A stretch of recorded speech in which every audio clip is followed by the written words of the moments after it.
Welcome to the Steel Toe Morning Show.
Three, two, one, let's fuck. Good morning, everybody. Well, we're not getting monetized today. Something about like the first 5 minutes. Who gives a shit? I don't make anything on ads on YouTube. You know where we make fucking ad revenue? Where? Fucking Rumble.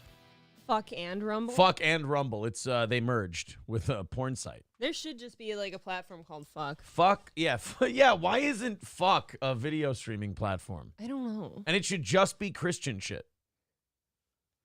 Like it's an acronym for something? Yeah, like Father Understands Christian Knowledge.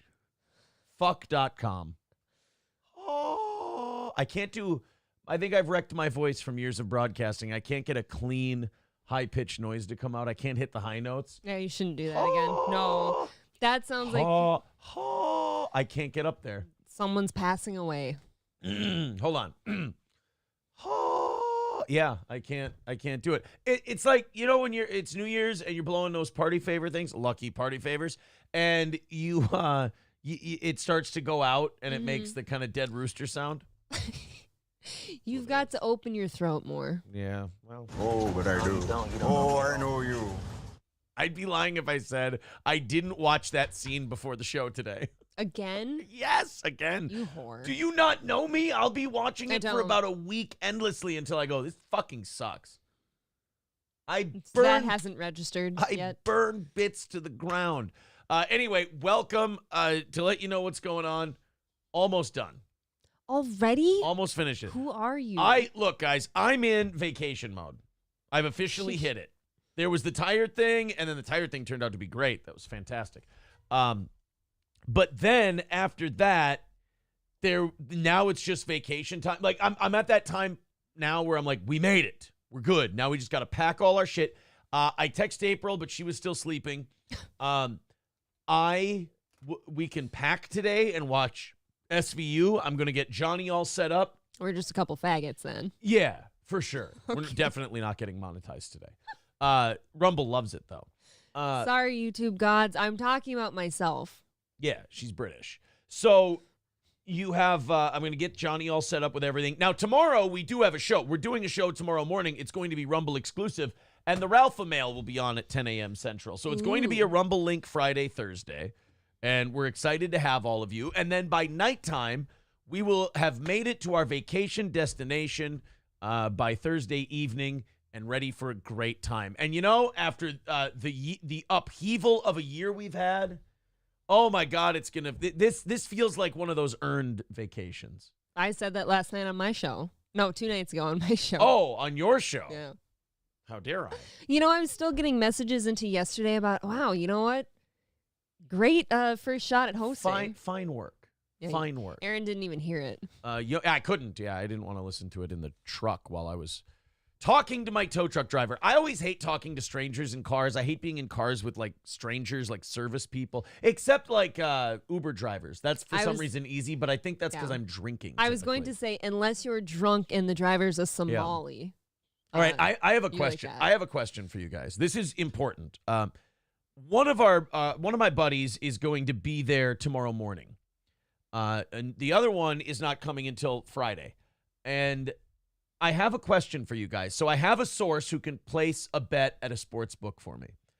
What do I do for Thursday night? Because the Steelers are favored over the Patriots by 6. And the over-under on points is 30. Neither of these teams can score. And I don't know if this. I know the Steelers are going to beat the Patriots in Pittsburgh. Yes. I just don't know if the Steelers are going to score enough points to cover the 6 points. So do I go Patriots to cover and under on 30 points? Because both of these teams have only scored 20 points like twice this year. Isn't your boyfriend like the pick lord? Shouldn't you ask him? I did. I asked him. He'll okay, text me good. later today. When he wakes up, he'll give me all the info. Gino will let me know. He can't, well, Is he can't still miss. slumbering? Oh, for sure. That Really? man sleeps all day. Must be nice. Sleeps all day.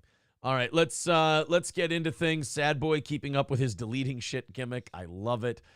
Let's go ahead and talk to you guys. Like I said, I'm like in vacation mode, so I'm bouncing all over the place. I woke up at 4 this morning and couldn't get back to sleep. So I gave April a nice little smooch on the forehead, and I said, I'm going to go downstairs and get as much vacation shit ready as I can.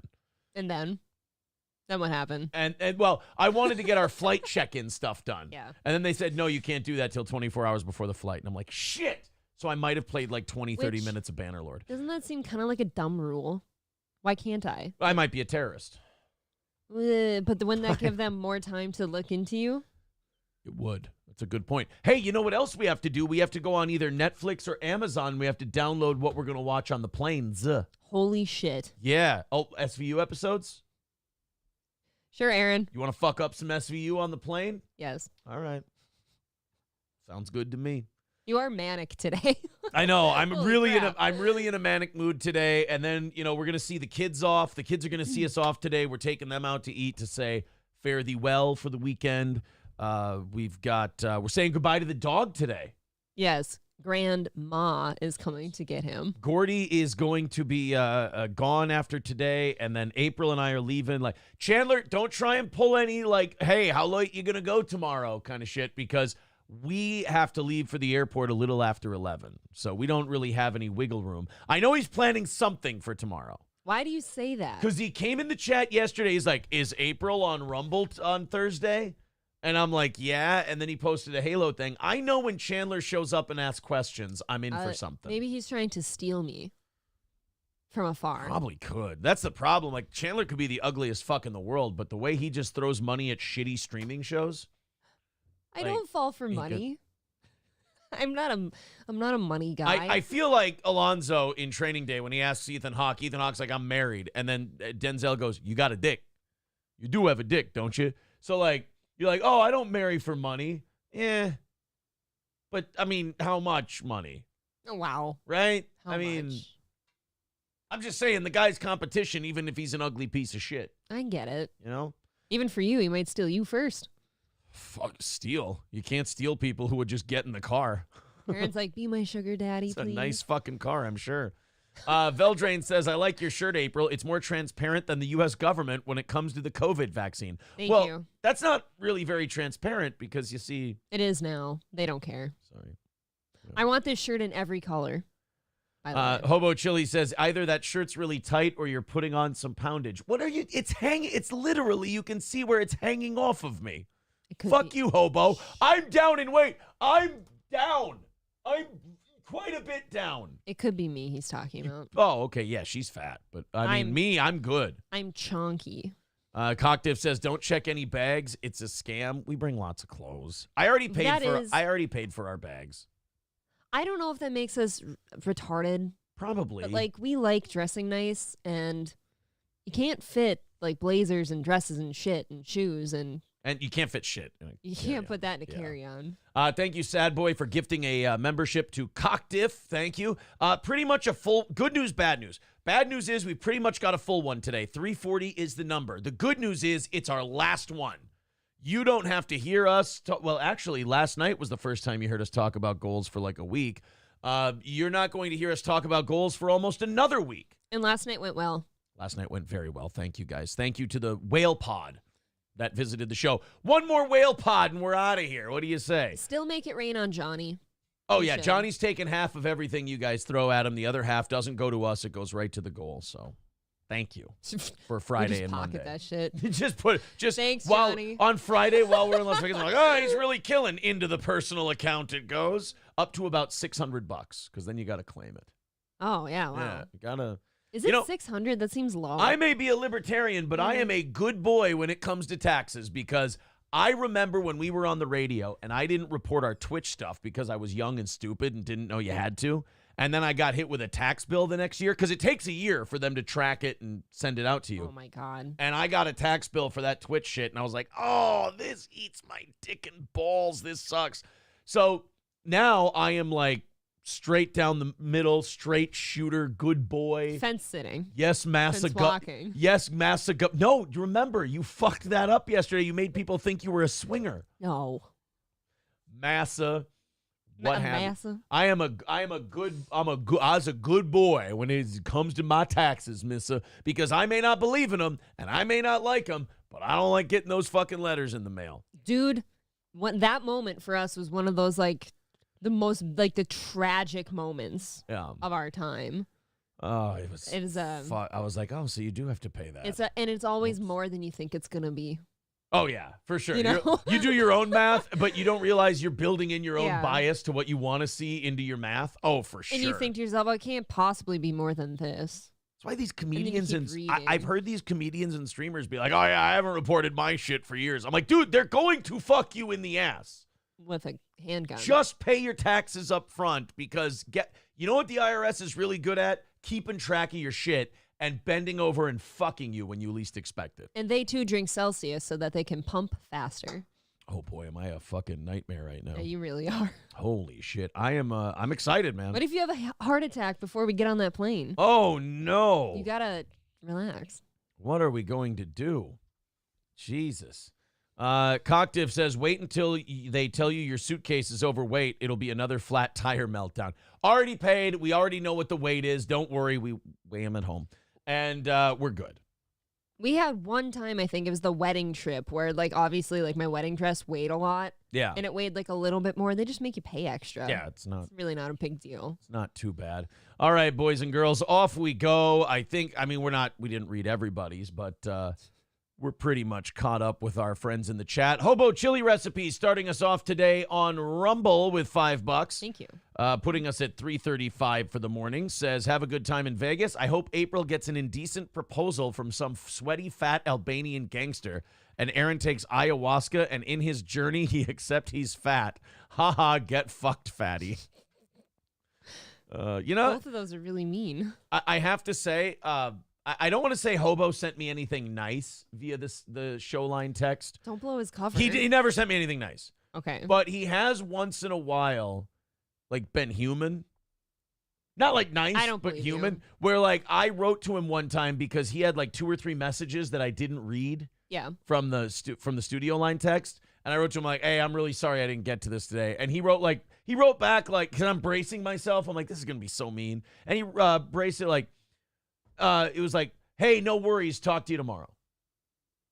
And that almost made me more uncomfortable than if he wrote something mean. That does seem too human for him. Yeah, I don't like it. It's like when, who was it, Aristocock, like in the chat, wrote something really sweet. And I was like, oh, he slipped bad. He's like, yeah. Oh, look, I never like to say this shit, but you guys are great, and I watch you every day, and you get me through my day. Yeah, and I was something weird like that. Yeah, I was like, that's really sweet, but at the same time, it's just fucked up coming from you. It's wrong. You should like, I just want to be encourage shitty. it, but at the same time, I don't. I actually embrace my haters now. They're not hate. That's the weird thing about the Aristococks. They love weird. Hate and love are the same thing. That's true. They're just confused emotions. Yes. That's all it is. Well, anyway, thank you, Hobo. The number is 335 today. Let's go bananas. Hung Solo on Rumble says, April, fair is fair. You need to take a picture with Aaron nude in the reflection. Should I? Let me fluff my cock a little. I'll make sure I'll touch it first. Make sure I'll it's make sure nice it looks and good. make sure it's nice and good. I don't want it in resting mode. I don't want my dick in airplane mode when you take a picture of it. I want it in go mode. I'm happy with it in go mode. You're not happy with it in airplane mode? I just know what it is in go mode, and I like that. I like what it is in go mode. I'm like, in airplane mode, I'm just like, it's just a flaccid dick. Look, you didn't give me a chance to pose nice. That's true. You know just what? kind of did it. You could just fucking, April, we ran out of hot water in the shower. Ka-chunk. And just release that one. Yeah.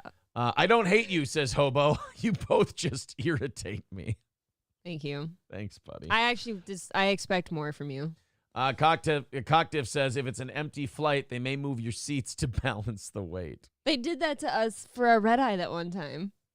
Oh, that's right. Yeah, we thought we were hot shit because it was during COVID and we could get a first class red eye ticket for like dirt cheap. Really cheap. And so we did. And then they moved like a couple other people into first class to balance out the plane. I'm like, this is like, you get the first class attitude real quick where you're like, don't let these fucking poor people in here. I'm like, oh, wait, I'm a poor person who just paid. We were literally in the very front left of the plane with nobody around us. Like, we probably could have had seats back a ways and they would have just shoved us up. They would have just moved us right up. Yeah. Coltrane says, go as many years as you can not paying. And then when they catch you, lawyer up and do an offer in compromise. Right, but then aren't you going to end up paying the same amount because you're going to pay the lawyer and then you're going to pay the IRS whatever the settlement is? I also have another question for you folks that skip it. Ooh. Do you what do you do with the guilt? Like, is there guilt? I know that it's theft. I know taxes are theft. I'm not an idiot. You're going to get thrown out of the libertarian treehouse. I'm not in the libertarian treehouse. I'm not there. Okay. I get it. But, like, isn't there, maybe not guilt. Guilt's the wrong word. Isn't there stress in here? Like, aren't you always stressed someone's going to catch that? No, well, I'll say this. Not if you haven't been caught before. Then you don't. Ignorance is bliss. But I will say, since I've gotten one of those letters in the past, fuck that. I don't like writing that check. I didn't like you writing that check. Oh, I hated that check. That was an awful check. I was somewhere torn between feeling bad for you and just really fucking angry with you. I'm so mad. Believe me, I was mad at myself. I was like, I'm just sitting there going, it was our first year on Twitch. And I thought what Twitch did was they took the taxes out for you. Oh, no. Now, this is back when we were on the radio, when we were simulcasting on Twitch. And it wasn't a big amount. Well, we would make like $2,500 a month on Twitch. And that was like to just pay the guys and put a little extra in our pocket and hide it from the radio station. Just, oh, no, what, monetized? No. But I thought they took taxes out of it. So it's like $30,000 in income for a year that we didn't claim. And oh boy, do they not like that. Do you remember that moment? We're standing in the garage. I got the mail. I got an IRS thing to Aaron, and I'm like, hey, are you expecting anything? Yeah. And his face like goes white, and he's like, no. And I'm like, hey, kids, why don't you go in the house for a minute? Never good when the IRS sends you a letter. Yeah. That wasn't good. John Jamingo with $10 says, Aaron can't die of a heart attack. What am I going to listen to in the morning? Joey C? Don't do that to us. Have fun in Vegas. All that Dabbleverse shit is just so lame and gay, and they're all kind of girls and like, don't do this to me, even though I do this to you. They don't do real shows. They're just watchers is basically what they are. You know what you should do? Watch Revenge of the Sis on delay. Or go watch Ricada. Or go watch Compound Media. Oh yeah, get a What's wrong with us? Get a compound subscription. Yeah. Okay, look, you have options all over the place. All kinds of options where they just create content. Oh, go watch Gavin's stuff as well. Yeah, censored.tv, right? Oh, go watch Jimmy Dore 100%. Go watch Jimmy Dore. I don't know how I feel about that one. Jesse Lee Peterson. Go to the Daily Wire. Oh God! Don't do that. Jokes. Don't. If you I laugh. I kid. If you go to the Daily Wire, I'm going to be mad. I don't feel well now that I said that. Look, I'm going to be upset if you go to the Daily Wire. That's why I get Citizen M. He may be a disgusting, shitty lefty, but he is right about some of the righties. Some of them? He's right about some of the righties. Yeah, I'm sure he thinks Ben Shapiro's a douche. I agree. Ben Shapiro's a douche. Citizen M says, just a reminder, don't post any April nudes to social media this trip unless you get like a ton of Facebook stars in return. Yeah, unless it's really profitable. Say, if you were going to post nudes of me, you should have waited till this year because I'm like in the best shape I've ever been in. So that would have been nice if you would have waited for that. The Mood says, keep ignoring it, but Ethan Ralph is a piece of shit and nothing good will come of it. Now, wait a minute. If you think Ethan Ralph is a piece of shit, isn't it great that we're having him on? While we're interviewing him and while we're talking to him, you can write in and tell him what a piece of shit he is right to his face, and he can respond to you. Well, there's that, and then who do you want on, like the local pastor or something? Kind of now, yeah. Oh, well, I can get you one. You want a priest, actually, so that we can talk about the butt stuff? I need a young priest and an old priest. Is your priest still kicking from when you were a kid? Oh, I don't know. I know he's fucking. I don't know if he's kicking. No, I'm not sure. He was pretty young, so I'm sure he is. Unless a gang of 6-year-olds beat him to death for all the trauma he caused.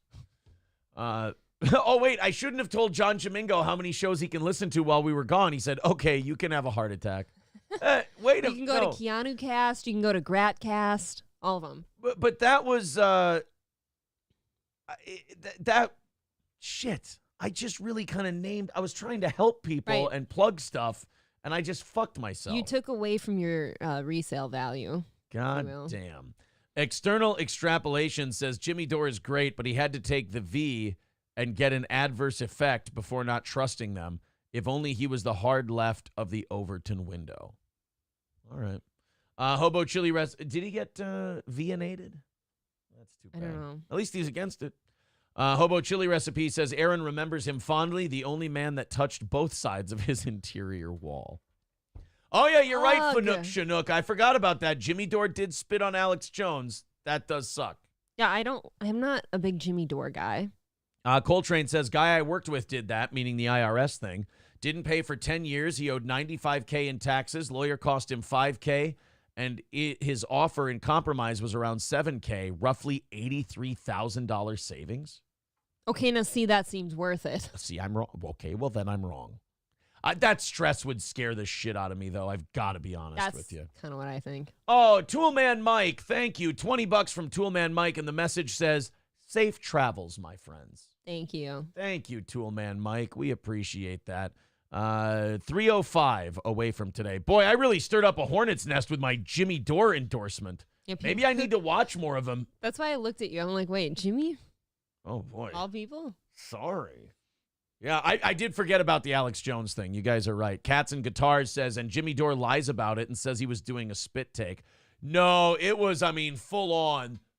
Like he just launched a lug at Alex. Do you know what I've wondered to myself occasionally? What? Why am I here? Yes, I've done that from time to time. Okay. But no, in the unfortunate event of like your untimely death, Jesus. like let's say. Wait, time out. Before you get to hold the thought, remember it. You think about my untimely death often? Don't you think about sometimes what you would do if your partner passed away? Like a plan? I'm getting somewhere I here. think about how sad it would be if you died. We just talked about you dying a minute ago. Okay, go ahead. You had a heart attack, right, from your Celsius intake. I wondered sometimes, like, if you were to pass away, unfortunately, like, early, do I keep the show going or do I trash it? Like, what do I do? Like, do I pick up where you left off and try to carry on? You know what would be funny is if you kept the show going, but you also became like a steel toe hater and like you became the champion of the subreddit and we're like, yeah, let me tell you some secrets about this piece of shit. Oh my He's God. a fucking asshole. You know what I mean, though? Oh, I am so changing the kids to my beneficiary on the life insurance. Hey, that's not nice. You have to sign paperwork, not a non-disclosure, a non-disparagement agreement if you're going to get that. You know what? They deserve your money. I don't want it. Yes, you know. Oh, but I do. Oh, I know you. I don't know why you've never let me have a life insurance policy. It's not about stop. Okay, first of all, you need to stop telling these retards and autists on the internet that I don't let you. I've said before, let's set one up. You have to stop telling them that. They're retards. They think you're serious. I don't care about retards. T. Jefferson says you get Kiki and carry on with her as a second mic. Well, Dennis Clam says, I don't know. I don't know, man. April did pretty well while you were sucking off that tow truck driver. Toolman Mike, my kids hate me. I'm leaving it all to the dogs. That would be really spiteful. How do they do that? Like those old ladies that leave all their money to their cats? I didn't know that actually happened. Yeah. Oh. Really? I kind of figured if you didn't want to leave it to kids or like you don't have kids, that you give it to like a church or a charity or another family member. There's rich ladies who have left it to their cats. I don't believe you, kind of. Yeah, it's I don't think legally you can leave it to something non-human. Hulkamasha Baby says Aaron dies and April sends out his nudes. Wow. I mean, technically, what would I give a shit? I'd be dead. I do like autopsy table nudes or something like that. Oh, why are you taking pictures of why do I need an autopsy? Did I die under mysterious circumstances? I don't know. They don't do that ever? I don't think they do autopsies for everything. Oh, really? I kind of figured sometimes they look at your body just to study it. I always thought that if they established a cause of death without the autopsy, I don't think they just cut everybody But I thought open. they needed the autopsy to determine why you died unless it was like seriously clear why you died, like an accident or something. I don't think everybody gets an autopsy. I could be wrong. I've never died. Well, now before. I've never had this thought Yeah. before. April thinks about me dying a lot, so she probably knows No, this stuff better. my biggest question in life, like if you died, was like, what do I do with your show? Because I know how important it was to you. Oh. I don't know if I like wrap it up. Like, do I come on and give like an announcement or do I continue? Live stream the funeral and do play-by-play. They're lowering him to the caskets. And then it's just fucking Fanook Chinook and Hobo Chili just writing in the chat like, the ropes are going to snap because he's so fat. Oh, look at the casket's leaning to one side. That must be his right side. It was always fatter than the left, that gross fuck. Instead of like floral arrangements, we have like loaves of bread. Yeah, they're all donating loaves of bread and queso. And like, here you go, you fat hunk of shit. There's a queso fountain, like a fondue fountain, but queso. Hobo's crying because he's sad he won't get to trash me anymore, but he's still shitting on me. Like, I don't want that fat piece of monkey cum to die. Oh, that sloppy, big-titted bitch. Fuck you. He'd be like Will Ferrell in Wedding Crashers. Damn you, Aaron! Damn you! While he's trying to butt finger all the girls at the funeral. Okay. All of them over 45. He's a weirdo. They don't do an autopsy unless it's requested or a crime has happened. See, but I always figured if you died, let's say you just dropped dead right here, right? Wow. Let's think about that. I don't want to, but we're experimenting here. Like, aren't they going to give you an autopsy because they don't know what happened? They won't give me an autopsy because it doesn't exist. But, no, if you request an autopsy, they'll do one. Wouldn't I be a shitty person if I didn't find out why you died? Yeah. Okay, then. Well, we'll find out if you're a shitty I'll pay person. for the autopsy. I think it's covered. Oh. Is it covered? Well, I mean, It seems like a lot of work. I think I still have insurance after I die. They're just digging around and all that shit. Yeah. For God's sake. Weird. Hobo Chili says April's eulogy is going to be lit. I never loved him. He was fat. That's mean. That's not true. John Domingo says April hire Chad Zumach and continue the show. You just roll in your grave. What would you do? Nothing. I'd be fucking dead. Oh. T. Jefferson says taxidermy Aaron like that one rapper and hold a Chandler Toe 24-hour farewell.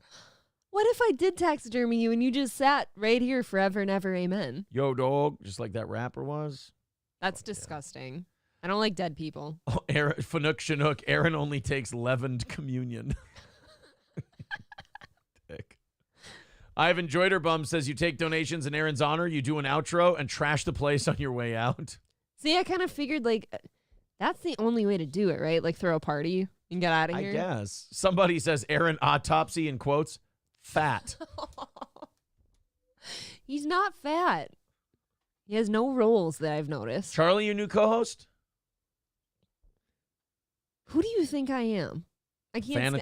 A closeted Charlie fan. I will go live in this cardboard box before I have a Charlie very as my small co-host. cardboard Yeah, box. I'll fit. Couldn't even fit my stomach in it, right, Hobo? Not even one loaf of it. Slap My Ass Sally says they've really been backed up on performing autopsies. They've been picking and choosing and turning people away. John Domingo, April continues the show with Melton. She's used to co-hosting with a fat loser. These are all really mean. That was mean and very funny. Oh, man. At least have a touch of funny with your cruelty. Rumble's all over it today, too. Let's talk about Warrior. He says they won't give you an autopsy if you all of a sudden die in your bed or if you just drop dead because it's probably sudden cardiac arrest. Midland Armory knew someone that died of unknown circumstances because it wasn't homicide or suspicious. The family didn't request an autopsy because they couldn't afford it. Oh, so it's not covered. Yeah. I could use your All life right. insurance policy to cover it. Would you like me to find out why you died? Nah, just shut the fuck up, Walter, and let me die in peace. I actually bet you want to be cremated and sprinkled in front of country hearth. Country Hearth would be better. You could be baked into a loaf. Ash loaf. Gomi says, have a family friend that passed away randomly and they didn't do an autopsy because the family didn't request to have it done. Okay, but isn't that sus? Isn't it sus if you What if don't they request know? it? No. That's the whole point is they didn't know and they still didn't request one. That seems weird. Cheetos from Stoney's, who has a meat raffle on Friday at 6:30 p.m., says his autopsy will say choked on a hot dog bun. Not enough queso lube. Appreciate it. Yeah, nobody likes onion, says April. We would make a great duo. Wait a minute. Hey, at least you'd by far be the funniest one. I know. That's isn't nice. that something? Thank you very much to Matt Van Meter for the $75 Aw. super chat. What a sweetie. We take home Thank about you. 50 of that, meaning we are now at God damn it, math. 50 from 255, right? Yeah, that's correct. Yeah, God, I sure. am slow today. You know what we need to do? For your funeral after party, we need to have like a queso luge. A queso luge. Yeah, we can have I picture having like a statue of you carved out of ice. And then like out of your wiener or something. We can have like a queso luge. Oh, like you hit the pump and my wiener shoots out queso. Yeah, Aaron. Wonderful. Dr. Schmidt says we're on the front page of Rumble right now. Yes. Well, everybody hit thumbs up. If you're on YouTube, hit thumbs up, absolutely. But if you're on Rumble, strike while the iron's hot and just keep hitting thumbs up. Funeral talk. That's And what yeah, does it. funeral talk. Rumble loves funeral talk. Absolutely. What would you do if I died first? I'd be, I don't mean to be a faggot, but I'd be remarkably sad. I'm a lot more of a romantic like Gino than people think because I'm so abrasive on the program. But I see myself as a much less gay Gino in terms of my Wow. affection towards my significant other. Mine just comes out more like grabby and gropey. Yeah, I was gonna say I don't know if romantic's the right word. You try to show it, but it comes out as aggression. I love hard. Somebody's gonna insert dicks after that. Yeah, oh shit. Not I love hard. No, I mean What like was that? No, I'm not. Look, guys, let me be very clear about this so nobody can clip it. I'm not saying that I really, really, really love hard dicks in my mouth. I'm saying when I love April, I love hard. Like I love aggressively. I make this face a lot. But He hurts. But it really is like, especially when I grab her. Do you ever just grab your chick's ass and just kind of get that look on your face? Like I love you, but I am so horned up from grabbing your ass right now that I could fucking tear your throat out through your asshole. Nobody feels that? Nobody ever grabs an ass and goes, like just. He uses the blood as lube. Oh my God. You just go, fuck. It hurts. I get tits too. I don't squeeze the tits really hard and hurt them, but like if I'm fondling. You've ripped one of them off before. I put it We back. had to surgically But like you repair just it. grope her tits and you're just like, fuck. You just want to shoot cum all over the place. Do you At see any how rate. like even just this character study, if I were to show like the authorities this clip, that Right. they would probably remove me from I the home. really have to make sure you don't die. That's for sure. Because I'll be suspect number one. Pool Scam Sam says Aaron's statue will be in the Golden Corral Hall of Fame. You guys, I love that you guys love this show. I also love that you're too emotionally crippled to admit it and that it comes out as humor and comedy. It really helps this program. So thank you. You know what? Sparky Rose is calling it cute aggression. I don't know how cute it is, but I understand the meaning behind it. Traxxas says chicks dig that when they like you. See, that's why I've always been so successful. Can't help it. Ooh, what was I saying? Oh, instead of having you carved out of ice, because that doesn't make sense, right? I'm going to have you carved out of a large wheel of cheese. That you got to melt it though at the end and let people dip chips into it. Oh man. Mr. Sane Caesar says, in my head, the way Aaron dies is by getting into a stranger's car for bread and queso, and he's never heard from again. Thanks, guys. You know, if you were drunk enough one day, like if you were hammered and some dude rolled up in like let's say they put a wrap on their like van or something that said something about some cheese store they had. And they say, hey buddy, I've heard you like this stuff. I've got a great store. Would you like to come get like a first-hand account of it? Did they reopen the Fieldgate cheese store in Litchfield? I think it's open. Yeah, then I would go there. Somebody's taking him to Fieldgate, but he just ends up at Heaven's Gates. The pepperoni brick, right? I don't like pepperoni. Oh, wow, fuck. What was your favorite one at the Fieldgate Outlet cheese store? Oh boy, there was a cranberry specialty one that I was digging all the time. No, we got that gay. I'm I'm a faggot. I like the bacon cheddar with the chunks of bacon in it. That's a good one. I like the pepperoni, whatever. I don't with like the pepperoni in it. Liked them all. I would shave them nice and thin, put them on crackers, and put them in the microwave. And that's just his people. Yeah, white. I just put the cheese on white people and ate them. They shake Kraken it thin. Slappin' says, how to lead Aaron to the getaway van? A trail of breadcrumbs. He took Hansel and Gretel like real seriously. The reason Hansel and Gretel got eaten by the wolf is because I ate all their breadcrumbs. Who would you like me to perform the eulogy at your funeral? I mean, planning this on air I can now. pick anybody. Mm-hmm. I promise I'll get them. It's your dying wish, so they have to do it. I can Frankie McDonald. He's just gonna tell you the weather. and who has Here's the what best Frankie tits at your McDonald's gonna be like. funeral. He's doing great so far. And then he's gonna pick out the best tits at your funeral. Yeah. Oh, she's a nice one. Why is it always whatever Amy? Is that who he likes the most? Oh, do you know whatever Amy? I don't know she's whatever a lovely, Amy. She's a lovely woman with some huge tits. Whatever Amy. She follows me on Twitter. No big deal. This is the one that Yep. Frankie likes a bunch. Mhm. Oh, she's a nice one. She's got some tig old bitties. Oh, Frankie's a tit guy. Yeah, he's a big old tit guy. 100. Oh my God, he is totally a tit guy. She's lovely. She's very nice. I like her. Zia really got her money's worth on those tits, didn't she? She did. I feel like I pale in comparison. Like she's the hot blonde. for She sure. got there's a right way to do it and there's a wrong way to do it. And I think she did it the right way. I agree. Good for her. Kotod with $2 says to help keep Aaron from hooking for queso. Thank you very much. 255 is the number today. Thank you guys for going out of your way to support this program. Oh, yeah? We should find like the top-notch like queso place in Vegas and take you. I'm not that big on queso. Like, it became a bit on the show, but I'm not like an out-of-my-way for queso guy. I get a craving every once in a while, and when I Okay, have it, I fine. enjoy eating it. Then we'll just document all the different bread baskets we eat. Because they're good. I mean, I'm way more of a cigar guy, but you can't make fun of that. Hobo sitting there going, fucking try me, bitch. You'll find something. I'll fucking get you on those cigars. I like bourbon. Nobody makes fun of Oh, that. Bourbon's delicious. But you eat a little, it's like you cure cancer. You eat a little bread. You cure 1,000 different diseases. You suck one cock, you're a sucker. What can I do? Yeah, that does seem shitty of you, What can I do? people.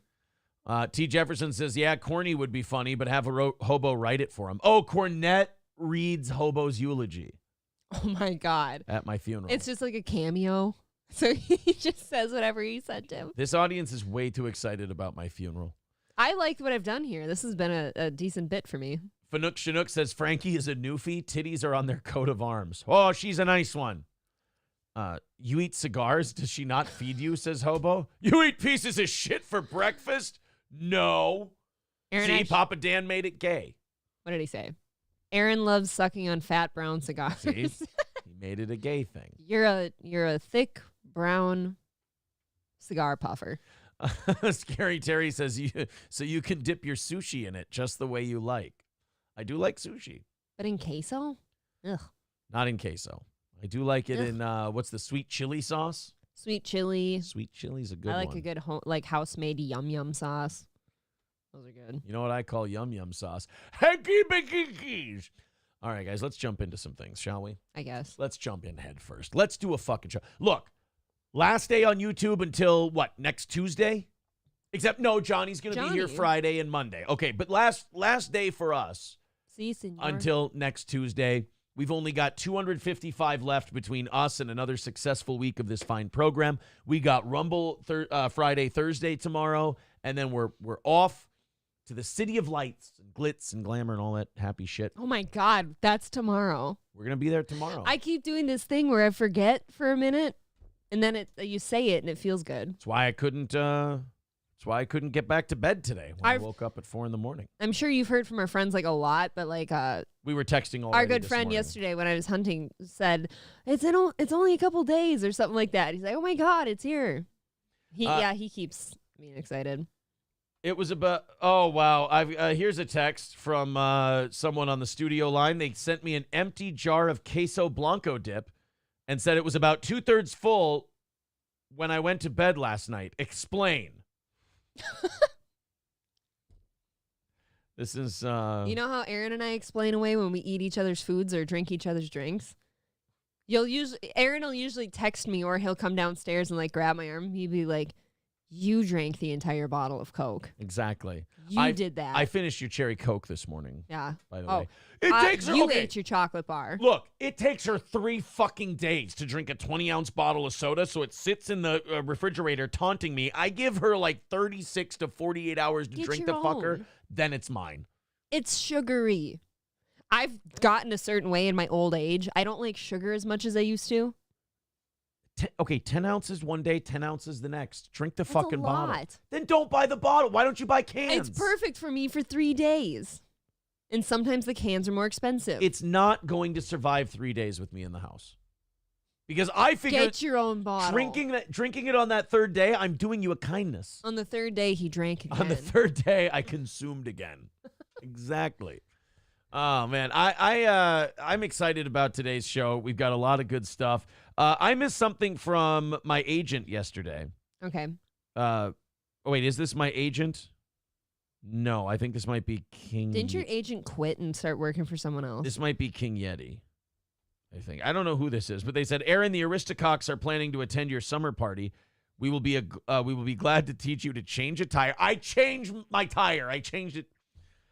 Throw a curveball. I was a varsity pitcher, goddamn you. Glory hairs. Take you fishing. I can fish. I take him fishing. Hang in there, buddy. We are going to help. Hey. I even hunt. I mean, I haven't this year.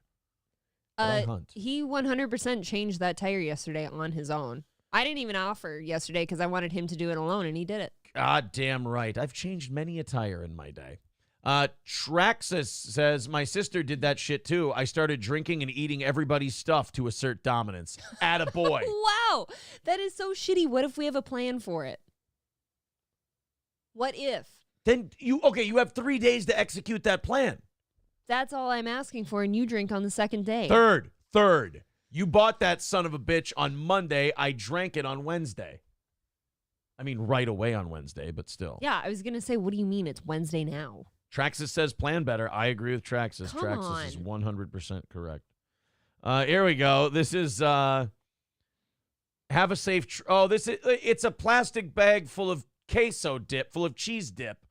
And it says, have a safe trip, Mr. Imholt. Management has said if you'd like, for end of life, we can hook you up to one of those new IVs we are about to roll out in our Florida locations. That would be annoyed Wawa supervisor.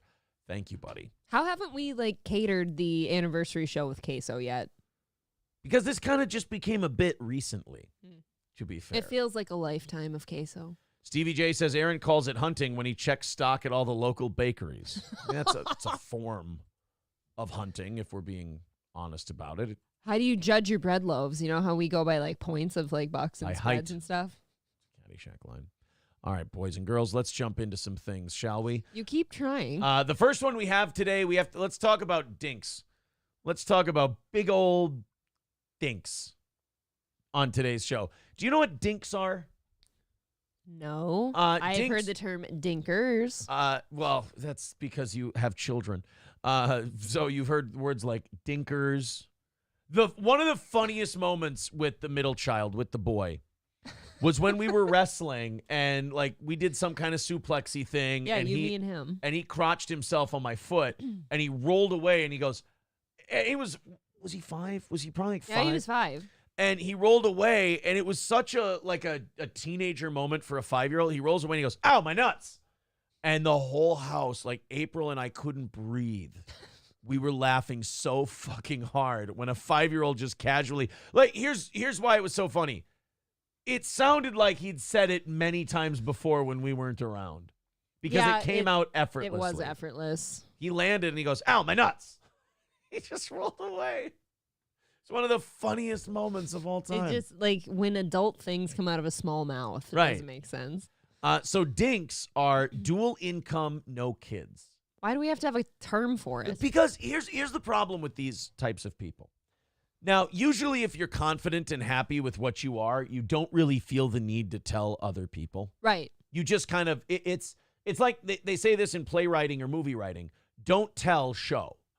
Yeah. Don't do a long monologue explaining what the character is. Show us throughout the movie that he's that thing. For example, in the movie American Gangster, they didn't sit around going, Frank Costello. What the fuck was his name? Frank Lucas. Pellegrino. Frank Pellegrino.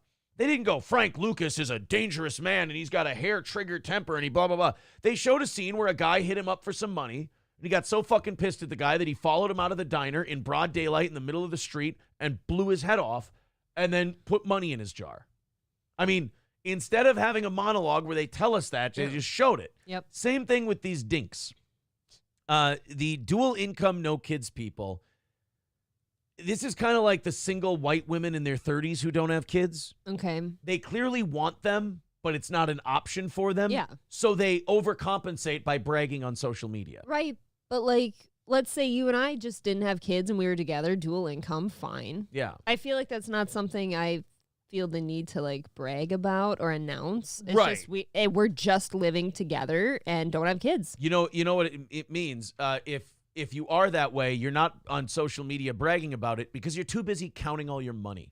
You probably doing fun things. Doing really probably a couple fun. more vacations a year. Right. That is the fucked up thing about like having kids is like you give them all your good All of stuff and you're like, we want that, and you just want them to be happy. And the happiness is so fleeting because they're just on to the next thing. They so don't care. It means more to you than it does to them. Yeah.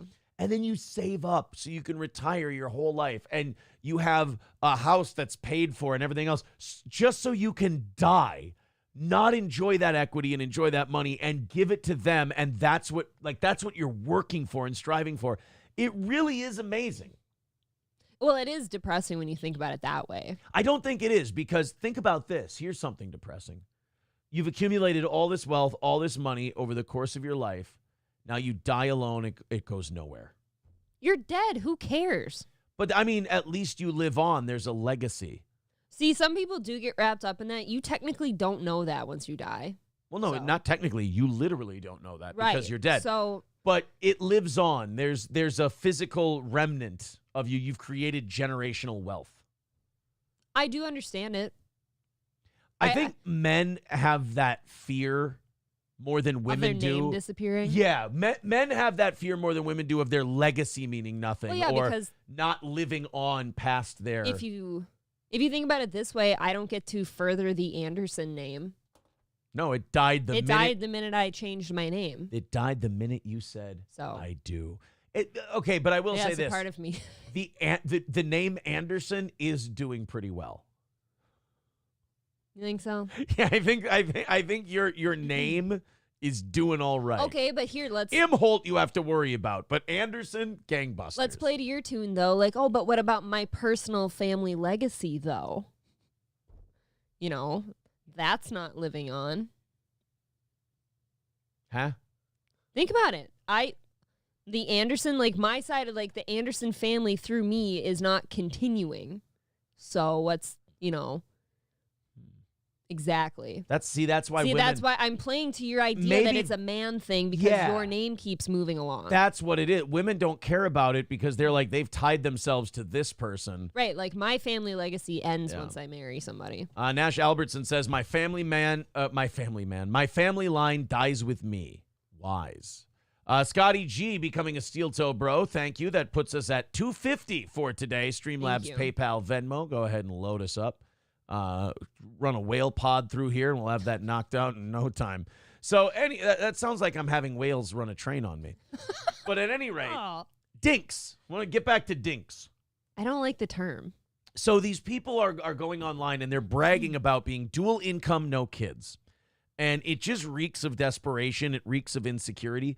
There are people out there who, A, don't even want to get married, and B, don't want children. It's just Yeah. not for them. Yep. And they're not people who have failed at life, or they're not people who have failed at finding a partner. There are those people who deep down would like children, but they fucked that up. Sure. But I- there are legit people who don't want kids, don't want that life, and they just want to have what they have. And if they don't want that, I would rather them not have that. Right. Right. But those people aren't on social media making videos about it. No, you know what you do if you want to show that, hey, I'm doing great with no kids? You post your vacation pictures. Right. You just post pictures of you post the picture of the trees that you're around at different locations. That's all you do. The trees. Yeah, different trees. Is it palm? Is it pine? Is it willow? Is it what kind of trees are you around? Mick Marshall says Anderson is doing fine. There's plenty of you Scandinavian chimps around. I Spelt agree. it wrong. Spelt it Yeah, wrong. but quite frankly, too many Scandinavian chimps. Hey. It's almost like we need somebody to come around and say, you know what? Let's narrow this down. That's actually Aaron's thing. Like, he marries Scandinavian women and tries to, like, breed it out of existence. Like, he's like, not more German in you now. We're going the way of the Germans. Trucker 18-wheeler with $2 over on Rumble. Uh-oh, he made a clip. What was the clip? That I really, really, really love hard dicks in my mouth. So there's that. You did say that. Yag says, can you become a dink again after the kids are gone, or do you need no kids ever? You need no kids ever. It's young people who are, like, online. Let's play a couple of clips of it. I really definitely see these people as people who would like to have kids, but because young people are in such shitty financial spots right now, they can't have children. That's true. Like, you can't afford it. I do feel like I would feel a lot more sympathetic towards these people if they would just come out and be honest and go, we would like to start a family. Because in my opinion, what's the point of, like, getting married if there's no, like, family involved? Do you know what I mean? Why not just be in a relationship? Tax purposes. You're right. Fuck that. What do you mean? I'm abandoning my premise because it was bad from the start. Yeah, I forgot the money. That was like an opinion. Yeah, that sucked. That was like a HuffPo. You know what that was? I started a HuffPo blog, and I got like 3 sentences in, and I went, fuck that. That's terrible. Oh, I'll write something about how white colonizers are bad. There we go. That's easy enough. Could write that in my sleep. So this dual income, no kids thing, it's one thing to, like, want that and be happy with it. It's another thing to clearly be someone who can't and has to overcompensate. Let's see which one this is. We're dinks. We're going to get asked daily when we plan on having kids. We're dinks. Of course we're going to go. I was just about to say, you should breed that gal. But then I saw who she's with, and I'm like, you know what? This can end. Isn't this kind of gross? Does anyone else feel gross listening to this? Like a, ugh. You hot chicks, though, you fuck guys like this. What are you going to do? Look, look, I'm reaping all the benefits. You don't see me complaining, and I'm much better looking than that guy. I'm a fucking Brad Pitt compared to this asshole. Yeah, I mean, he did look chunky. Yeah. We're dinks. We're going to get asked daily when we plan on having kids. We're dinks. Of course we're going to go out to eat every night after work. We're dinks. You should probably stop. This is so cringy. This is definition of cringe. Because it's a video where it's like nobody asked. Like, if you're a gay Muslim, I'd like you to make one of these videos because I have a lot of questions, and perhaps your video about I'm a gay Muslim, I do this. I'd be like, well, see, now that's fascinating. I didn't know that. Yeah, to me, like, you just not wanting kids or can't have kids or something, that's not interesting, right? Right. I mean, good for you. That's fine. That's fine. Yeah, to make a video explaining it, it's one of those, thou doth protest too much things. Oh, why aren't you? God damn you, Aaron. Elon Musk, you piece of shit. Well, Aaron, maybe if you stopped pausing every 6 seconds, this wouldn't happen. Not even 6 seconds. You know what? Lesson learned. Let's start over. We're dinks. We're going to get asked daily when we plan on having kids. We're dinks. Of course we're going to go out to eat every night after work. We're dinks. We don't have to ask our family for financial help or to watch our kid when we want to go out.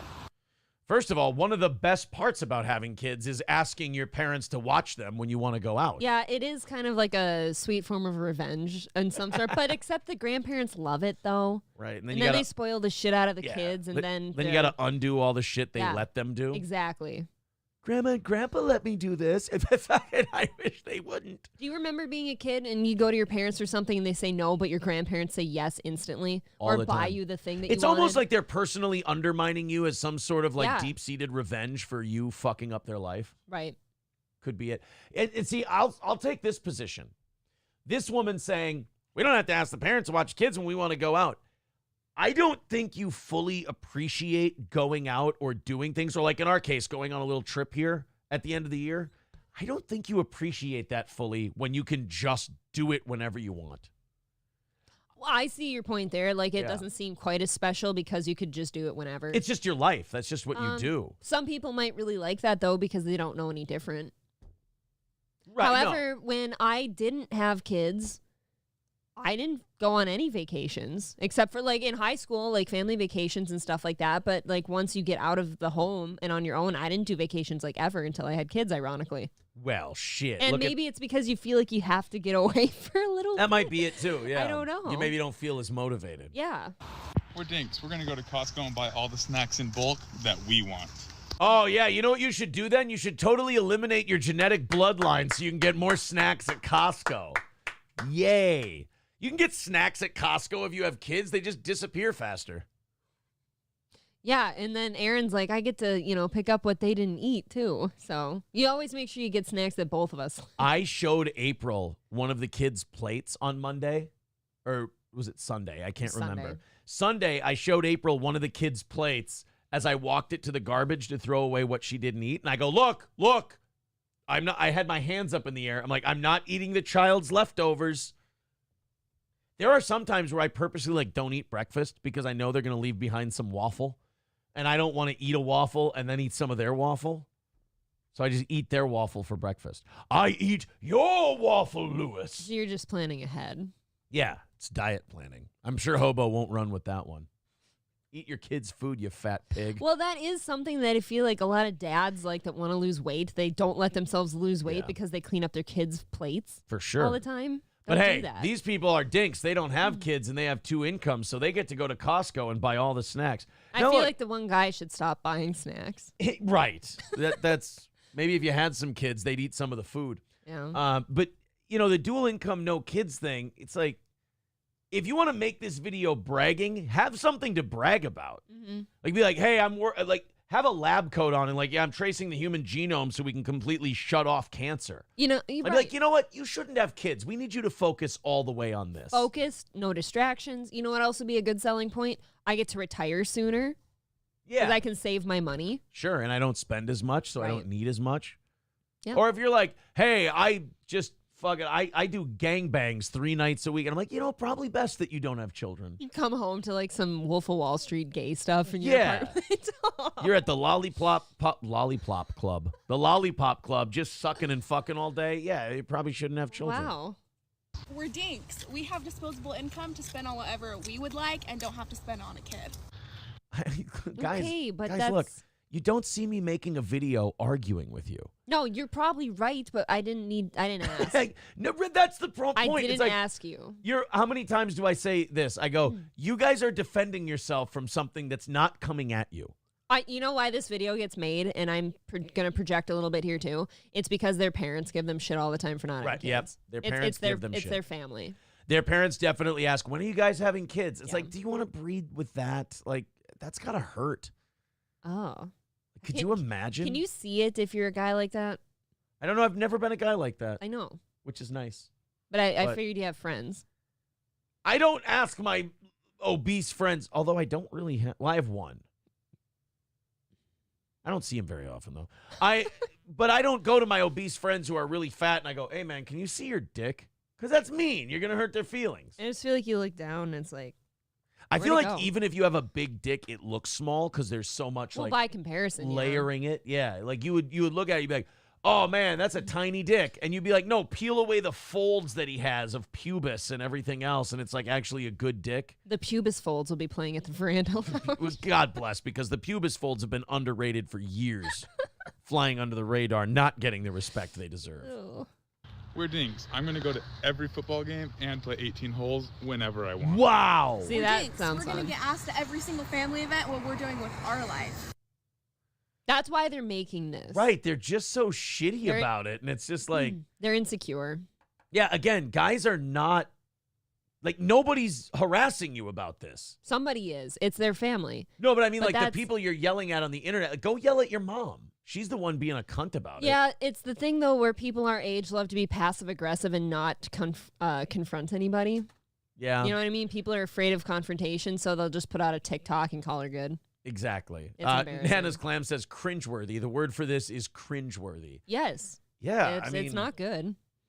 I don't shit on people who don't want to have No. kids because I figure there's a good reason why they don't want to. There's many, many, many good reasons to or not to have kids. Yeah. I can understand all of them, but I don't feel Like, we don't walk around bragging like, oh my God, we have kids. Or, you know, if we didn't have kids, oh my God, we don't have kids. Right.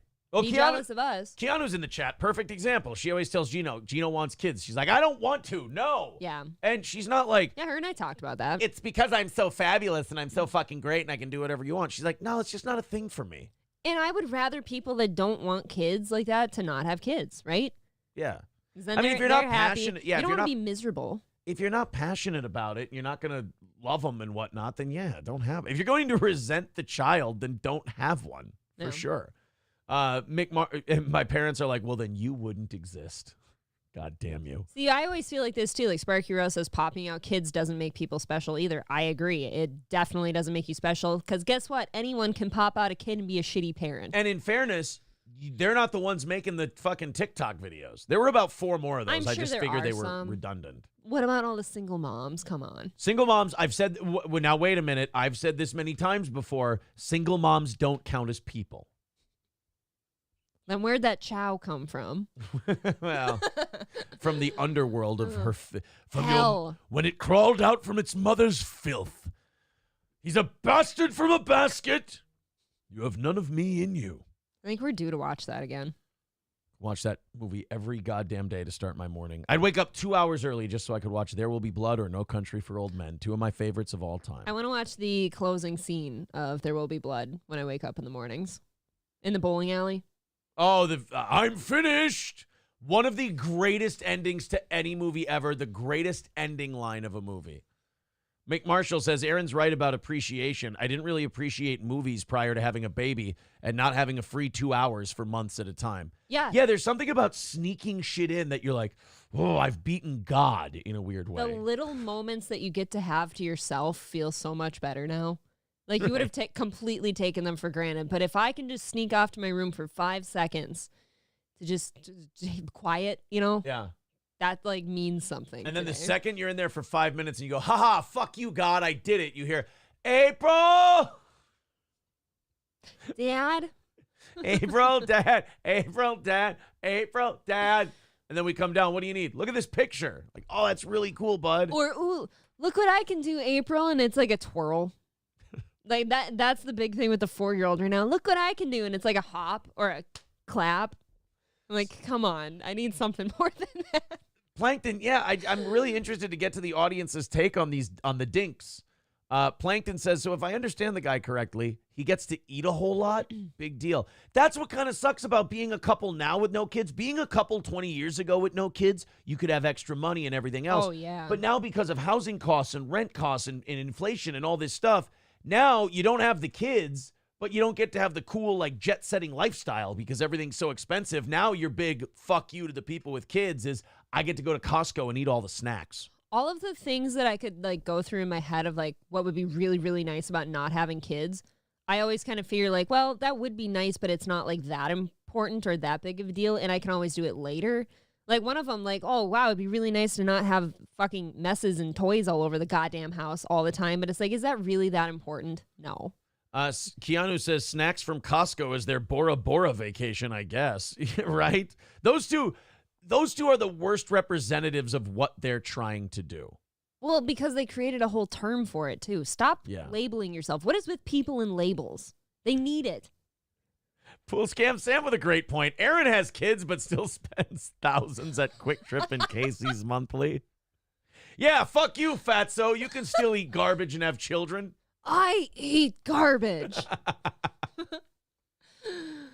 I am in this for the queso and the pussy, and they are both falling off the trees. Go ahead. Try to take it away from me, but I won't sue you. This will be the last thing you see before I beat your ass to death with it. And it's just a loaf of bread that I'm holding up to his throat. And then Cranston walks in and he talks about his book he wrote him. He's like, it's about a young boy and his loaf of bread.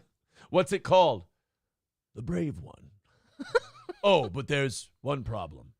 Expensive? Worse. It's good. You're going to like that movie. Trumbo is fucking You're solid. losing your mind. Trumbo is good. I hate that name. I hate it. And they're a bunch of commies. I am pretty positive that if there... Now I'm doing Daniel Plainview doing Trumbo. I am positive that if there was a fire, then I would be in the one... I work in the one place guaranteed to never kill me by fire. So could you please not interrupt me for every piece of goddamn birthday cake? That was like the shittiest point in that movie. And when he's in the bathtub, right? And he's yelling at his daughter on her birthday to not interrupt him for her birthday cake because he had to work so hard on scripts and he was obsessed. And it's like, hey, you're kind of a fucking asshole. But then that point where he's just being a cunt to that reporter and he's like, he goes, is the blacklist effective? Oscars? 2. And then fucking Otto Preminger's watching. He starts laughing in German, that fucking goof. That robotic cocksucker. Boy, you really are obsessed with that movie. I love fucking Trumbo. I hate the name. Can we change the name? His name was Dalton Trumbo. I don't care. Eric Nagel says it looks like he's expecting. Exactly. Yeah. That's why they can't have kids. They don't know if this guy has a tumor or a kid. What's the point of being kidless if you can't be hot? I thought you were only supposed to look like that if you have a dad bod. Yeah, if you're ugly, pop out kids. What's it going to hurt? No, what I'm saying is hot guys get not hot once they have kids because they let themselves go because the woman usually lets themselves go a little bit. I've never let my... And look then, at me. Then you get a gut on you. I can't be with men with guts. Like, you know, that like real round, protruding gut. That's a real hard deal breaker for me. That's gross. You can deal with softness like myself. I could deal with soft because you know what? A lot of attractive men are soft. Thank you. Am I one of them? Yeah. Fishing for compliments. Yeah. I love your tits and your ass, and you have a very pretty face and kind, loving eyes. I want to seal them shut with my seed. With the aggression. Oh, but I do. Oh, I know you. I just never see again. I get the worst eye infection of all man, time. you just have infantigo. Keanu Thompson says he has money for cart. I get it. Yeah. This guy doesn't really do much with his non-kid having ways. You know? He's a terrible spokesperson for not having children. Yeah. And having dual incomes. I mean, all of your like selling points are retarded. It's like for me, like you're gonna have to talk to me about the retiring early. You know what'd be a really great selling point? I have unlimited time to go to the gym and work on this body. Unlike that guy. Ho Hi Boo, we're gifting 5 memberships. Not the Father BG, PA Cheddar, Ryan Penny, Drifter Dave, and Tiny all getting memberships. Thank you. To Steel Toe. 240 away. Thank you guys very much for your generosity. We really appreciate that. Last one of the week. Last one of those countdowns this week. Thank you guys very, very much. A lot of people chiming in on Rumble today. Bird Collector writes, April's really never heard of DINKS. Now, I see what you're doing there. You stop it. I actually don't see what he's doing She there. she hasn't heard of DINKS because mine's called a cock. Yeah, does anyone call their dick a dink? Knock it off. I've heard boomers call people dinks, like, you Well, dink. I've heard that before, but like it's not an acronym for something. It's just an insult. Mr. Nagel says, there's no way he's walking 18 holes. Oh, he ain't walking. No. In fairness, nobody does anymore. Do you want to? I have so much fun driving that stupid cart around. Yeah, if you're good, maybe you can walk. Like if you're good and you don't drink because you're like, I'm going to get a good score today. Well, and you could get a good exercise in. Yeah, too. but if you know you suck, you're just like, get in the cart. Hit a second one. Who gives a shit? There's nobody behind us. All right. I want to be good next year. That's my goal. We say that every year. I'm going to get good. I'm going to esoterically. I'm going to put together a game where every club is hitting. Because there are games where I'm hitting my driver and I'm like, oh, I'm good at this other thing. My driver sucks. And I'll fuck up my irons or I'll chip like an asshole or I can't putt. And I'll tell you this. Excuse me. I'm sorry. It's the Celsius talking. I was at Shields the other day. Holy shit. And I don't mean to be this guy because I've always been the guy who's like, oh, just because you spend a shitload of money on your clubs, it doesn't make you better. I practiced with a $200 putter. Holy fuck. Was it black? It was not. It had a white face on it, so I was very comfortable. That's too bad. I really was better at putting with the $200 putter. Yeah. I don't know if it like stabilizes more or if ergonomically it's better. I don't even know what ergonomically means. I just thought it sounded smart. But the more expensive putter really did help. I shop frugally all the time. I don't like paying full price for shit, but I get you get what you pay for sometimes. Yeah. The quality does go up. Keanu says, I part. Yes, you did par. On a par 3, you did hit a 3. Dylan says, your first goal should be to get good at a comedy program. Why start now? It's working. He clearly bombs at every show he does. Yeah, Dylan. I mean, why start now? What am I going to do? Get really good all of a sudden? Maybe. Stop it. Now, Keanu does need to admit, though, that Gino parred that hole as well. I don't think he did. I was there, and my buddy parred that hole. My buddy parred that hole, and I think just her. My buddy parred that hole. I didn't see it. Somebody says, I have a set of $2,500 clubs fit to me. They do work better than cheap clubs. Yeah, of course they will.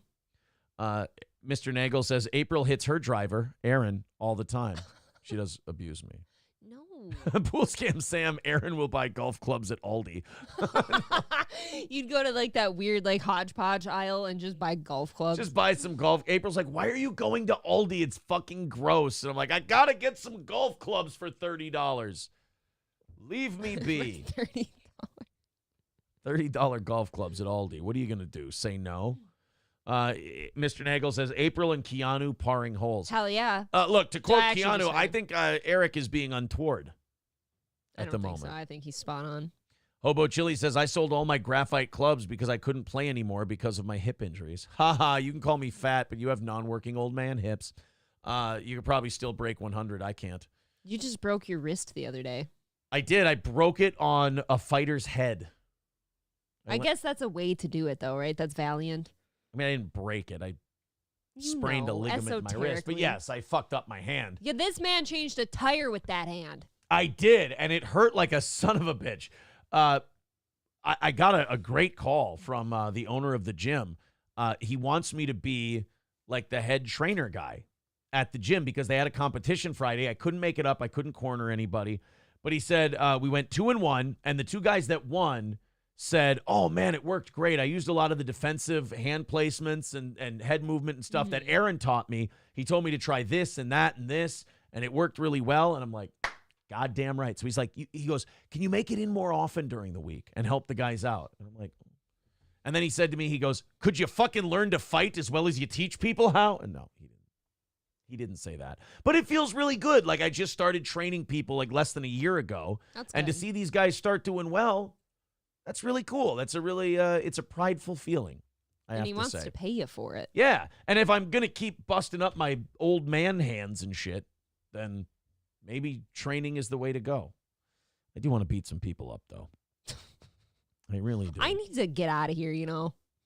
I hear shit like that sometimes. Like I just really want to beat some people up, or is that, or just the sheer aggression I see in your eyes. There's like people in your eyes that scream when you look at me sometimes. April's only 28. Like I could get her in the ring and start training her up and get her a few fights. He said that. What was that last night? Yeah, I go train you up a little bit. Aaron, do you think you're Captain Wow when it comes to sports information, says Hobo? Yes. Nana's Clam says the hand movements Aaron taught me, it's like summer school all over again. No. I'm not saying like jerking them off. Oh, no. Aaron boxes with a 5-wood. Oh, that would be effective. Highly illegal, but effective. Pool Scam Sam says Aaron actually hurt his wrist grabbing the last Quick Trip ham and Swiss. Oh, no. You got to stop that. What is... And then Hulkamash, a couple people have written this. They go, those who can't do, teach. What's your favorite gas station food? What are you trying to do? Bind me up for the next hour? Bind you up. Or No, people love this. Like, what is your favorite? What's my favorite what's your gas go-to station? at, like, oh, Quick Casey's Trip? Pizza. Casey. Okay. Casey's Pizza would be my favorite. But like at each one, what's my favorite thing? Boy, at Quick Trip. Trying to get in the great mind of Aaron. At Quick Trip, it would be either the double bacon cheeseburger. I've never seen one. Or the ham and Swiss sourdough, or the cheesy breadsticks. Oh, I can't do those. I got wet ones once. Like, Oh, they were lucky wet. them. I can't. There's nothing worse than biting into bread and it's soggy. Oh, your lips to God's ears. So yeah, that would probably be my favorite Quick Trip one. This one's trashy. This one's really bad. Holiday is the market pantry or whatever it is. Oh God, what is it? The pepper jack and cheddar bacon cheeseburger. Yeah. Don't look at me like that. That one's probably my favorite. I at thought you liked the Holiday. tornadoes. That's Speedway. Oh, is that Speedway? That's my favorite. We're covering them all. It's my favorite at Speedway. What about Marathon? What's in a Marathon? Oh, I don't know. I'm not familiar with Marathon. I don't know their selection. Dylan says, April got wet once. Wasn't by Aaron, that's for sure. Hey-o! Get it? Get it? Her pussy doesn't work right when I touch it. What the fuck? Hobo Chili says, what is this quick trip? First of all, it's spelled with a K. You'd love it. The rest of us civilized people don't have barbaric food establishments. Hey, knock it off. Eric Nagel says, pickle pouches and a fountain soda. Dude, pickle pouches are pretty good. What's a pickle pouch? It's those things, the pickle things, the black bags Oh, with in the pickle bag? on it, and you tear the top off, and there's pickles in it Oh. and juice. A tiny bit of brine. Just the tiniest bit. I love drinking some pickle juice. I do. I go for pickle juice. I don't want to say what I did the other night. I finished off fine. She fingered her twat with pickle juice. It's weird. No, I finished off a jar of pickles in bed while I was watching something, and then I drank like half the jar of juice, and I didn't feel good. It was so embarrassing. I couldn't stop drinking it, although my stomach was like, you should stop now. You didn't feel good about the drinking all the pickle juice? I just needed to keep going because like the taste in your mouth was like so good. God bless. Like, you know when your stomach is saying no, but your heart says yes, you keep going. I understand. I don't know. I understand. Let's get through this FBI story. I know we're talking about odd little waxadaisical. Where the fuck? Wackaloon. I love these because I'm not exhausted like I've been the last two shows. I feel like Johnny's been great the last two shows, and I've been Midland, if you will. Midland Armory. MidlandArmory.com. But I drink these, and there's a trade-off. I feel alert the entire show, but I definitely get out over my skis a lot verbally. Like, my mouth works faster than my brain does. Or no, my brain works faster than my mouth does. See, I'm a you fuck should up. probably slow down. Yeah. So this FBI thing, I think this is just, again, it's another example. If we could go through the journey of my brain a little bit, seeing as I'm a narcissist and I host a show, so therefore it's a journey through the world as I see it. Ever since COVID, and ever since I kind of became basically a conspiracy theorist against my wishes because they kept doing conspiracy shit, every time I see a story, I'm like, oh, of course, they're doing it because of this. Like, I immediately go into the reasons they're not telling me mode. And yeah, they're trying to deflect or something. But I worry, I'm like, am I really smart and observant and seeing this shit? Or is this now a confirmation bias? You know, am I like, oh, everything they do is dirty and rotten, so how is this thing dirty and rotten? Mm-hmm. And I'm coming up with the conclusion first and then forcing the story to fit my conclusion. Right. And remember, that was always my problem with conspiracy theorists. Is like they start with the conspiracy and then they work all the facts in to fit the conspiracy. So I don't want to be that guy. You know what I am? I'm the most conflicted, self-aware conspiracy theorist ever, and it's devastating to my certainty. You're giving me a headache. That's the problem. So The Hill, by the way, thank you to Sid Saraf for 5 gifted memberships. Thank you. Irish NY, Joff. Who else is getting them? Scorched Earth, Piffy Puffs, and Zach Anderson. Thank you very much. Puts us at 2:30 for today. You guys are cruising. Thank you very much for your generosity. All the links are in the chat. I got to get away from this chat because they write so much good stuff when I want to move on. Keanu says, I always drink the pickle juice, girlfriend. Yes. Sean says, pickle shot, drink juice, and together. vodka. Yummy. Ew, I don't like vodka, really. Pickle brine is for hangovers. Bingo. That's why I like pickle brine. Can it prevent a hangover, like if you drink it before you go to bed? You're supposed to. It's supposed to take the edge off. If Okay. you drink, I think, a cup of pickle juice, and then you're supposed to drink it again when you wake up. It is delicious. Like, I'm not against it. So, at any rate, Pickles. the conspiracy thing, the FBI, and again, I hope some of you think the same thing I did before I tell you what I was thinking, so I don't feel so crazy. Christopher Wray, the FBI chief. Now, I believe word zero of what comes out of the FBI's mouth. Like, whatever they say the reason is for something, I assume there's something worse. Probably or it's worse, or it's the opposite of what they said. Yeah, so, like, that's my confirmation bias. Like, the only thing is, it's like having a strategy at a casino. Like, it's not necessarily the right strategy, but it's hitting right now more than it's not hitting, so you keep it. Yep. My thing with the FBI is they're never telling the truth. There's always some other reason, and that may not be right every time, but boy, the way they're behaving, it does hit more often than it doesn't. I agree. FBI chief says, we're working around the clock to disrupt potential terrorist attacks by Hamas, saying that the Israel-Hamas war is creating our highest terror threat here in the United States that we've seen since 9/11. Well, here's the problem. How about then you stop giving so many billions of dollars to Israel and clearly taking their side? Check. Instead of being a neutral peace broker. And number two, how about you take care of our fucking borders? I know this. If there was some organization that was going, we're going to teach those fucking Americans not to meddle. We're going to kill their civilians. We're going to commit terrorist attacks, so on and so forth.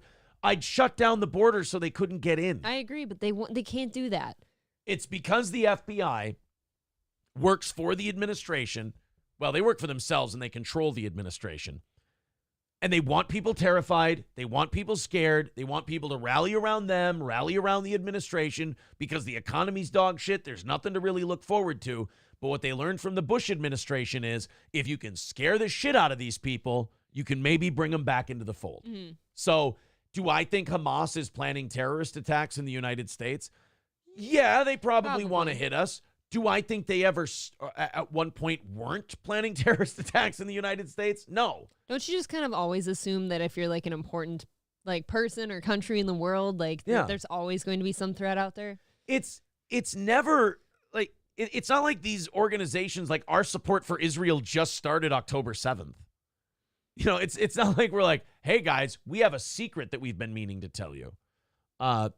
We actually favor Israel in this thing. And it's not like Hamas went, whoa, wait, what? Yeah, they know. We're all in the know. They've probably had meetings together with everybody. Like, oh no. They've known for years. For years. So this idea that, you know, oh, gotta look out. Oh, you know, it's not a coincidence that this guy said it during a televised congressional hearing.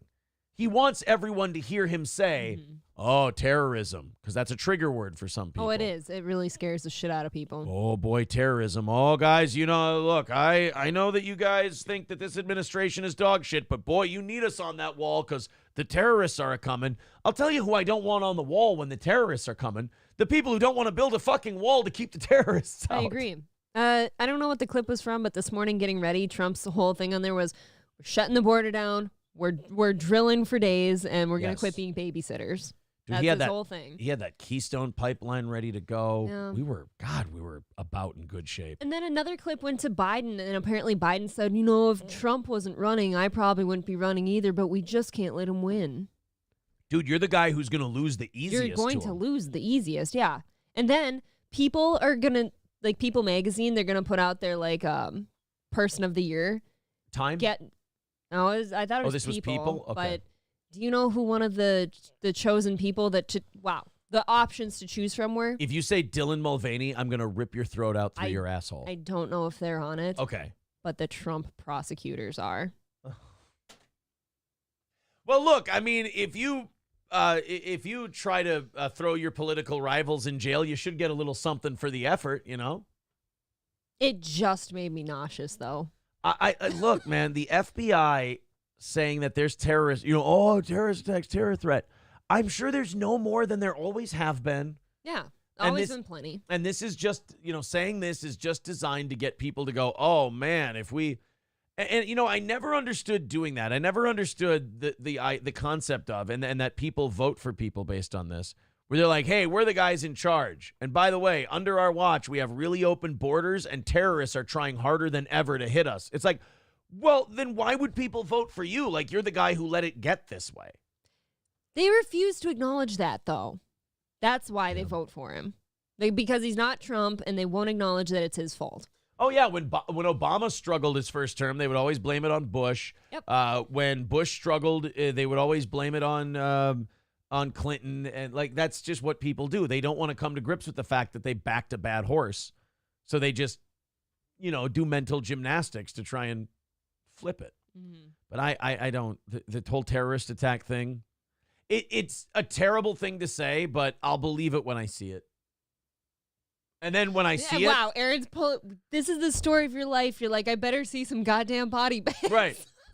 Look, COVID, they told me all these people were going to die. They didn't. They fucked everything up because of it. And now these same people are telling me, oh, yeah, terrorism, it's coming. It's like, you know what? No, you haven't earned the right for me to just believe you. I better see some shit blow up. We're about to go on a couple flights. I'd rather you waited till we come back. Good point. I probably shouldn't bring that up the day before we fly. I kind of don't want to go with you. Let's drive. There's nothing in Las Vegas to hit. They're not going to hijack that one. Oh, really? They're not going to just allow somebody to go back into the Mandalay Bay with canvas bags and shoot a bunch of people? Right. That guy had to have That never happened. That guy had to have inside clearance from the government. Parody. This is a parody video. We're like going to be Trevor Moored next. We're not big enough. Dude, are there people who think that guy just actually got in secretly and shot that whole thing up? That's what the news wants you to think. Like, ooh, I just don't know how he could have done it, but he sure did it. Gee golly gosh. That Mandalay Bay shooting is one of those things where, like, I don't get worked up because I know I'll never get to hear the answer. I know I'll never get to hear the truth. But I do, and I don't know exactly what happened because nobody's ever going to tell me. But I do know this. Get the fuck out of here with your official story. Yeah, I don't believe you. Right. I don't like that the government and, like, the intelligence agencies, like, there's something about my pride that's hurt because they, honest to God, think that we bought it, hook, line, and sinker, and that upsets me. It's that one. That one really troubles me. And then I know 9/11 bothers a lot of people. Like, I think, like, all especially sorts of people stuff who about lost that. family members. They're Right. really bothered. But you know what they do on Thanksgiving? Families of 9/11 victims on Thanksgiving, they gather around. They go, you know what's really bugging me today? What? I'm annoyed by 9/11. Kind of a shitty day. You know, but okay, so fine. The Mandalay Bay shooter bothers the shit out of me because obviously he had help. And then the Maui fires, where apparently we're just going to let it rip through the entire place. No, we're not going to try to put it out. No sirens. And they didn't want to blow the sirens because they didn't think they'd get confused. Well, they didn't want to get siren cum all over the place. Come on. You see, how is there any show better than this one? Yeah, they didn't want. Yeah, you don't want to blow the sirens because then there's siren jizz all over the fire, and as we all know, that's And an they blow accelerant. hard. Yeah, they blow really hard, all over the place. But they could have put the fires out with that. No, siren cum is very flammable. People don't know that. Oh. They don't know that. And then to have the same police chief in charge. That honestly, you can get fucked. That Maui fire shit, and then a bunch of rich people buying up land really cheap after the fires. Suddenly. Yeah. That doesn't look good. Can you let the bodies cool first? Right. Or can you let them find all the ashes? That would be nice. I don't think they found everyone. Omega Dread says, those sirens thick. Thick with two C's. Yeah, Skeezy says, shut off the water and put up roadblocks. I mean, that's the one that fucked me up, is finding out that the head of detectives for the Mandalay Bay shooting, who's in charge of the detective investigations, was then the police chief of the city in Maui where the wildfires were. The I won't call them that. Well, they were wildfires, whether or not they were set. They were wildin'. They were wilding out fires. Wildin' fires. 383 Novocaine says, Aaron, pay attention in Vegas. Lots of pop-up protests for Israel happened last night on Fremont at the tree lighting. Oh, yay.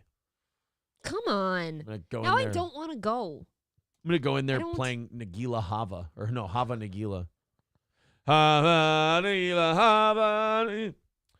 Like, is Aaron standing up for the Jews? I'm like, yeah, but it's more I'm trying to piss off other people. I weirdly would pay a strange amount of money to watch you do that. Do I have to dress like Hasidic? Like Red Bar's Halloween character? Yeah. Okay, with the nose and everything? You can probably call him and just borrow it. Yeah. Hey, Mike, I know I've really shit on you really hard lately for you, dying and all.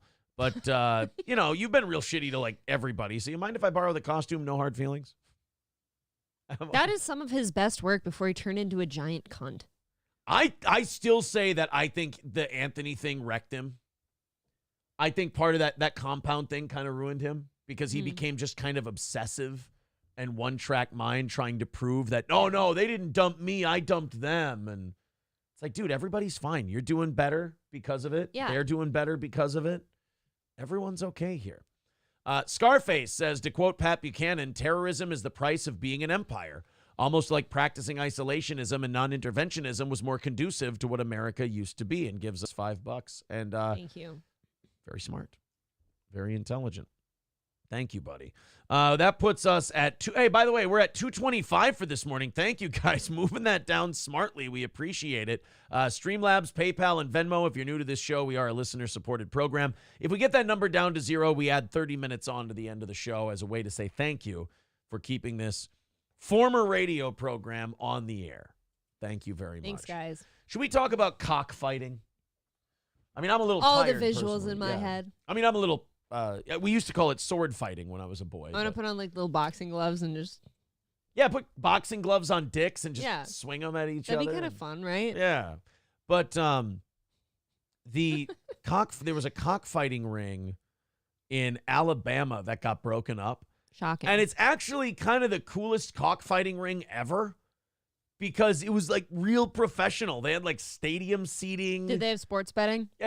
Well, they always have betting at cockfighting. You That's always the bet only on the reason. cock with the biggest spurs. What do you think those people go into those cockfights just to watch chickens fight each other? It's all about the money. Well, I know that. I just meant, like, do they have a sports book for their cockfighting? Just like, yeah, hooked up to other cockfights throughout the country. Yeah. So this cockfighting ring had like stadium seating, concession stands, and like usually a cockfight is a bunch of fucking hillbillies or black people, and they're all like getting together in some pit and they're all just throwing money around. This one was like, I love if we're the going to money put pit. on a show, let's at least have some infrastructure. It was like a nicely run cockfighting ring. How do you choose the cock you put money on? How do you? That's a good question. No, I have my answer. I just want to know Oh, yours. I Like, how would do say you the pick? length of their claws, their talons. Yeah, so you go for talons. I go for the length of spur on the inside of their legs. Oh, okay. If they got some long ass spurs, I'm gonna. You be a could be winner. the Ace Rothstein of handicapping cockfights. I love a good handicapped cock. April even know which one of the roosters were on coke. She would get the win to judge the field goals. Can you imagine coked up cockfighting? Oh man, that's the only kind of cockfighting. You Do should they all feed them that? You should all let the roosters do a line of coke before they fight. Just put it in with their food. They eat like Yeah. that type of powdery looking food anyways. Coke pellets. I Oh like my it. God. It's a good Do idea. you want to give them coke or meth though? I feel like meth, Meth is the too better. much. What? That's too much. Just I give them want- coke. They can focus a little bit on coke. I want meth cocks in the ring with the. That didn't sound. Wasabista with 500 yen says, Wasabista is back. Lock up your daughters and sons if they're pretty. Oh, welcome back. Nice to see you. Wasabista. 225, by the by.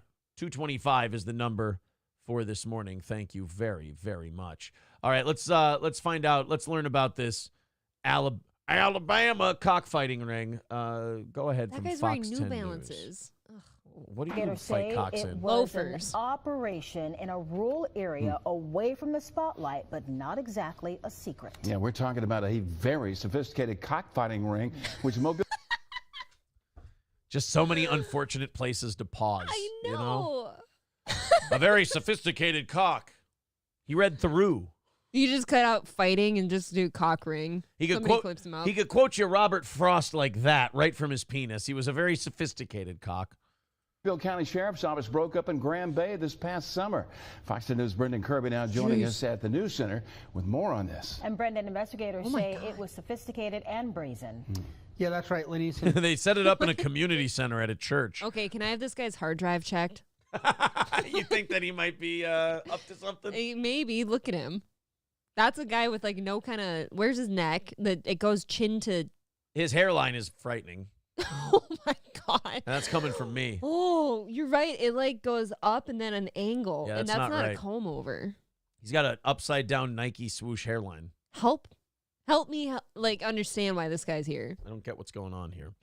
But I want to posit this thought and have you and others respond. All right. This is going to sound fucked up.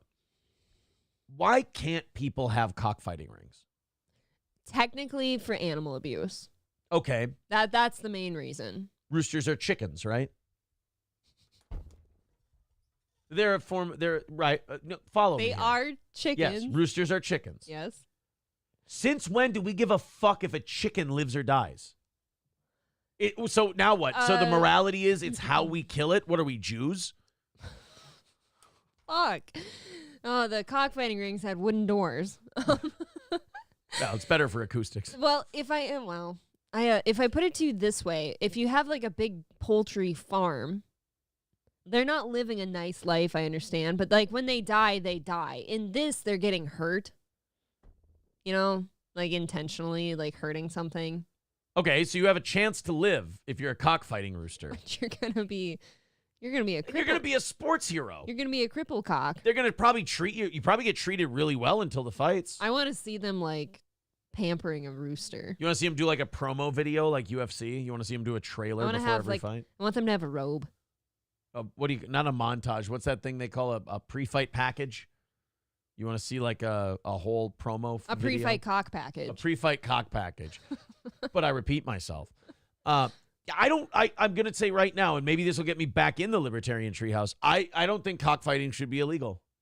I think if you own them and everyone gets together and everyone wants to throw a little money at each other and you want to do cockfighting, we kill millions in America alone. We kill millions and millions of chickens every single day.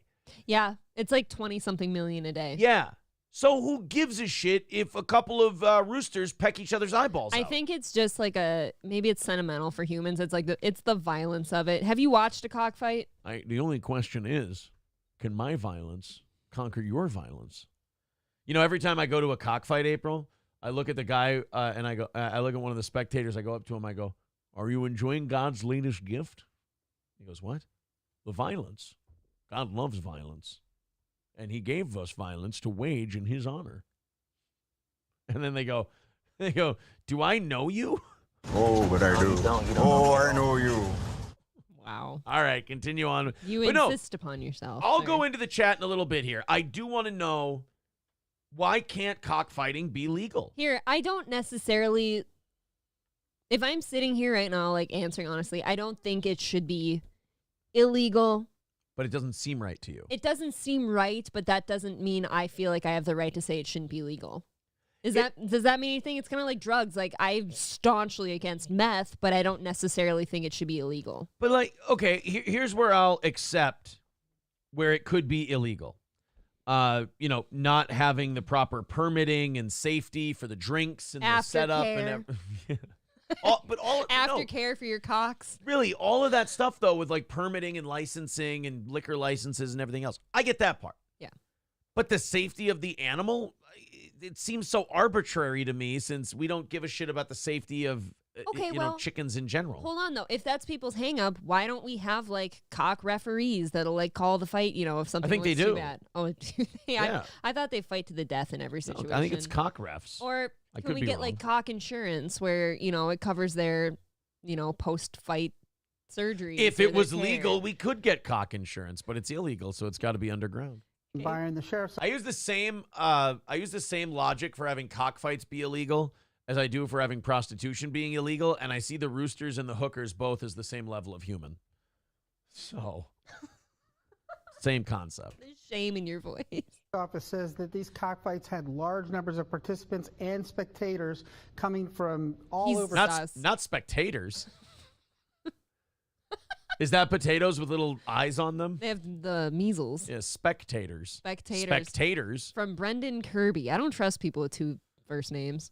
And I don't trust him in general. Yeah. You know who he looks like? He looks like the grown-up version of, remember the guy in the movie Accepted who wanted to blow shit up with his mind? No. He looks like that guy all grown up. Surrounding states, and they say Alabama's relatively lax laws are a draw. It was an anonymous tip that first brought Mobile County Sheriff's deputies. In fairness, what are you going to do for fun in Alabama? Like, going to a cockfight does sound kind of fun versus looking at the same woods again. Well, it does sound kind of fucked up, I guess. Like, I've spent a decent amount of time in Alabama, and I've always had something to do. How about people who, like, you rent go visit the plantations? Oh, of course, and just sing Glory Days? Yeah. No, I did. Look. You sit atop the bales of cotton and think about the good old days. Look, you're sweet tea. Look, you're here for a reason. I saw your demo tape, and I said, there's something here. But I just love the fact that there's probably people in Alabama who like talk to their landlord and they're like, sorry, I'm going to be a little late with the rent this month. I really got taken to the cleaners at the cockfights yesterday. I lost a lot of bets. That person probably be like, yeah, I understand. I get it. I understand, feller. You can go to the peanut festivals. Private drive off of Stable Road in Grand Bay this summer. Corporal Lonnie Parsons Jr. says Daryl Jackson, who owns the... Of course, that's the owner of the cockfight. Forehead bigger than his whole face. Jesus Christ, this guy looks the part for days. He looks like the Keystone Bitter Beer face guy. Oh. Property was behind a fence. He met them at the gate and asked, essentially, are you here for the cockfighting? Wow, way to keep it a secret. Way to cover up your operation. You can't have like a code word or anything. Be like a, what are they called? A speakeasy. Yeah, most people have a phrase like, I'm here to buy some furniture. Now, is that the red or the white door? Yeah. White? There's a speakeasy in Minneapolis where you say to them, like, I'm here to buy some like Amish furniture.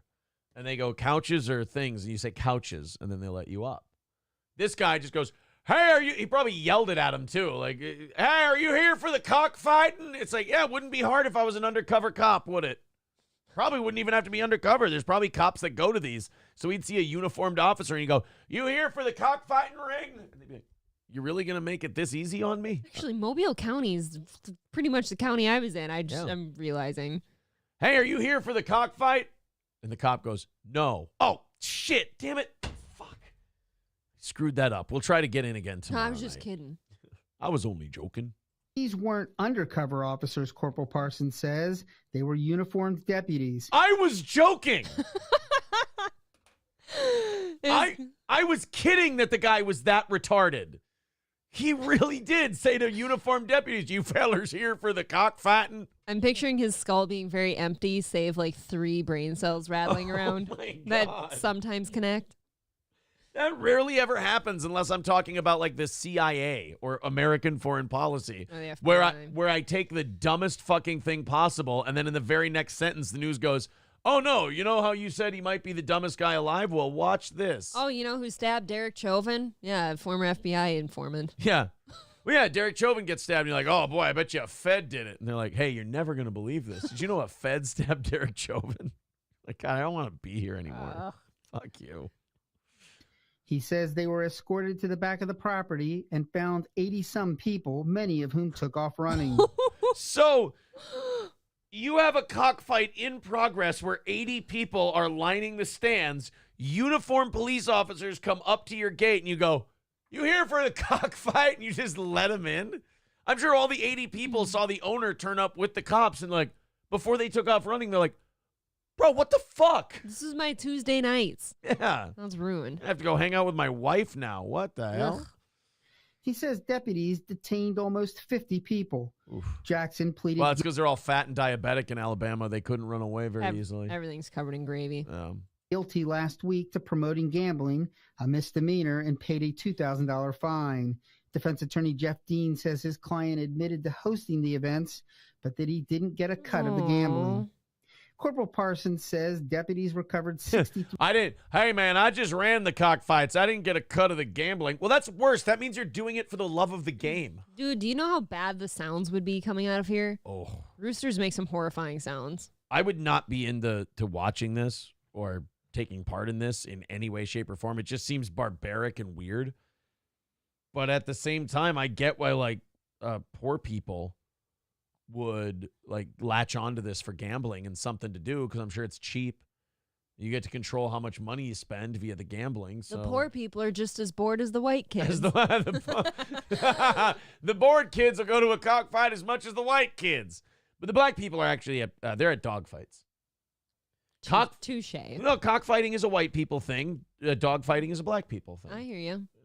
3 roosters and turned them over to animal control. Oh, all white. There's that kids saved there. them, he says, from a vicious existence. The roosters would be weighed. They would be put into certain classes, and they would essentially be put up against the same weight class.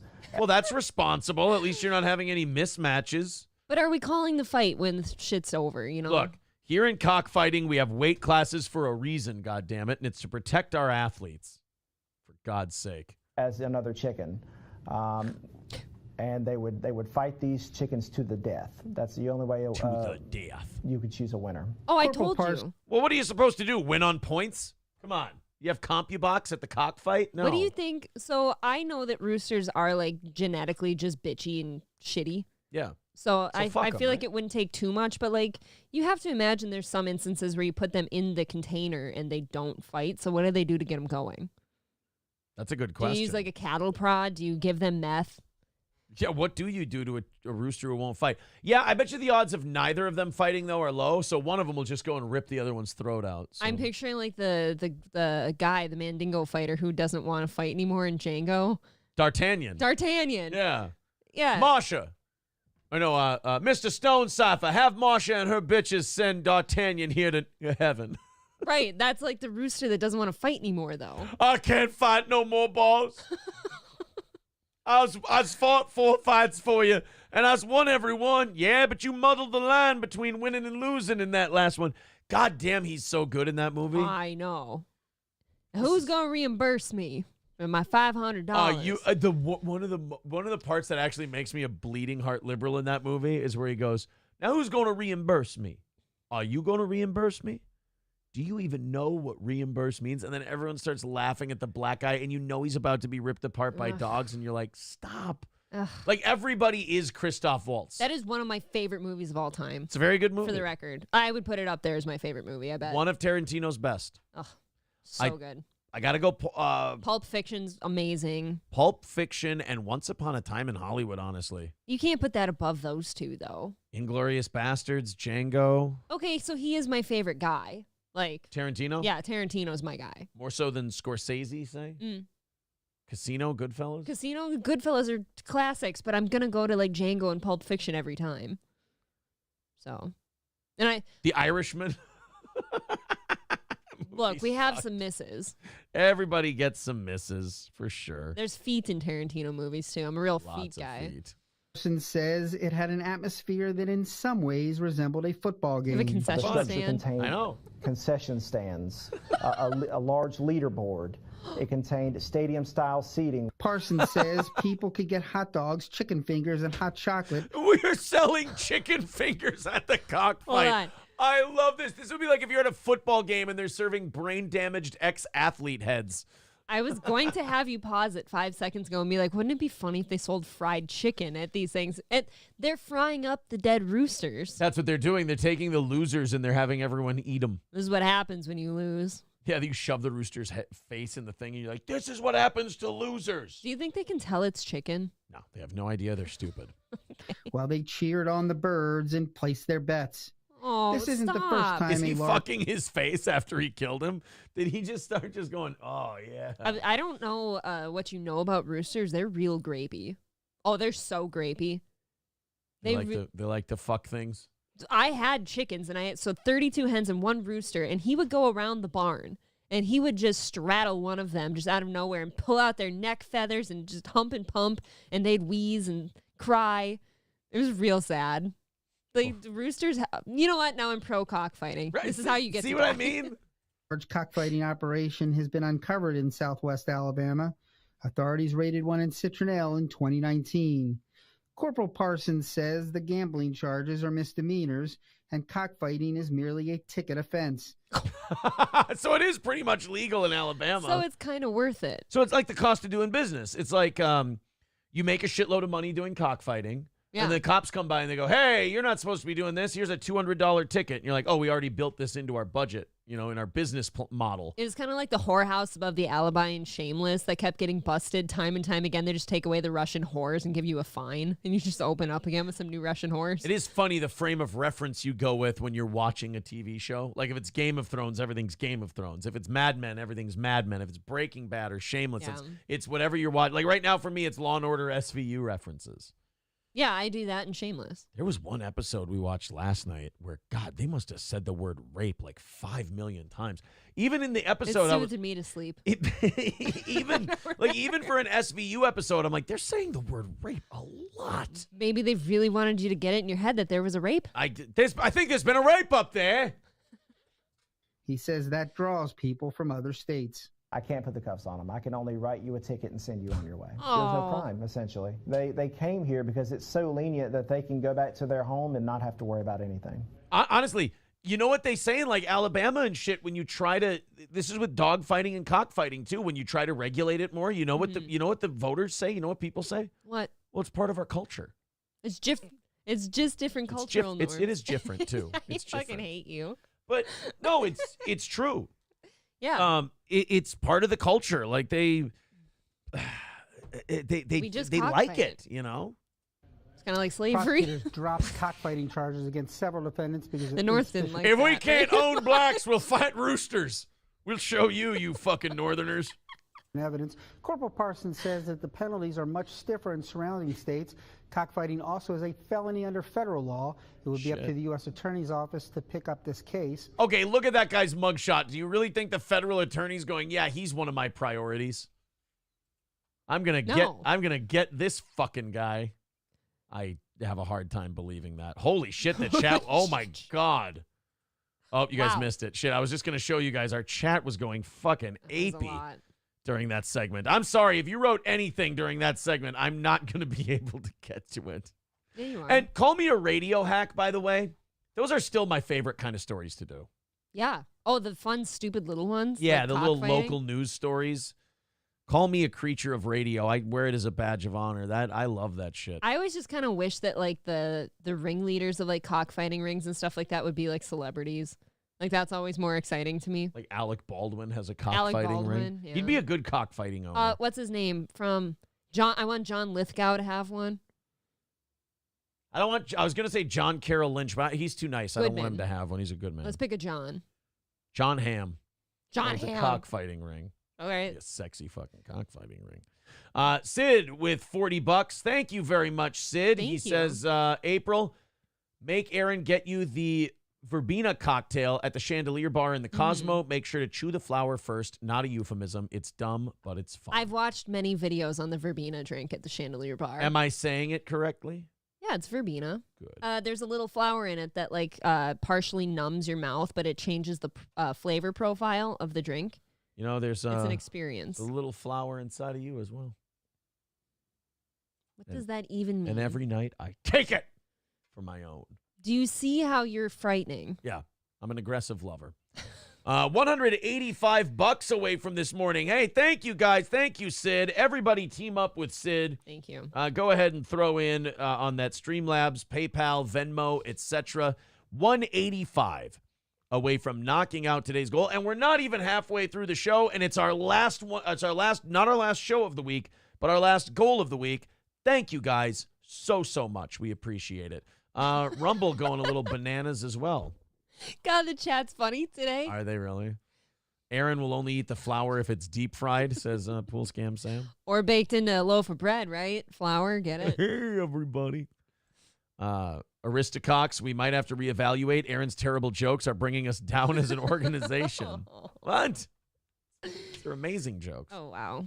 I can see Robert De Niro running a cockfighting ring. Yeah, but maybe he would have like anti-Trump shit all over and like point out what a piece of shit. He'd probably name the shittiest cock Trump, and just I don't know. I think De Niro in his prime would have been a fun cock ring leader.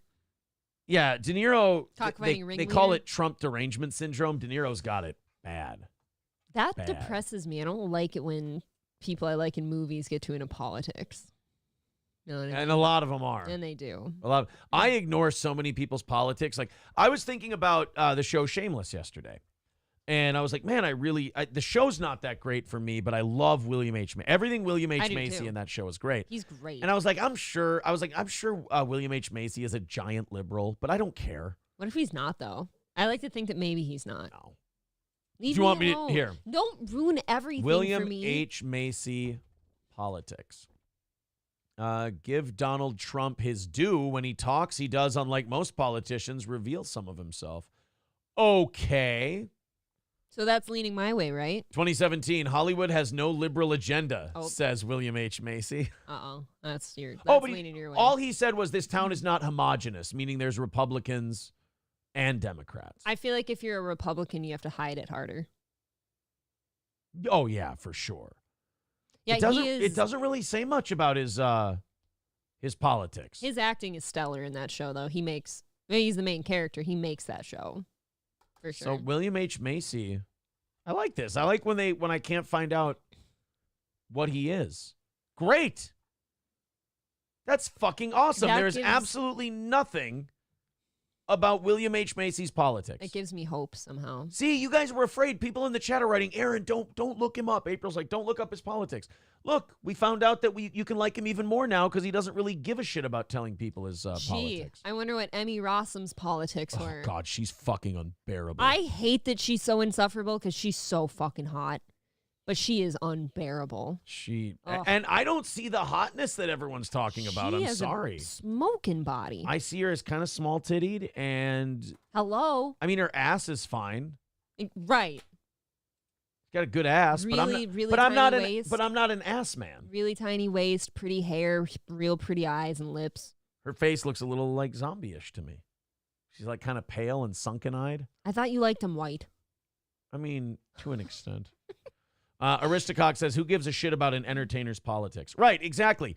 Like, I don't even need an entertainer to be liberal or conservative. I just kind of need, if I don't know, that's the best. Yeah, I don't go to you for your politics. I do want to see your performance, though. That's it. Wasabista, I'm chairman of the Itty Bitty Titty Committee. Hey, well, welcome to the program. Good to have you. Can I join?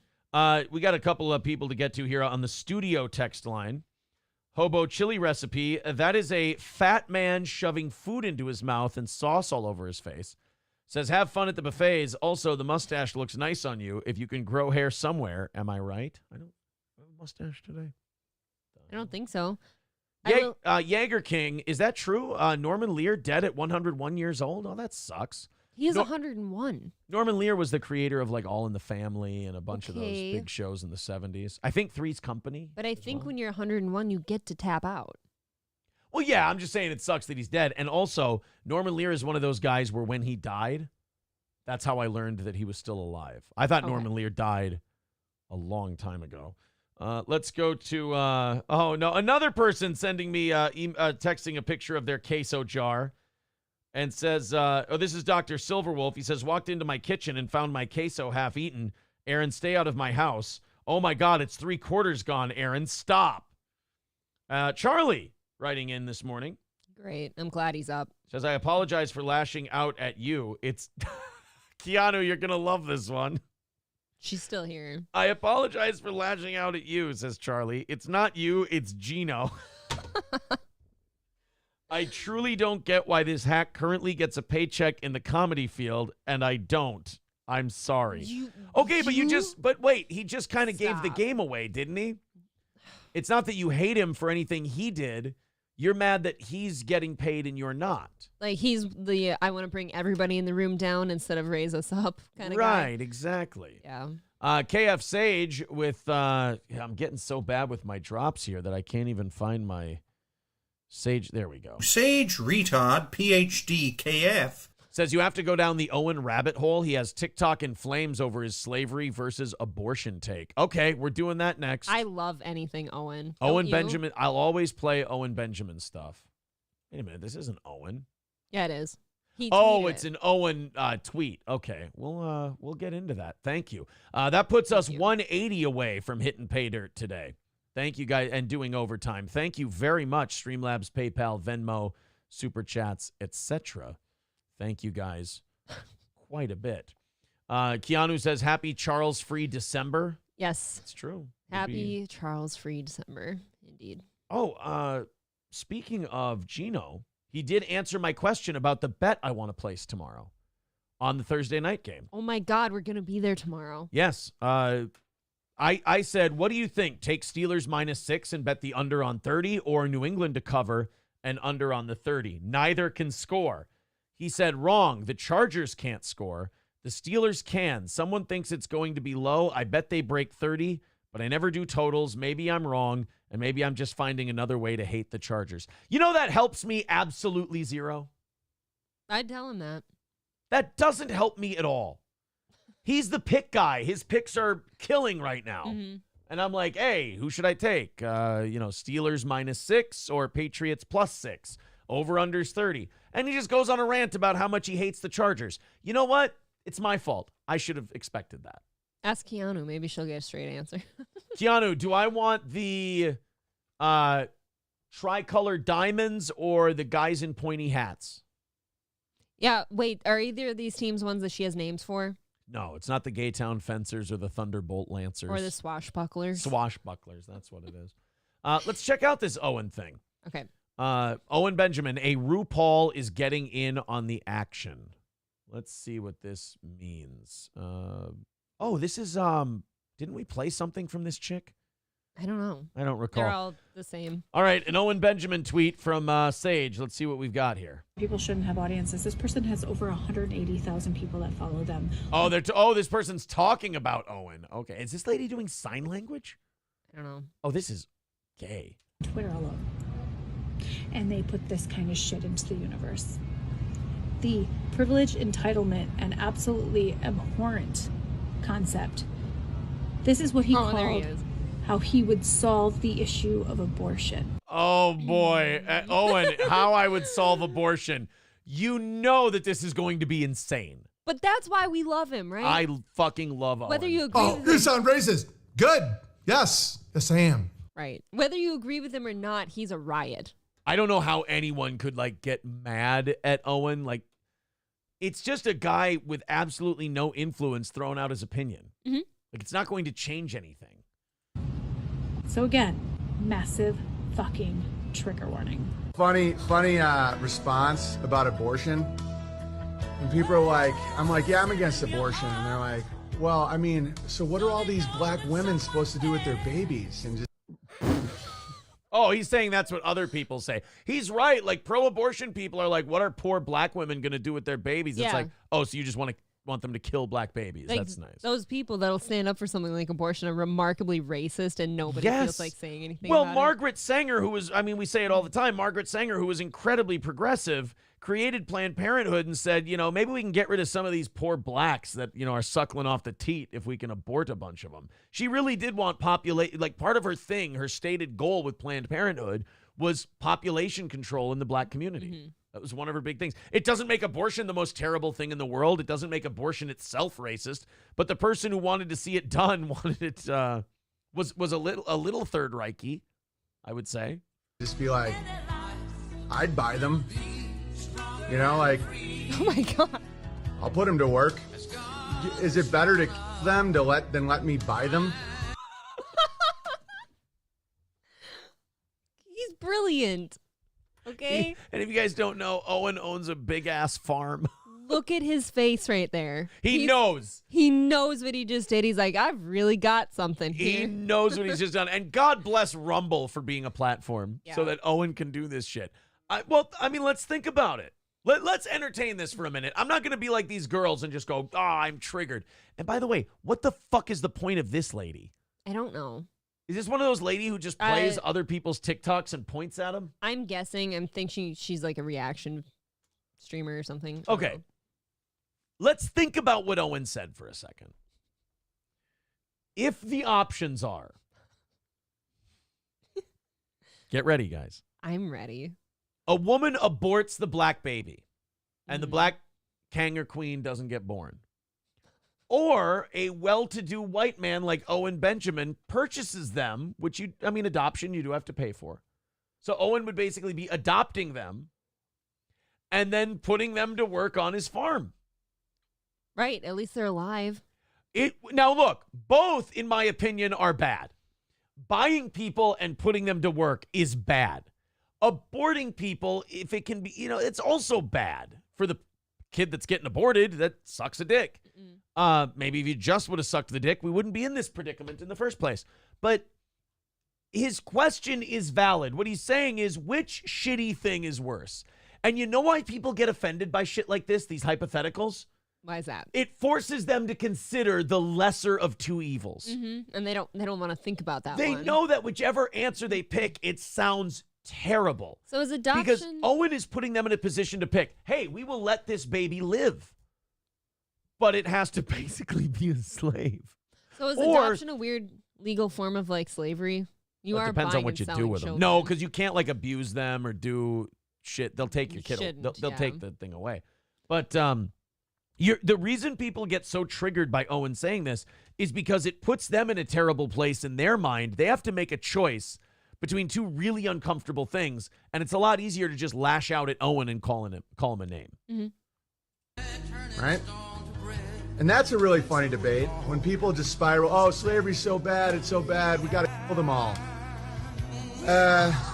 Why is it, if like a black woman's going to have an abortion, why not just let me buy it?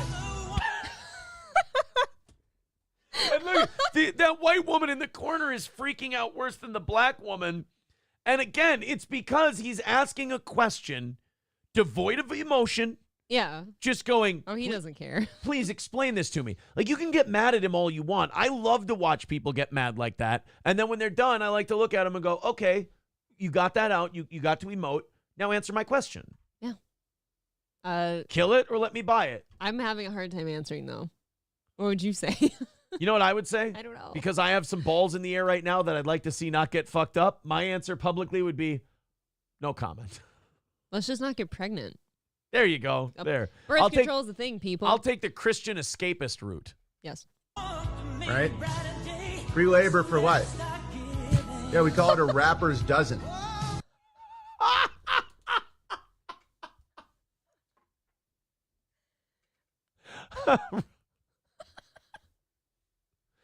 You can't say he's not funny. He's prolific. I love him.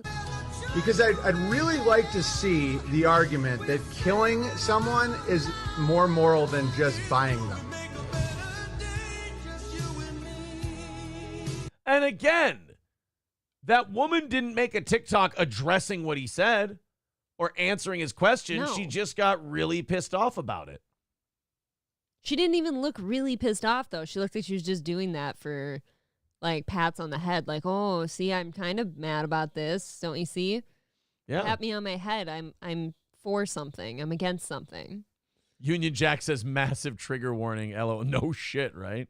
It's really funny, though. A rapper's dozen. A rapper. That is a good line, though. A rapper's dozen. Keanu says you must pick the Pittsburgh primary colors. Okay, so we're calling them the primary colors. Okay.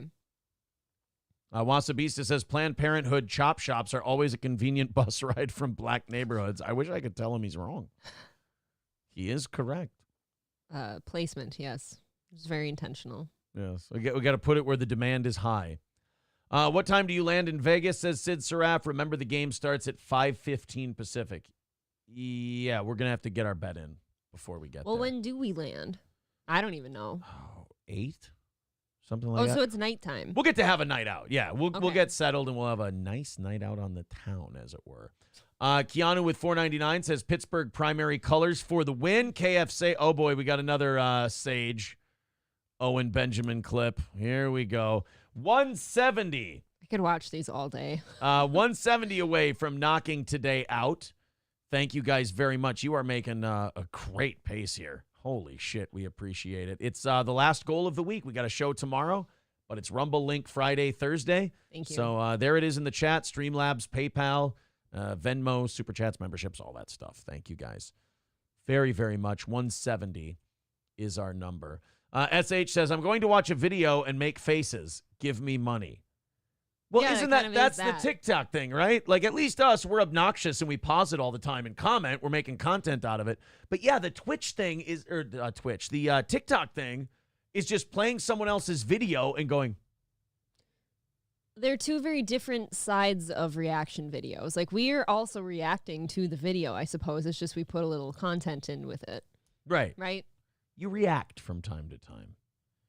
Uh-oh, Johnny has therapy at 10 a.m. I got to find a time to talk to Johnny and get him. I got to get him all set up. I think basically I just need to give him my Google login. I think that's what everything kind of runs from. And apparently sell him your churn. Yes, and I have to sell him my churn. Precisely. Just for the weekend. 700 of you checking out the show at the moment. All of you hit like, Rumble, YouTube, Kick, Facebook, Twitter. Over 700 of you here. I want to see 700 likes on all those different platforms. I sure would appreciate it. Thank you very much. And subscribe, of course, as well. Sage had another one, another Owen clip. Oh, boy. This dude is in full panic mode. If his hoes don't get abortions anymore, he's in a rough spot.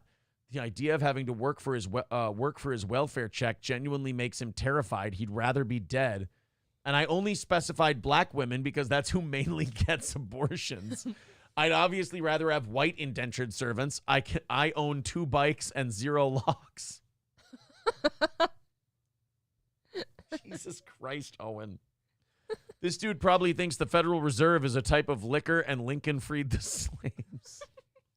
I get along great with strong moral blacks. These feminized professional victims may as well be white Karens. On second thought, I think he's on the down low. That's my guess. All right, let's see what old Owen took issue with.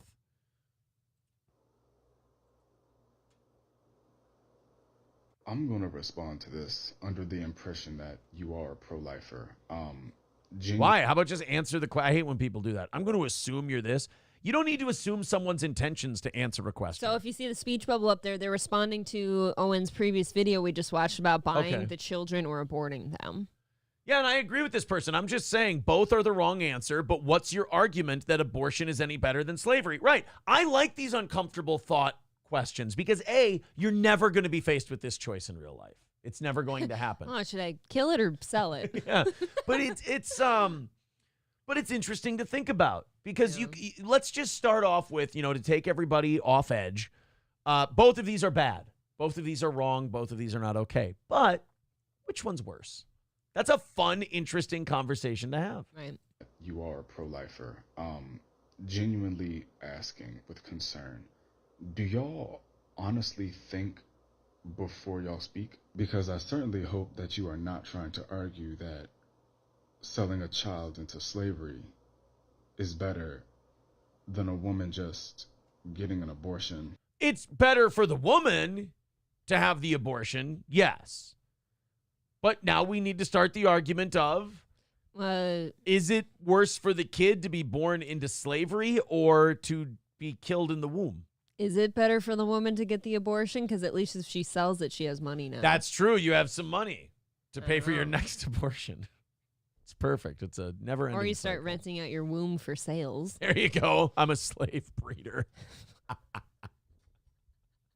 Who would buy a baby slave, though? Like, you have to take care of it and, like, spend money on it. It can't do work. But you get to raise it the way you want. I guess. Yeah. And then It's here's the, obedience. like, if you buy the baby slave, I bet you it never becomes a slave because you raise it and you get attached to it. And by the time it's time to put it to work, you kind of put it to work the way parents put their kids to work. Yeah, or like if it is a slave, like you at least treat it nicely. They're like Steven. Steven. Yeah. So that said child wouldn't have to go through that in the first goddamn place. And you watched the same just video death. I did, Right. where this motherfucker specifically called out black women. Why do you look so confused? Because he doesn't know who Owen Benjamin is, so he doesn't understand what he's doing. And offered to buy black babies and put them to work. And you're going to ask me, a black man with your whole chest, how is abortion any better than slavery? Either you didn't think this through or you're being disingenuous as fuck. No, I want to know. You know what I don't get about these people? What, Aaron? They won't answer the fucking question. I mean, go ahead and shit on the guy and call him disingenuous, do all that stuff. That's fine. But then when you're done emoting, answer the question. I don't know how to answer the question. I think both are Both are interesting options. propositions, so to speak. I feel like if your pregnancy was like the earliest along that you could ever find it, maybe like go for the abortion. I don't know. I don't want to sell somebody into slavery. Now that's on me for the rest of my life. I've got to see that somewhere. You ain't getting my money with an interesting thought. What? He does say, did the guy before mention slavery? I thought he just said buy it. Owen? I mean... Yeah, he did. He's like... Yeah, well, obviously, I'd rather have white slaves, he said. He no, called indentured it servants. Servants, but that's a fancy word for it. Indentured servants. I tell you what, that's an interesting question. And is anyone... I'd like to see someone take like a nuanced, like actual... analysis of what Owen asked and see what they end up coming up with. God, but do you have an answer? No, I don't. It's I tough. don't want... Here's my thing. I lean towards selling it being more humane, but then I go, not, God, it's a though. lifetime. It's a life sentence, yeah. Versus like the abortion, you're never going to know anything. Exactly. And like I said, if you were just very, very... let's say you found it miraculously at like 6 weeks along and the shit's like this. Yeah. You just take a little misoprostol. Yeah. Off you go. And I mean, then I don't have to at least watch the thing grow up into slavery and be abused. Yeah, you and know then that remember, that kid is out there somewhere. Remember, you as a parent are still alive and the kids out there Exactly. literally slaving away. Just hoeing rows. Colt C says anyone can go to Libya and buy a slave today. Thanks, Obama. He is right about that. Libya does have slavery. 170 away from knocking out today's goal. Again, thank you guys very, very much. Streamlabs, PayPal, Venmo. Let's bring a whale pod through here and let's just finish this thing up. What do you say? Sid's already given us a visit today. Matt Van Meter gave us a visit today. Oh, yeah. Mike's Tool and Nail gave us a visit today. Rest of you, $20 at a time, $10, $5 at a time. Let's knock this thing out and call it a successful week with one show left to go. Cardi B. I like following Cardi B because she is a piece of shit. That's true. She is a nutcase. She has some big old tits on her. Big ones. She's Pepperonis. And she's like the example of like money not changing people. She was gutter trash before she had money, and she is gutter trash now. You can take the girl out of the hood, but not the hood out of the girl. Right. Yeah. She is still just as big of a piece of shit as she probably ever was. Like the only reason she's not drugging guys and robbing them now is because she doesn't need to monetarily. She's like, if you were to have a definition of her, she's just Bronx all the way. Yes. And Cardi B has had this tumultuous relationship with Offset. They've had children, I believe. They've had 2 children. They've had 2 children. He has 5 children total. Wow. He's prolific. Yeah. They're married? Yep. Okay, they're married, but At least I think so. they've been breaking up before. Yeah. They're like the Black Croy Beerman. They've actually lied about like cheating and all that stuff too. Like they'll put it out there on Twitter just to like promote like a new song coming out, and then they'll come out and say, "Oh yeah, that didn't really happen." And she's like giving him like refrigerators full of cash for Yeah. Christmas. I don't get that. Like why 2 rich people would exchange cash like that. And they're married in the same house. Right, it's just kind of weird. I don't know. They're flexing. Well, apparently they're now unfollowing each other on social media. I don't buy it. It's for a new song coming out. They've removed the each other from their followers count on Instagram sometime between yesterday and Monday, which might sound silly, but undoubtedly carries a lot of significance in the digital age. Does it? She then wrote on Instagram, just know when you outgrow relationships, I'm tired of protecting people's feelings. I gotta put myself first. See, that sounds like a hood bitch thing to say. It is. This is all very hood bitch behavior. And like doing it on social media and doing it publicly is also very hood bitch behavior. There's a new album dropping. This is not working for me. It's like Taylor Swift. Like she goes through breakups and shit like that because she needs more content. One thing you can say Okay. about Cardi B, she's not a phony. She is a piece of shit through and through. And another thing you can say about Cardi B, money has not changed her whatsoever. No, but they're still together. I promise. You think so? Oh, yeah. Let's see. Cardi B new album. Cardi B album. album release date. Or do his. We don't. 2024. Confirms release of new album. Yeah, but when? We don't have a release date. This is back in September. Still missing a couple things, she says. Yeah, maybe she's creating the couple things. Oh, she's creating the marriage fake out or the divorce fake I out. bet Offset's got something coming out too. You know. Nana's Clam says, unfollowing on Instagram, that's the hip-hop version of divorce. That's how you know it's real. I always hate that. Like TMZ is real quick, like, oh my God, Kim unfollows Kanye. Right. And like, well, What if no she just shit. What if she just slipped and clicked the unfollow button? Yeah, Aaron doesn't follow me on anything. What? Yes, I do. It was a joke. Oh, I was gonna say, don't you fucking. Will you just relax? Don't you dare! How dare you say such a thing? That is offensive. We're not getting hood divorced. They're unfollowing each other. We should. You know what? I see why Cardi B and Offset do this shit because I just thought, hey, People you know, talk about them. I was like, you know what we should do? We should unfollow each other on everything and see what happens. Exactly. They're psychos. We should actually post pictures with just other like people, like friends and family and stuff, and never post pictures with each other. There's there's autists out there who would actually give a shit. I changed my profile picture to like me and the dog. Oh. No Aaron. Oh shit. Packerbacker says gutter trash with huge tits sold. I mean, look, there's a market for that, as it were. Did you know that there's some bill going through Congress right now to protect AM radio in cars? No. Like, Congress is looking to pass a bill to mandate that every vehicle have AM radio in it, because in order to save space and technology and bandwidth or whatever, I don't know. But the new car manufacturers want to get rid of AM radio in the vehicle. Okay. And to me, I feel like AM radio has had enough time to move to an FM signal. And anyone that hasn't moved to an FM signal, we don't need. What the shit is the difference between an AM and FM signal? Oh, God, reach, sound quality. Is it? Oh, Okay. God, yeah. Yeah, there's a huge difference. I know, like, the programming is always very different. AM radio it's not necessary anymore. It's more local, right? It's local, it's news, it's a little drier, it's more informative. And that's why some politicians want to keep it, because they're like, oh, well, people need to get information. And there's a million ways. Yeah, but like at my last job, there were certain parts of the facility where like I didn't get outside service, so I had to listen to radio. Like I couldn't use my phone.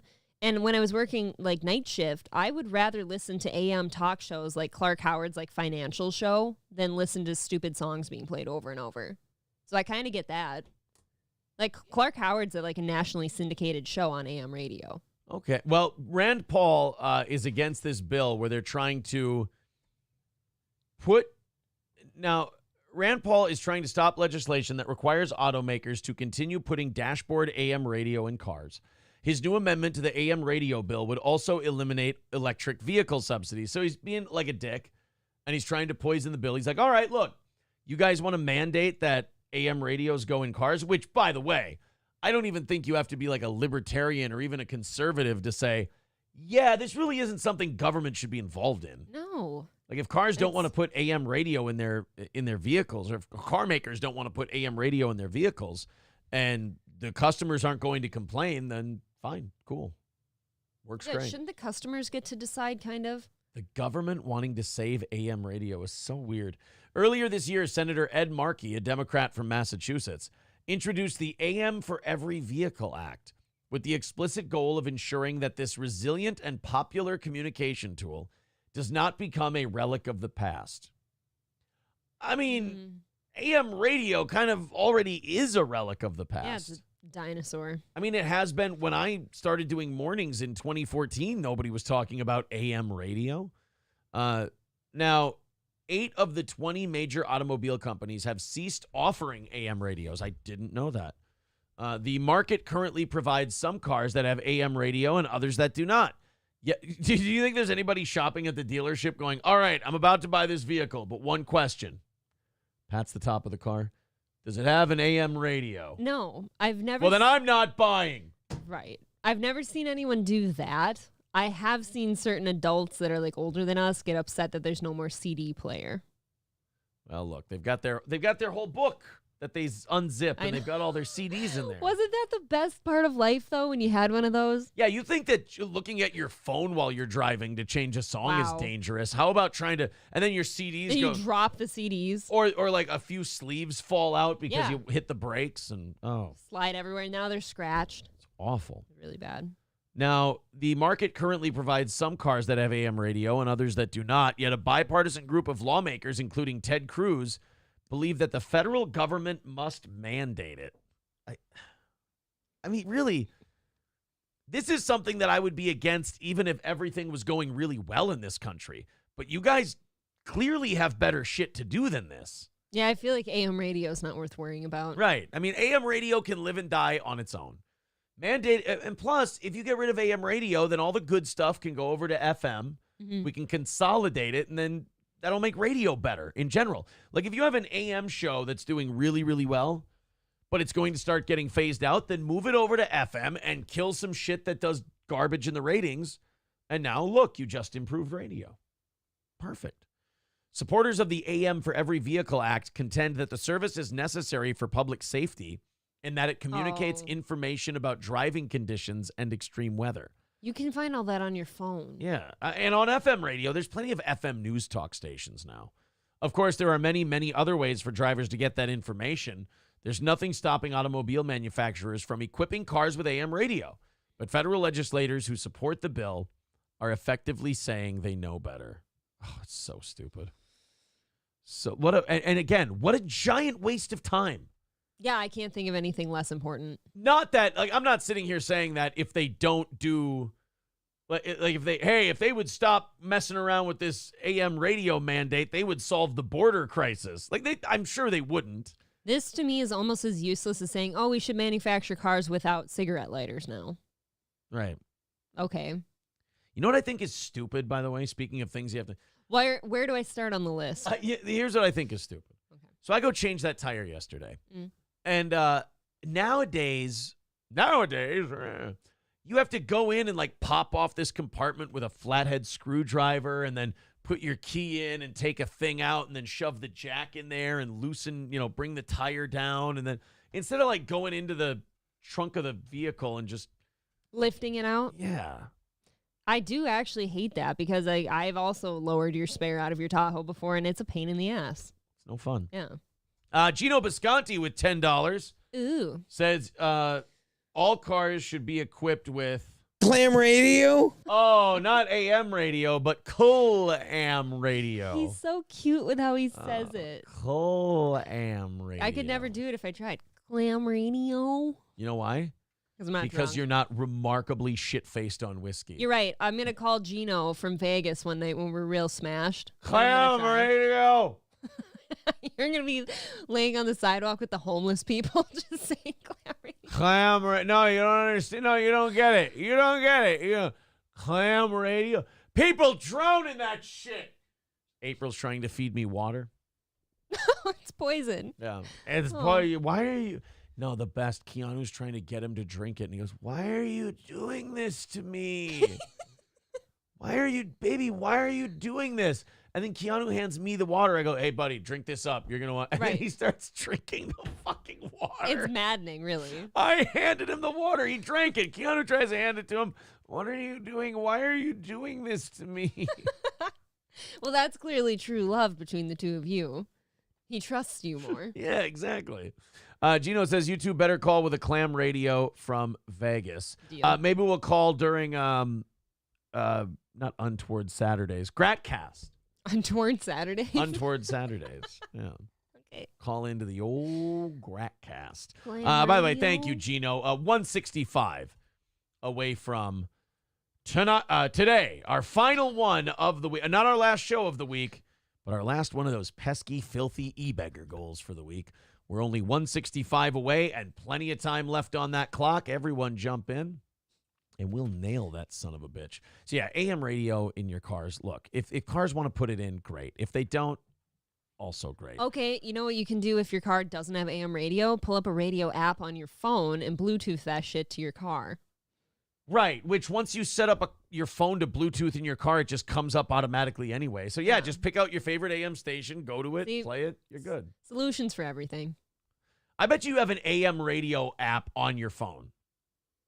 Like if I go in right now and I search, if I go to the Google Play Store. I mean, you can get like a local scanner radio. You can get anything.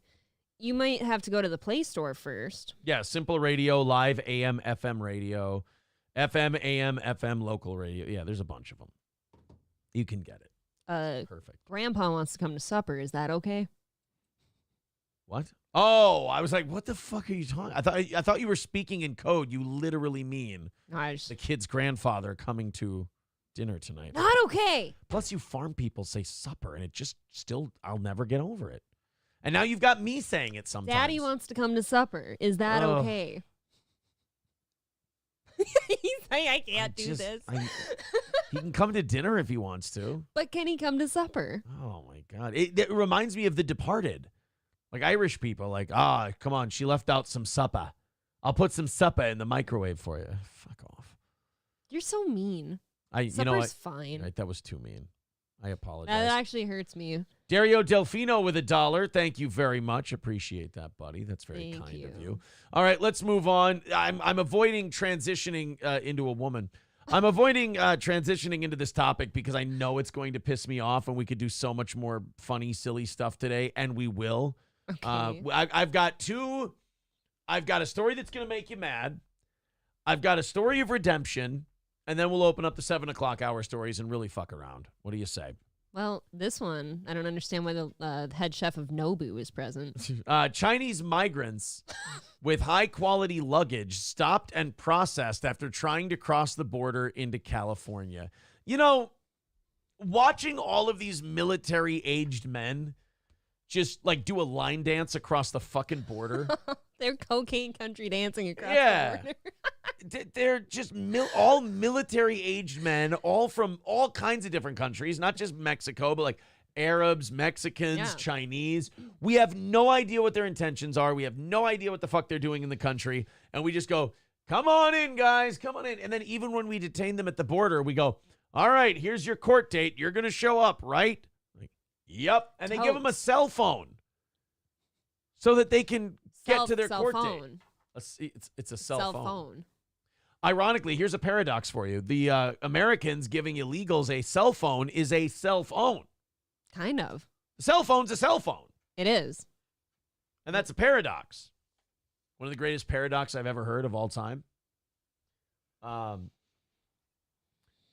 one. Fuck, I forgot. Oh, yeah, it was on Opie and Anthony, and they said they were talking about a paradox. And then they said, well, what about Doc Brown and Dr. Michio Kaku? That's a paradox. And then they said, what about Michio Kaku and his theory of time travel versus Emmett Brown and his theory of time travel? And like, oh my God, that's a paradox from two paradox. And your fucking head explodes. I just really like a paradox I can fish from. I appreciate a pair of docks because lesbians have to have some kind of footwear to use. Yeah, they're like non-slip. And a pair of docks is perfect for I them. like a good pair of docks, between some gay men, like, A pair of docks. I like it when someone gives out two different people's address, a paradox. I like when the lawyer hands me multiple papers, a pair of docs. That was going to be DOCS. That was going to be my next one. I like it when I like it when I get a Christmas present and it turns out to be not just Gordy, but another animal. I would have a paradox. Oh, mine's different. Okay, go ahead. I would, besides having a lovely Chewini like him, I would like the other half of him, right? I would like a pair of docs in the house, short for dachshund. Thank you for explaining the joke like I'm a fucking retard. Well, you look glazed over. Thank you. The energy like drink a lovely is wearing donut. off. Yes, the energy drink is definitely wearing off today. I would, Nebo says, I got a chiropractor and a dermatologist. A paradox. Wonderful. See? All your cares covered. I have a pair of khakis, but I really need a second one because when you travel, it's nice to have a pair of dockers. Dockers. Pair of dockers. What else is there? I have a file for the show prep on Microsoft Word. Yeah. And then I have another document that shows the monthly breakdown of expenditures and incomes. And sometimes I open both of them at the same time, the paradox. I already did docs, like documents. But it's a .doc file, so I figured it was. Whoa. I thought that was going to go right through my arm. I love the... oh, where is it? Nana's Clam says, I'll show you glazed over. Easy, buddy. I bet. Easy, buddy. We did that one. Aristocock TX says, Aaron needs lap band and liposuction. He needs a pair of docs. It's so mean. He doesn't even have rolls. JJ says, my neighbor at the lake stole mine, so now he has a pair of docs. Holy shit. Oh, man. But I already did that kind of docs. What else is there? I have a, could you look away for one moment? I have to, hold on. Here we go. April, I have a mallard and a hen. I have a paradox. Coming at you. Yeah. Wait, what did I have to look away for? Because I was looking up what a female duck is called.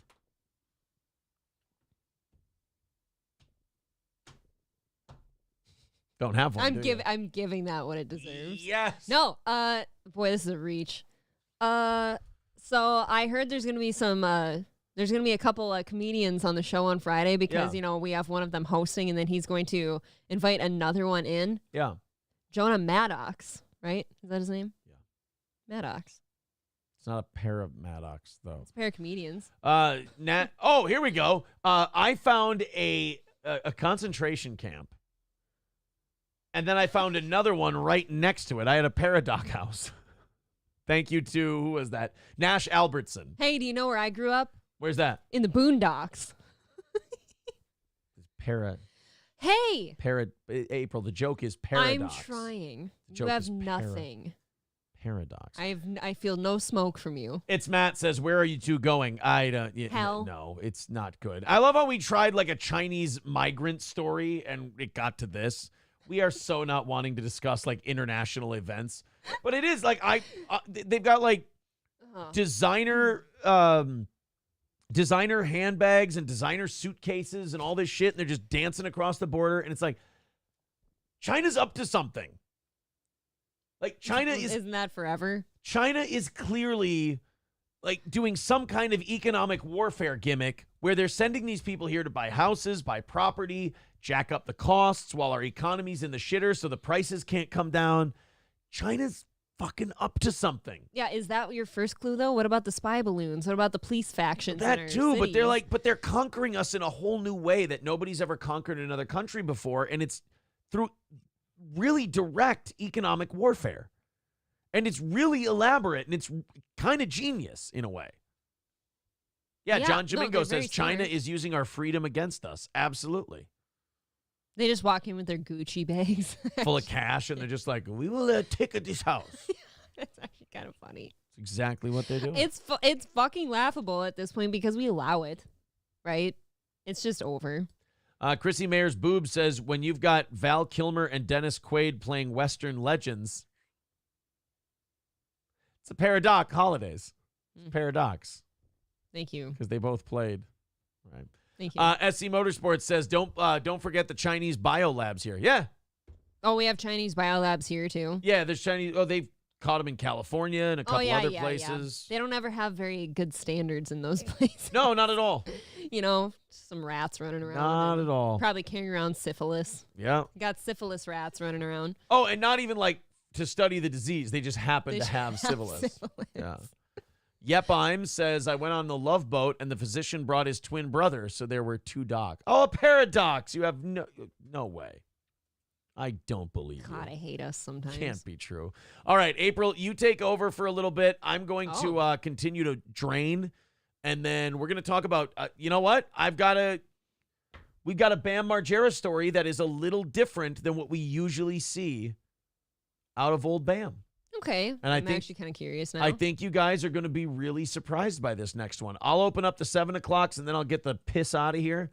And why are you opening this first? April will take, because then I'm ready to go as soon as I get back. Ugh. And April will take over from there, and I will be back in a couple of minutes. Everyone, enjoy your time with April, and knock out that last 165 while I'm gone. Throw her up there. Streamlabs, PayPal, Super Chats, memberships. Nebo says, why is this guy pissing so much lately? Since we're going on vacation, I've been doing nothing but pounding water and barely eating to just basically melt, which is working. It's kind of what I've done. So if I gain weight on vacation, which will happen, I don't lose my fucking mind. So yeah, I've been peeing quite a bit. We'll be back in just a second. April, take over. Let them know what time it is, Swiderski. I'm actually so when we're going on this vacation here for like the first time, we're actually going with friends, and one of them is like a perennial Vegas traveler, and then the other one is our age, but he's never been. So I'm trying to decide, and chat can help out if there's anyone who travels there a lot. I would like to know if there's any places we can't get out of there without taking him to, because the one place I keep having in mind that we have to bring everyone to is a total shit show. I wish I could pull it up right now, but I don't know how to pull up everything so you can see it. There's a place in downtown called Hogs and Heifers where we have had the weirdest time maybe, but the best time. Aaron turned into, what was it, Jeffrey Dahmer in there. It's basically this old biker saloon with like a big taxidermied shark, so you don't think I'd like it, but bras everywhere, and these kind of hot, kind of white trash bikini ladies serve you from behind the bar, and they give you hog piss and all that shit is their classic shot and stuff, but they make you take your shirt off if you're a first timer and put pasties on, and I think we have to take our friend there. The Hogs and Heifers? I like the joint, but you got to go when it's empty because then it's really Why? it's really trashy. You don't want to go when it's really loud and all that shit. I do. We've seen it quiet. You want to go when it's quiet. That's when it's most interesting. I think we just have to bring our friend there, though, so he has to have the pasty. Yeah, but treatment. he's not going to get, what I'm saying is he's not going to get that treatment if you take him when it's really full. They're not going to be able to spend that kind of time on him. You got to go when it's, when there's barely anything going on. And then you get that one-on-one, as it were. It's like school, smaller class size, you have a better chance of fucking the teacher. Hannah's clam says the green door. 160 away from today's goal. Thank you very much to Phage Lives with $9.99. Says alone time with April. Nice. There you go. MSO is saying no goal. Well, I mean, we're only 160 away, and we've got over an hour before we even consider. We haven't brought the offering plate out in like 2 weeks. So, or a week or two. I can't remember. Oh, no, last Tuesday morning. So anyway, go ahead and chip in and knock out that last 160, and we won't even worry about this thing in an hour and 15. Corn Diff says, like homeschool, right? What? Look, you stick your cob where you need to stick your cob, and others will do the same. Kotad says, excessive urination is a sign of diabetes.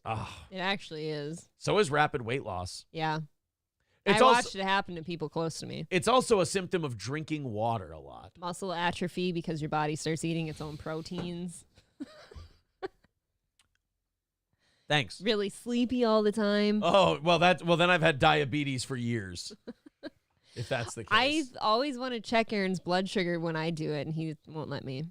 I've checked it one time, and it was fine, so we're good. He doesn't like the pokey. No, I'm afraid of needles. Hobo Chili Recipe says, do they make pasties that big? He has double the pepperoni. I have very little nice nippies. My nippies are tiny little guys. April calls them my pinks. What? What? Speak your piece. This is I have no peace in this house. This is a verbal medium. I have God damn no it! peace in this house. Sometimes a well-placed silence says everything. Okay? You're just embarrassed because you call my nipples I don't. my pinks. You do. No, I don't. I I've quit never doing called them that. that. Yeah, but once you call them my pinks, they're always my pinks. I did Sorry. it one time. Aaron took a quick bread break. That's hard to say. Say quick bread break 4 times. Quick bread break, quick bread break, quick bread break, quick bread break, quick bread break. Oh, you said quick bread break. Oh, that's what it is. That's you said it accurately. Thank you. Good work. It is hard though. All right, guys, go bananas, and we're going till 10:30 today. Bam Margera has been clean for, what did they say, 100 days?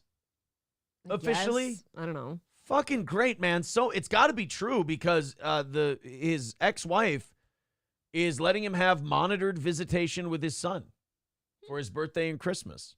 Look, That's man, good. I don't, when everyone was enabling Bam Margera and he was, circling the drain and everything else, and, you never know what the future holds, but, I wasn't sitting there going, man, I really hope Bam Margera dies. I thought he was going to. Yeah, for sure. I definitely thought he was going to die. If you would have made me put money on it, I would have bet death every time. But, I'm not like, oh, yeah, I hope Bam Margera fucking dies. I did want him to die if he was going to keep being a junkie and it was going to negatively affect his child. But I've always said, man, it would be really nice if he would get clean and he could be there for his kid. Mm-hmm. It looks like he's getting close. And now, do you think this could be like him turning over a new leaf, or is this just going to make it that much more devastating when he ends up That's how I fucking feel. up? This guy's given me no reason to believe that this lasts. I don't see this lasting. I hope the best for him, but David Glass, the attorney repping Bam's estranged wife, Nikki, tells TMZ the former Jackass star has indeed been granted monitored visitation with their young son, Phoenix. We're told Bam can see Phoenix with a professional supervisor if and when he's in Southern California, which is where Nikki lives with the kid. Neither he nor neither the lawyer or his client have been informed about any potential dates for Bam to see Phoenix. All right, now. So where's he at though? Where's Bam staying? I think he's living in Las Vegas. See, that to me is not the place to be if you're a drug addict. Well, right? I think he hasn't seen his son in over 200 days. He's been sober for about 100 days. Is this a recent clip, or is this him when he was fucked up? Let's take a look. Because of a fucking legal matter and the Florida shuffle, this will be my 3rd year not being able to. Already sounds better. Yeah, he sounds clear. There's not that slurring in there with that. I mean, he's still got a shitty, retarded Philadelphia accent, but there's nothing you can do about that. But he's not slurring and doesn't look zombie-eyed anymore. He just looks better and sounds better. Good for him, man. I hope it continues. Trick or treat with my son, Phoenix the Wolf. You know how heartbreaking this is? Okay, I but gotta that's your find fault. something else to do. I can't even see him in his fucking outfit. No one knows what this feels like. Happy Halloween. I hate to not have sympathy for people like him, but you did put yourself in that position. Yeah. Well, yeah, you alone are the reason you're not seeing your kid right now. it's another reason to, keep yourself right. Yes. Yeah, you want to stop feeling that way, stay sober. Yeah. And also kudos to him. Also, he deserves credit, like having that depressing of a night and all that shit coming back to you. And he didn't relapse, apparently, which is a plus. It's a positive. But if you keep feeling sorry for yourself, you will. Well, we'll see. That's all we can do at this point is wait and see. Bam, so far, over 100 days sober. So far, so good. And like I said, man, hopefully it keeps up. I know I've shit on Bam Margera a lot, but that's mostly out of frustration that he was a fucking junkie who kept blaming every other person for his problems except for him. Even the people who tried to help him, Jeff Tremaine, Johnny Knoxville, Spike Jones, Steve-O. It was always their fault that shit didn't work out. Yeah, or as Dr. Climate Abortion says, Bam, poor me, Margera. Yes, I have zero sympathy for him. None. I really don't. Captain Caution says he's really saying, I'm just biding my time, doing what I'm told till my next addiction. Look, man, I really hope that's not the case. Yeah, you can hope, in one hand, but there's always going to be reality. How does that saying go, April? Hope in one hand? You don't know that one? No, that's not a real saying. No, there's a saying. You can wish in one hand and shit in the other, see which one gets filled first. Yeah. Yeah, that's not a hope. It's a wish. I guess wish and hope is fine. Are you done? Are you done guarding colloquialisms? Yeah, I guess I'll I'll let that one go. Maybe put wish and hope in the same. I guess they're close enough to be in the same category. Thank you very much. I appreciate it. Yeah, even Nana's Clams goes, it's wish. Wish, hope. It can be either one. It's wish, God damn it. Jesus. Get it right. Aristocrat King Yeti. Get it right, Aaron. Well, Yeah. Fuck me in the mouth. I'm looking at him like that's not a real saying, what I just said. I've heard wish and hope. I've heard hope in one hand, shit in the other. No, See hope which is one. gay. You don't say hope, it's wish. So I kept telling Obama voters, but they wouldn't listen to me. Enzo the Baker says, Aaron, you haven't paid me for the loaves you wanted to reenact the American Beauty scene, but with crumbs. So I apologize, Enzo the Baker. Casey O'Connor says he credits Mark Wahlberg for helping him get sober. Yeah, I saw that too. Mark Wahlberg apparently helped him out, which that makes Mark Wahlberg like the DDP of Hollywood if you can get Bam Margera clean. Or of Las Vegas. Well, that's where Mark's Hollywood around. People. Let's go to this next one. John Fetterman. I want Pennsylvania to admit that they made a mistake with this guy, but I can't really hold them to that when I consider that his opposition was Dr. Oz. So they're like, was no good. Either way, your senator would be embarrassing you right now. I agree, but which one's the worst one? Well, Fetterman is treating the Senate like his own personal trolling ground, and the problem is he's really bad at trolling. Like, he says shit about himself that's like just true and depressing, and then acts like it's some kind of own. Like, remember when he was at that event and people were yelling at him about Israel and Gaza, and he goes, good news is I have brain damage, so I can't hear you. It's like, yeah, that's a bad thing. It's not the own you think it is, bud. Right. I don't think you're really showing that person by going, joke's on you. I'm a retard. I can't even dress myself properly. I'm wearing hoodies and basketball shorts. I win. So Fetterman decided to spend his valuable time in the Senate trolling fellow Democrat Bob Melendez. Now, if you don't know who Bob Melendez is, he's a high-ranking Democrat who's been found with some financial improprieties and some other stuff, to which I would say, I wonder who Bob Melendez ran afoul of. Mm-hmm. He did something wrong. Bob Menendez, I'm sorry. I wonder who he said no to. I wonder what favor he refused or which bribe he didn't accept. Because, again, a lot of the things that Bob Menendez is accused of, I have a hard time believing it's not commonplace in Washington. Right. So that brings us to George Santos, who recently either was removed or they're trying to remove him from the House at the moment. And he's one of those guys who, campaign finance laws, he's accused of breaking those, could go to jail, so on and so forth. Another guy who you're like, well, what did he do? Because, it seems like you're calling holding in football. You can call it on just about every play. Well, George Santos started a cameo. Yep. Okay. So now people can buy cameos from George Santos. And John Fetterman decided to buy one for Bob Menendez. Again, this is John Fetterman's time well spent while in the Senate. Boy, George is a cutie. Hey, Bobby.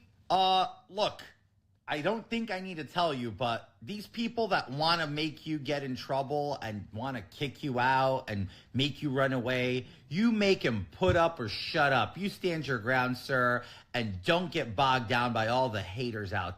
So did this guy, wait a minute, I'm confused on George Santos. Did he say he wasn't gay? No, I think he came out as gay. Okay, because I was going to say. He was married to a woman, but then he's like, haha, I'm gay. I was going to say, because, yeah, you're very gay. And it's one of those things where he married a woman, but everyone probably still went, I think George might be gay. Like, he just gives off a super gay vibe. Right. But then he's one of those people who, when he told everyone he's gay, he's like, I got you, didn't I? And we're like, no, not in the least. You didn't get us at all. All. Pretty clear. Nobody was believing that you were a heterosexual male. There. Stay strong. Merry Christmas. Ew. That's it. There's the George Santos. Well, so sick burn, though. Yeah, that's what John Fetterman's doing in the Senate now, is buying cameos so he can shit talk the people that. That's something like Bush League, like we do, right? Like, we don't even do that, but that's something we should be doing if we were going to be the ones to do it. But it's just like, you work with this guy in the same town. Like, you can just call him. You can call him and say, hey, shit on him that way. What if he won't answer? Oh, yeah, Enzo the Baker says he's gay-ish. Oh, yeah, isn't that what he said about being a Jew? Yeah, he said he's Jew-ish. But first he just said he's Jewish. And then they went, no, you're not. We looked into it. You were raised Catholic. He's like, no. I meant I'm Jew-ish. Like, I'm kind of a Jew because I grew up around so many of them. It's not like that. You don't catch Jew like it's, lice. Damn it. Or anything like that. You can't just hang around Jews and absorb them and go, oh, I'm Jewish now. That's not how it works. I'm Jew adjacent. Right. No, Jew adjacent is what we would say. But Mr. Santos, because he can't be made a liar, Jew-ish. I want that good Jew-ish. Well, that's what I usually say. I usually say Jew-ish. And then off we go. We're not good here. It's great when you tell a joke and then you hear your chair creak. It's like My favorite is when you tell a joke and it was really, really bad and your microphone stand squeaks. Yeah. Good one. Guys, we have about an hour and 5 minutes before we either do or don't have to bring out the offering plate. I'm officially going to uncover the offering plate for the first time in over a week. Oh, there you go. So it's now officially uncovered. Let's see if we can knock out that 160 in the next hour or so. Streamlabs, PayPal, Venmo, Super Chats, memberships, etc. You guys have done a great job thus far today. Let's push it the last little bit of the way. That would be great. Speaking of bullshit that they're trying to push down people's throats, Ozempic was what originally? A diabetes drug? I believe it was diabetes. Okay. And it turned into fat removal. So then it didn't really help for diabetes. It didn't work. So then they started saying like, oh, well, but it can work great for weight loss. And well, people taking it for diabetes noticed they were losing weight. Right. So then this drug that was tested as a diabetes drug and was regulated as a diabetes drug to show that the drug companies don't totally own the government and can make up the rules as they go. Midstream, after all this testing and all the regulations and trials that it went through, after they got it approved and released, they said, oh, shit, turns out this doesn't really work that well for diabetes, but it really helps you lose weight. Do you mind if we just keep this thing on the shelf, FDA, and sell it as weight loss? And the FDA said, well, your check cleared this month, so yeah, absolutely.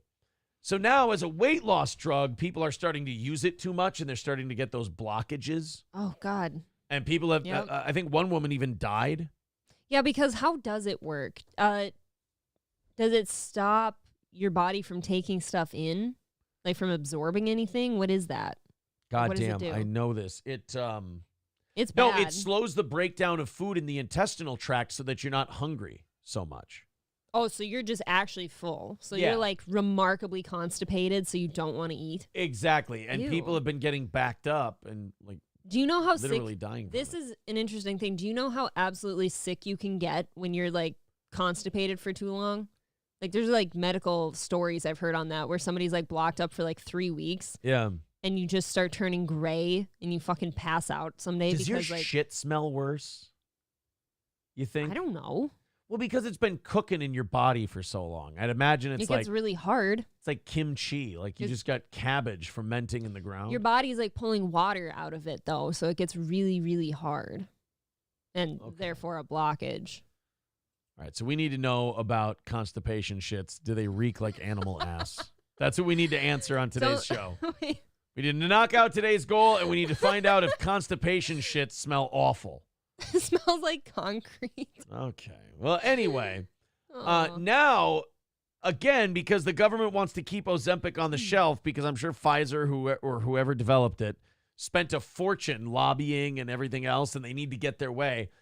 Now they're just kind of shoehorning in other uses for Ozempic, so they can be like, look, I know this doesn't work as well for the original thing we said it would do, but look at all the 9 or 10 other things that we think it can do. So meanwhile, they're basically just using people as guinea pigs as their real-life human trials. Right. Let's go ahead and watch this from Good Morning America. Finds that the weight loss drug may also help prevent alcohol overuse and abuse. Dr. Jen Ashton is standing by. First, Harold Reshef has the details. So now they're saying that because this one person said, hey, when I took Ozempic, I didn't want to drink that much anymore. Yeah, you know why? It's because you don't feel good. Right. And not only that, they're now going to go, oh, look, because one person said, all these follow the science media people who told us that we needed to be scientific about all these diseases are now going to take one piece of anecdotal evidence and go, well, could this be the case? Should everybody be running out to buy Ozempic? And think about the bucket of shit that Ozempic fell into and came out smelling like a rose. The drug bombed. It didn't work.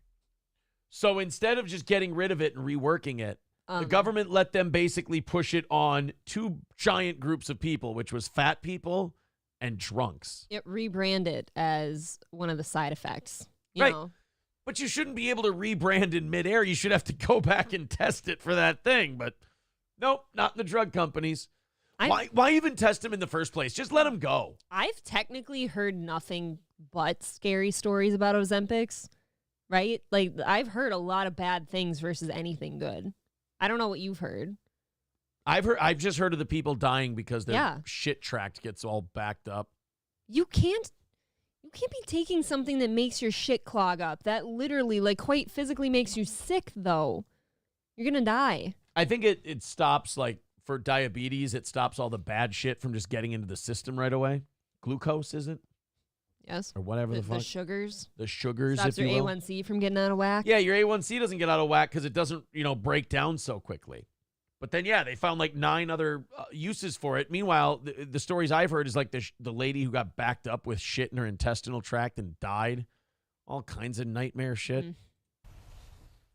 I have no desire to drink wine anymore. And it's Of course, it's a middle-aged white lady and she's a big wine drinker. I just need some me time and a mental health day. You shouldn't be in the workforce. That's why you need that. This looks like a rich one, too. She's had a lot of work done. Oh, yeah. A lot of work. that's crazy to me because I couldn't stop before. This morning, the wildly popular drug used for weight loss, semaglutide, is now showing very early signs of potentially curbing alcohol use for those who drink excessively. Okay, great. But you know when you're supposed to find that out? When? In the trial stages. Yeah, that should be a noted side effect. It's not supposed to be out there for like...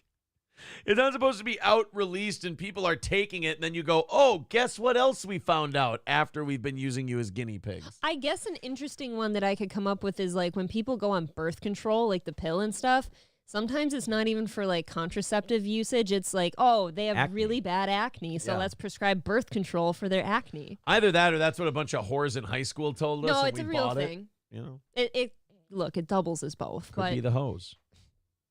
no, it be does the work hose. for acne. A new case study composed of 6 people screening positive for alcohol use disorder, or AUD, found that they all saw a clinically significant decrease in symptoms while they were using semaglutide for weight loss. Christy Martin, who was not part of the study, says... Oh, wow. You said she's a well-to-do white lady. She certainly has had work done. Yep. There's nobody her age where those are sitting under your chin like that. They are perky. Holy oh, God, I can feel how rock hard those things are. She looks like she's trying to be, 28 or something like that. Yeah. But how old do you think she is? 45? 46? 47. Okay. I don't know. I look at those tits and it is it's the epitome of looks great in clothing and would be terrible once she took it off. Really? Yeah. Okay. While she used to drink wine every night, her urge to drink has disappeared. God, what is up with these white women? What are you fucking coping with that you have to don't be know. just drinking every night? Right. Like, I like beer. I really do. I like beer and bourbon, but you don't see us, like, drinking it every single night. Jesus. No way.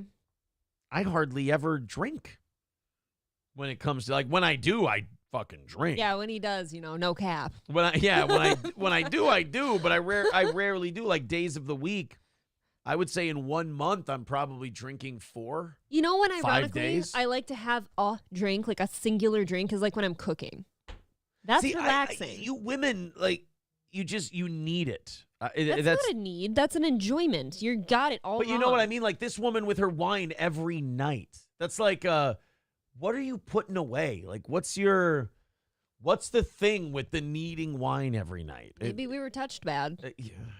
At one point. I think she's in a world that she's not equipped to deal with, and this is how she So handles you think it. she just doesn't have the tools for life? Is what you're saying? No, I think she probably has the tools for life, just not the life she's living. She's probably someone who's a professional.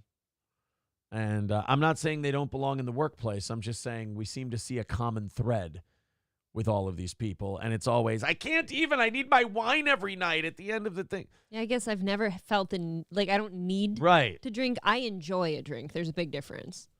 Drinking for me was becoming a bit of an issue.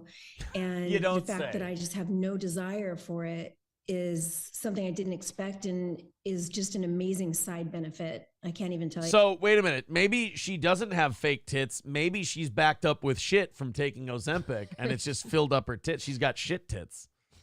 Shit tits. Shit tits. Christy, what's her name? Shit tits. Diabetic Ozempic taker, shit tits. This small case study now setting the stage for larger clinical trials, Or larder clinical trials. Am I right? looking at semaglutide as a treatment for AUD as researchers explore whether the drug has the potential to treat other excessive use conditions. But something that could have been useful to me yesterday. Right. That's how bad, though, that the government and these drug companies will not give up on a drug.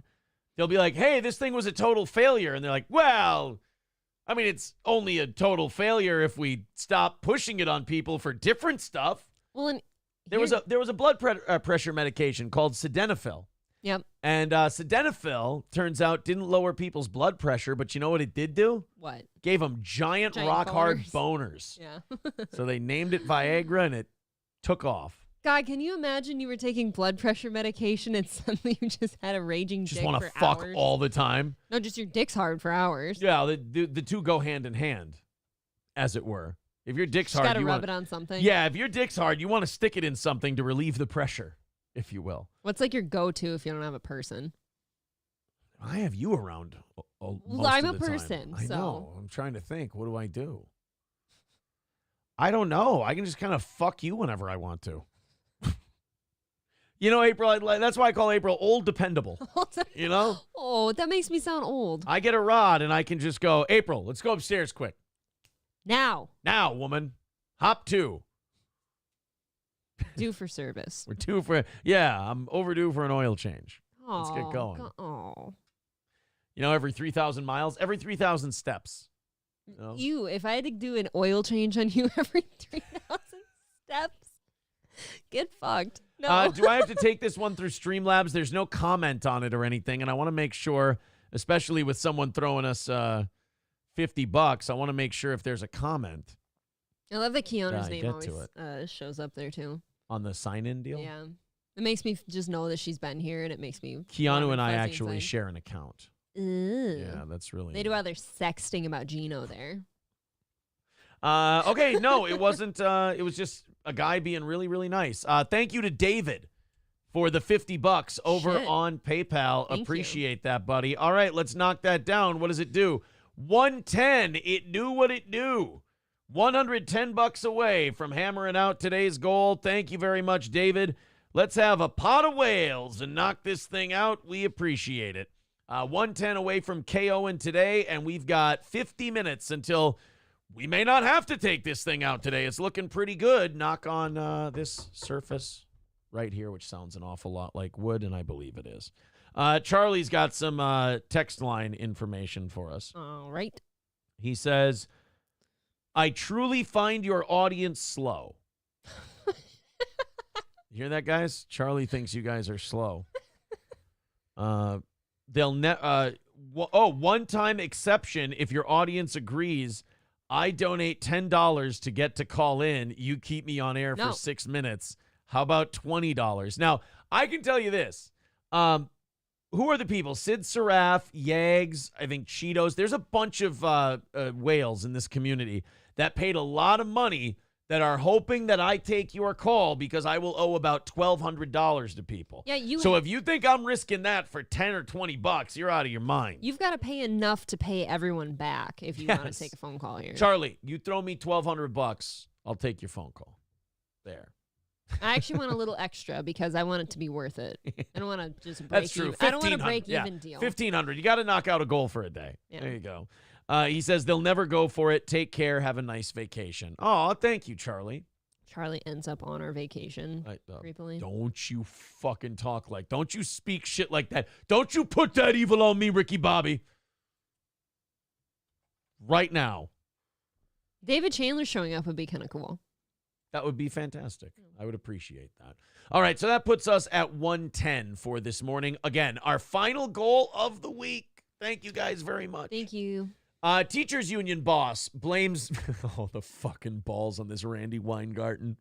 So you know how the teachers union boss was the person who wanted to keep all the teachers out of the classroom during COVID? And then we found out that fucked up kids beyond repair. Like it basically set an entire generation of school students back 1 or 2 school years. Oh, let's just not get them socialized. Yes.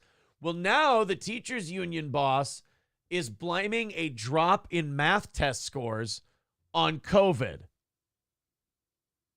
The fucking nerve of this woman to go, wait, math test scores are going down. Well, you know what? Whose fault that is?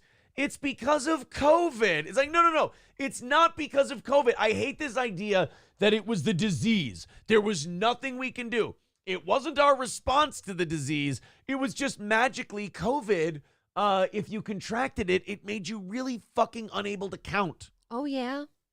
No, it was people like you, Weingarten. Actually, not people like you. It was just you. Yeah, right. The person who shut down the schools. The person who the teachers would listen to if they just said, no, you guys got to get in there and you got to teach these kids. You got to sacrifice. That's what really made me hate teachers more, is they always talked about what heroes they were, which is bullshit. They work for 9 months. They make the equivalent of about $100,000 a year because, again, they only work 9 months. So you got to add an extra quarter onto their income. But they make the equivalent through benefits and payment of $100,000 per year. And they get to walk around going, we're heroes, we're heroes, we're heroes. Well, you know what heroes do? Heroes do selfless shit in difficult times. Yeah, that's like definition of a hero. Yes, I would have given teachers all the credit in the world if they would have said, no, we're not staying home. These kids need to go to school. Pandemic be damned. They need to get an education. And as teachers, we're heroes. We did this. We got to march into that school full of viruses, whatever. And, you know, that's the price we pay. And if you're an elderly teacher, you can take early retirement. You get the fuck out. But it's time for us to, you know, buck up and help these kids. I have a question. At what point did you sign up to be a teacher and not assume you're going into a school full of diseases every day? Right. At what point Kids did you are think... bags of germs. Yeah. At what point did you think that you weren't going to get sick being a teacher? That's kind of what people assume hanging out with kids that often, right? Daycares and schools. Yeah. You either get the most stellar immune system ever and you're just knocking everything off you, or you get sick a lot. I think this Randy Weingarten knows that she fucked up and is now just trying to retcon the whole COVID thing as, hey, what were any of us supposed to do? And, you know, who knew? They're trying to pretend that the move they made was the only option anyone was considering. Right. She pulled like we didn't know, so we had to like act first and ask for forgiveness later. But we did know. That's the problem. We did know that this was going to have terrible effects on children. And we're dumb. Some kids didn't even learn how to talk properly because you know what? They need to watch an adult's lips move when they talk to learn. They literally moved down or moved up the age at which children need to be speaking by a year because of COVID. Oh, wow. It just fucked people That's up so just bad. Heartbreaking. I would gladly take 200,000 more Americans dead from COVID, even though I don't think that would have happened. Probably not. If we could have done away with masks and remote learning and all of that, I would have definitely taken 200,000 more dead boomers if it meant that kids could get a good education and babies could learn how to talk. I agree. I would make that trade every single day of the week. I don't like harming. No, harming's not even the best word for it. What are we doing? We're hindering our next generation by doing all this shit. Yeah. Now, Randy Weingarten, the head of the second largest teachers union in the U.S., linked the worldwide drop in math scores on a key international test to the COVID-19 pandemic, during which she had lobbied against a full return to in-person learning. Randy Weingarten issued a statement that said remote learning was to blame for the drop in the 2022 program for International Student Assessment Math Evaluation after scores were released yesterday. Worldwide, the extraordinary drop in math and reading scores shows how detrimental the COVID-19 pandemic and its aftermath was to student learning. No. The COVID-19 pandemic in and of itself was just an illness that went around. Yeah, we have never shut this down for bad cases of the flu. I don't get it, you know? It was this, again, it's this retconning of COVID where instead of admitting they were wrong and the rest of us were right, because remember, they said awful things about us. They said that we wanted people to die, which I guess in my case was not entirely wrong. Yeah, okay, fair enough. Let's get the boomers out of here. They call it boomer remover for a reason, which is a product I would buy. I've never heard that. But they're retconning this thing because they said so many shitty things about us and like really hostile, evil shit that they can't now turn around and look at us and go, hey, you were right. You know, it's kind of like when you get in a fight with your partner and it got really bad and you're just like, wow, and you kind of go, oh, I fucked that up. And you're like, well, I can't go back right away and apologize because that got really fucking crazy. I'm going to have to wait a little bit and then I'll say I'm sorry. What? I feel like you just defined yourself. Like you're very much, well. We've all done that. I'm going That's to decide everybody. I'm right when I feel like I'm right. I will say this. Being a guy means knowing you're right. Being a woman means people knowing you're right. I guess. That's... I'm going to come up, you know what? I thought it was just based on genitals mostly. Dicks, yes. Give me a week. I'll come up with a better marketable phrase for that.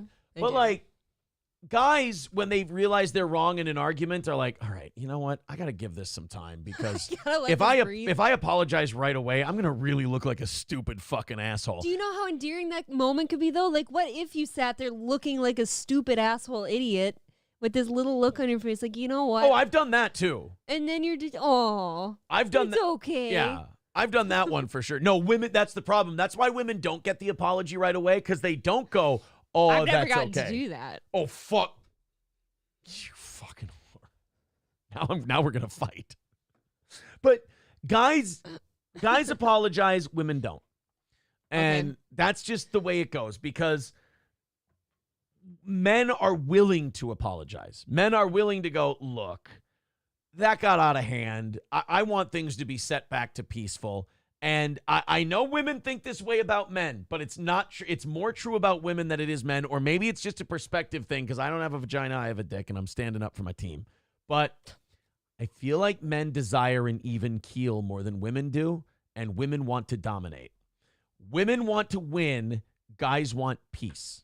Okay, That's my position. I feel like men apologize a lot more when they're not wrong than women do when they are wrong.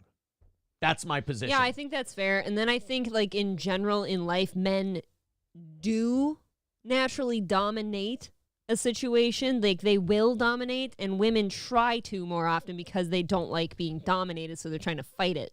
And it shouldn't always work that way, though. Men just naturally, because of their size That's and what presence. I'm saying. But men don't. The difference between men and women is women try to dominate. Men don't. Just said Yeah, that. no, I agree with you.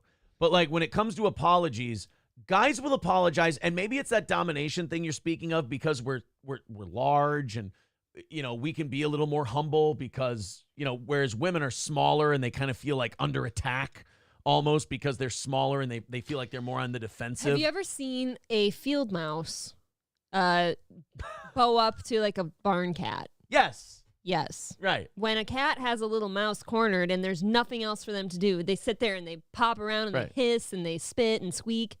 Even though the cat may be right, the mouse And is it's like, clearly bigger. the mouse is like, fuck this cat. I'm not going to let it be bigger than me and stronger than me, and also let it know that it has a point. Right. But do you understand? I do understand. I'm agreeing with you. Whereas men will sit around for a little bit and they'll go, you know what? I know I'm right. I'm comfortable with the fact that I know what I'm saying, but you know what? I don't want it to be like this. I'm going to go and I'm going to apologize. I feel like women do that when they've given up. Wait a minute. So You know what I mean? You're saying women have to have it beaten out of them? Not necessarily, but I feel like it happens a lot where it's like, okay, this is just a really bad situation, and I'm just going to tell him he's right, and that's going to be fine. Okay, but here's how women do it. Women go, oh, fine, I guess you're always right. I mean, there's always a little zip of shittiness in there where you're like, men don't get to enjoy their wins because it comes with a side of, but remember, you're still a piece of shit. Oh, wow. You don't think men sit and belittle and demean and make it known that, yeah, you're shitty? You don't think men fake apologize with shittiness? Oh, yeah, we can be cunty. You're remarkably cunty. You're bitchy. But that's when we do it right away. That's why you want us to wait on our apology. Because if we do it right away, we're going to try and salvage our pride a little bit. You don't want that. You don't want us salvaging our pride. That's why they call it swallowing your pride. Men need a minute because our pride doesn't go down easy. Yeah, you don't want to spit your pride. No, it's like cum. We don't swallow our pride easily. And so we need to sit around for a little while and go, just go say you're sorry. And we will. In our mind, we'll go, don't be a cunt about it. Just say you're sorry. Be really nice. The other side of you will go, but you were right. It's like, it's not fucking important. It's like we have a Corey in our head that goes, yeah, but you weren't wrong. Hey, Corey, not right now. We'll need you at some point, but not right now. Bud Badnesser says, I don't see any apology there, only gaslighting. What, when women go like, oh, I apologize, it's important to you. I don't think that is. No, I think that's women. I think we should stop using the word Yeah, gaslighting is a gay word that men shouldn't use because I don't think anyone should. It's such a homo word, but it's a weak therapy word for lefty people to use. I don't think it's that. I think it's women just strategically, or anybody just trying to hold on to a little bit of their pride. Yeah, no, they want to apologize, but they don't want. Nobody wants to be like cucked out. Basically. I kind of take issue with, there it is again with the cucked out stuff. Like that's a way overused, misused word as well. I don't like it when anyone pretends that everyone doesn't do exactly that in an argument. Everyone's trying to hang on to their pride, whether you're a man or a woman, unless you're absolutely beaten the fuck down, and then whoever that person is just rolls over. Physically beat them down. Everyone tries to hang on to their pride. That's why we say all the shitty stuff we say. Everyone's sneaking that shit in there. Everyone gets some shit in there. It's not a man or a woman thing. We all do it. I do think, like we said earlier, though, I think men do apologize more because there's less on the line for us.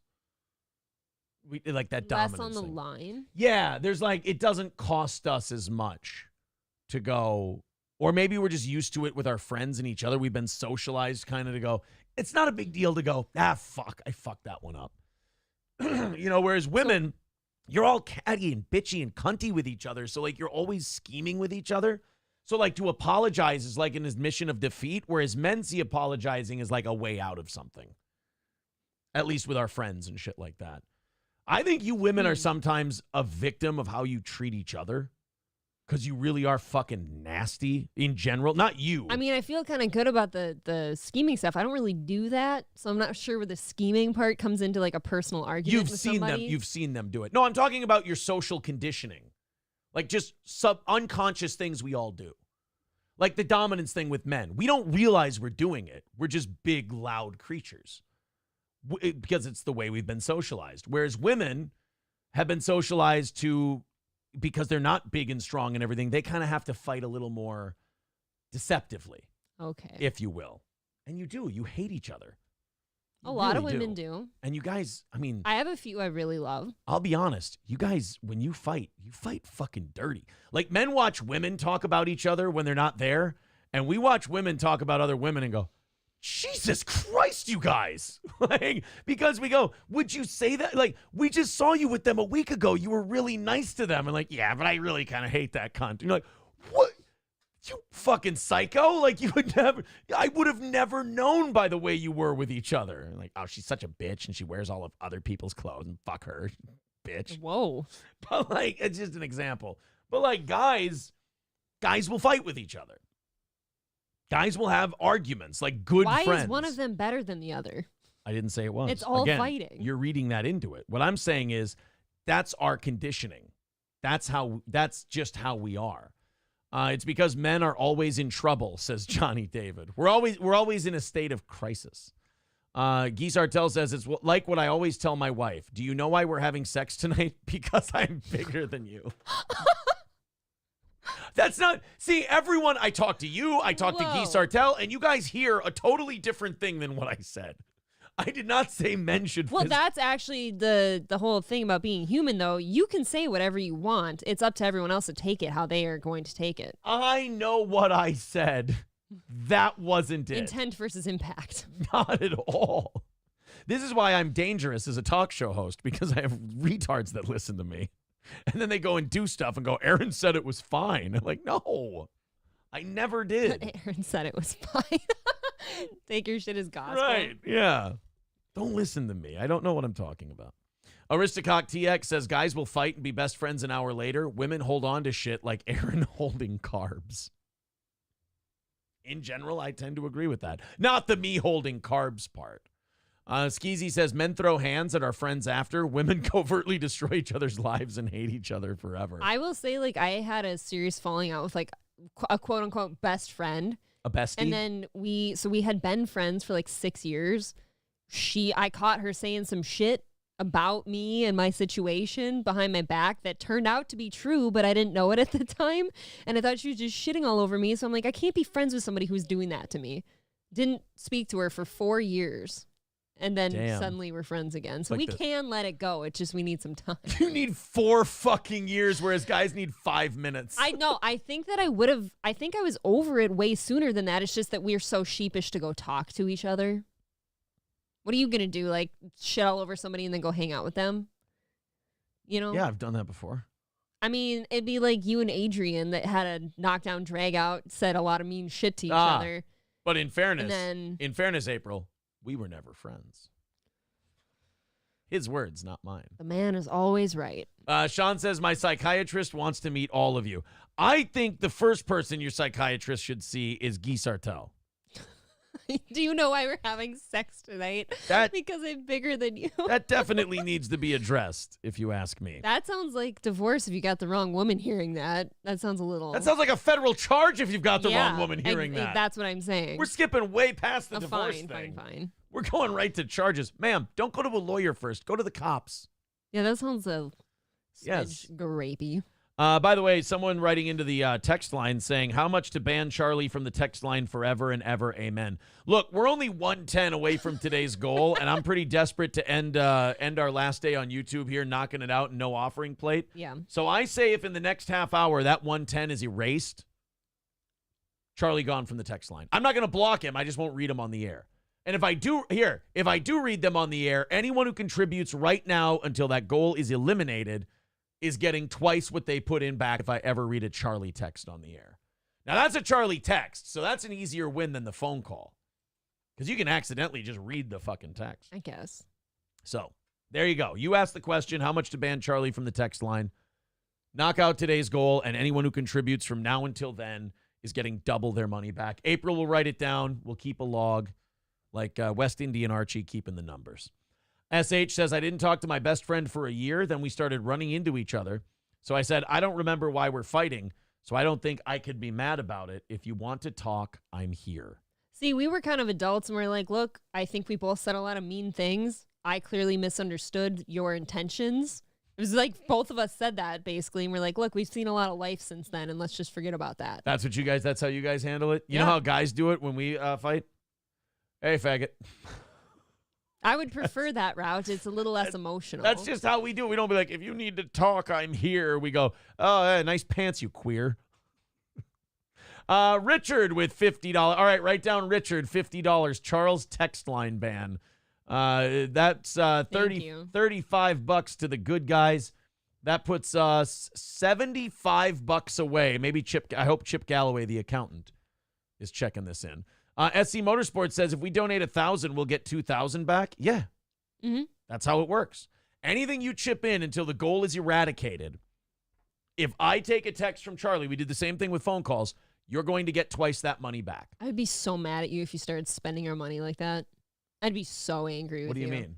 Like if you just read the text anyways. And like, oh, these people just money. Like, here, we'll pay it back. You know what it would be? It'd be like me just deciding, you know what, this guy has no qualms about anything. I'm just kind of... Semper said, so $50 is the dollar amount that will get Aaron to read your super chat. Semper, did you leave something? Yeah, he's been trying to get your attention. Oh, no. What did I didn't miss one of your super chats, did I?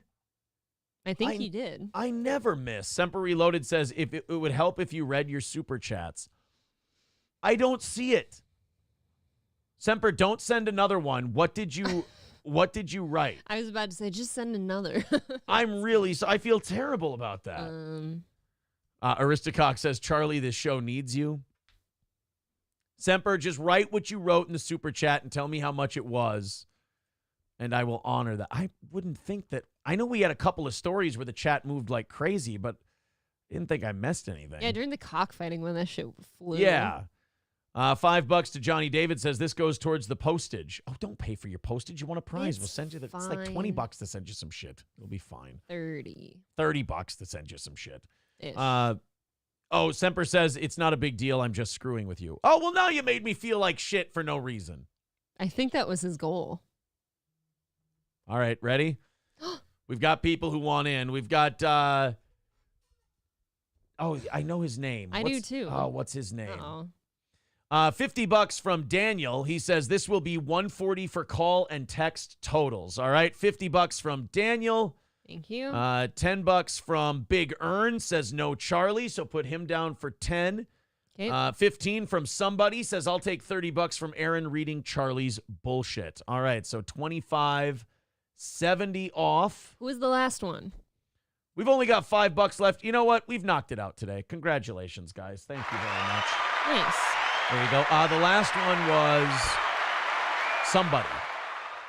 somebody with 15. Well, there you go, guys. So now we got some. If we take another text from Charlie, April, how much do I owe? About $250. So we got 2 50s, a 10, and a 15. Yeah, so I've got about $250. Aaron, don't ignore Rusty's super chats. There isn't what. Don't fuck. Don't you mess with me. Did you see the last one from Hobo, though? It was really funny. Are you doing it now, too? Son of a bitch, this is like a mutiny. It's like a goddamn mutiny. Oh, man. Friendly fire. It is. I'm being used by my own people. All right, guys, congratulations. Thank you very much. Thanks. The last goal of the day has been hit. The last goal of the day. Or the last goal of the week. Sometimes it feels like that. I apologize. It'd be like that sometimes. It'd be like that sometimes. It'd be what it be. It'd do what it do. So, yes, no more Charlie texts either. Well, thank God. I've run out of all my Charlie motivations now to raise money for the program. So Emails. That would be funny if Charlie keeps finding ways to communicate with the show. Telegram. And then I'm like, guys, shut it down. Ravens. Fucking birds start flying into our windows. There's 90 dead birds outside the window when we get the show done and lift the blinds, and we're like, oh, mother. Somebody told me, wait, wasn't there a story you and I covered like last summer about how like there are no real birds, they're all drones? Like spy drones? The birds aren't real, guy. I think he's trolling, but yeah. But what if that was true? Because they do fly into windows like retards. Yeah, but they fly naturally. It's not like a being controlled, you know. How could you tell the difference? Because I'm bullshitting. I ask you. No, the birds thing is one of those things where you can trip me up easily because the answer is birds are fucking real. You could mix a fake one in there. But I don't. But it's one of those things where like I can't give you a definitive technological like look kind of a thing. I can't give you a mathematical equation. If you're going to be a dick about birds not being real, I'm not going to be able to convince you they are. Because you know what my answer for birds not being real is? What? They fucking are. They're just real. They exist. Bigfoot is real. It's beta. Thank you to Scarface for the $5. Says, fuck off, Charlie. Goal. Put Scarface down for 5. Thanks, buddy. He's going to get 10 if we ever take a text from Charlie again. All right, guys, that's it for the week. We're going to leave now. No, I'm just kidding. Oh, my God. Should we just check out? What a dick move. It's like, man, I'm in vacation mode. Fuck you guys. Tomorrow, we're going to be doing Rumble Friday, Thursday, though. With Ethan Ralph. With the Ralpha Male. When's he on? Ethan Ralph. He's on at 10, right at the end. Nice.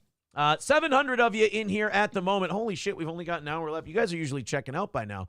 700 of you hanging out, though. So everybody, I'd be stupid if I didn't tell you all to hit like. Hit the thumbs up, whether you're on Rumble or YouTube.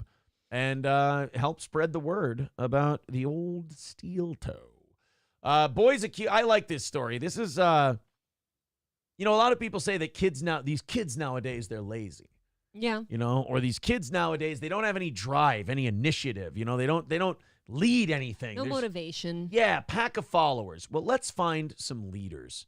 Let's go to Durham, North Carolina, and find some kids who are getting after it. Oh, okay. Durham County Sheriff Clarence Burkhead says that they've noticed an increase in property crimes in recent weeks, and in response, they increased patrols in areas where the violent crimes are being reported. As recently as yesterday and into this morning, the sheriff's office recovered 5 cars that were reported stolen, including this one, which they say was taken from Wake County. The sheriff's office identifying 10 cases they are investigating just in the past week. They say 10 young people were involved in these crimes involving stolen vehicles. So basically, they're starting a car theft ring with teenagers.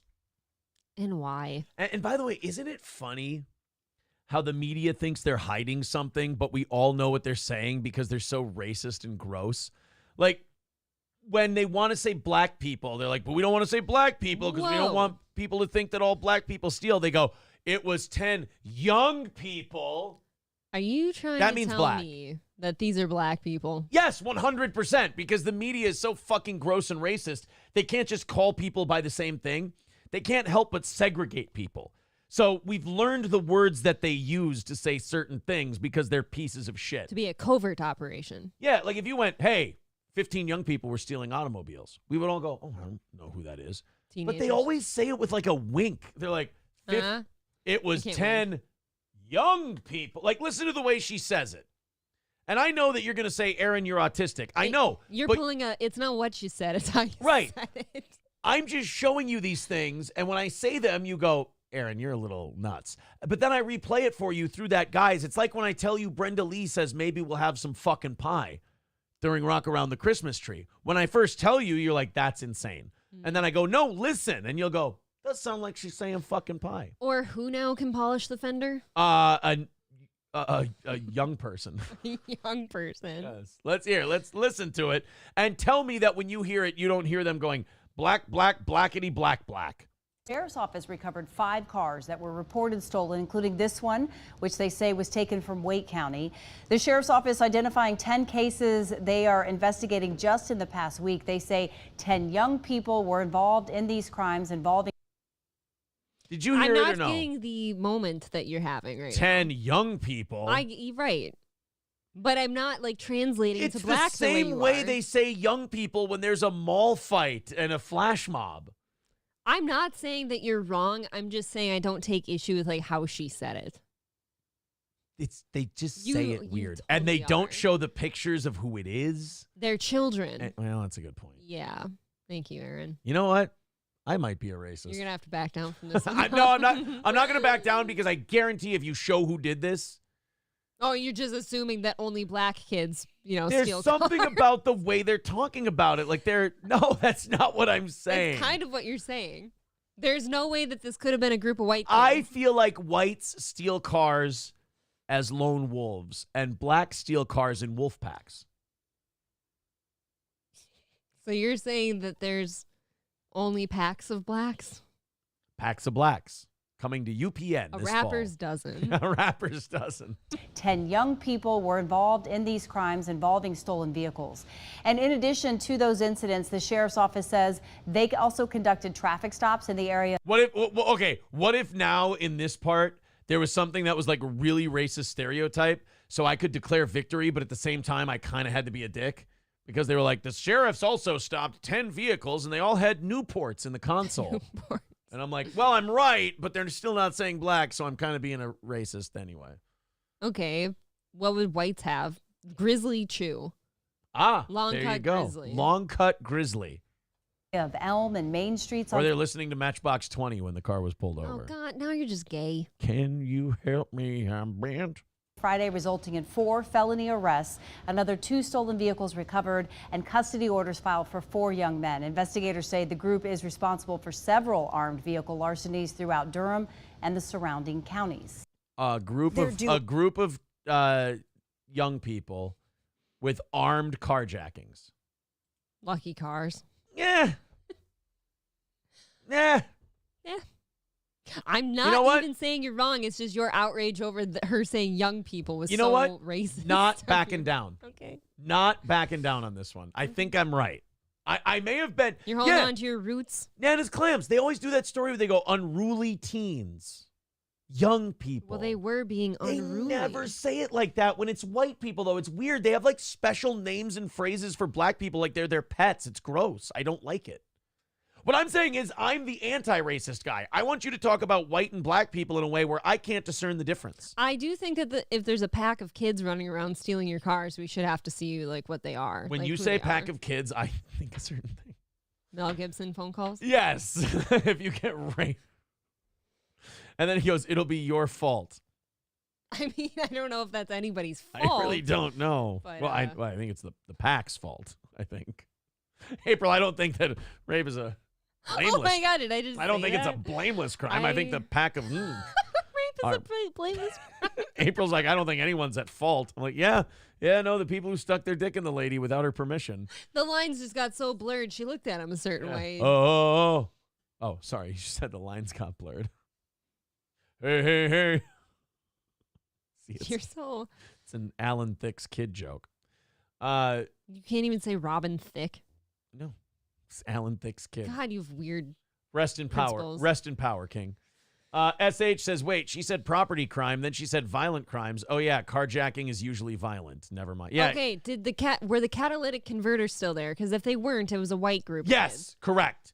There you go. You nailed it. Sorry. I've still got a little Celsius Your kicking. nips are hard right now. They've been hard all morning. Mine too. It's cold down here. Yeah. I put on my heavy sweatpants today. And rolled them up. Well, the He's wearing Bermuda shorts out of his fucking sweatpants. Yeah, sure. No, it's so gross. I hate it. Ew. See? Oh. Look at the definition in that calf. I'm getting some Get definition the in me fuck legs. out of here. Thank you, Mia, for becoming a steel toe bro. Let's go Thank you. let's see what the audience think. Okay. Autistic dudes fuck, says Dario. Thank you, buddy. Ambivalent Bastard says he's doing the conspiracy theory thing where he starts with a premise, then forces things to fit it. I might have done that a little bit. But what if I'm right? Then it's going to make me worse. Your tinfoil hat's glowing. It's red.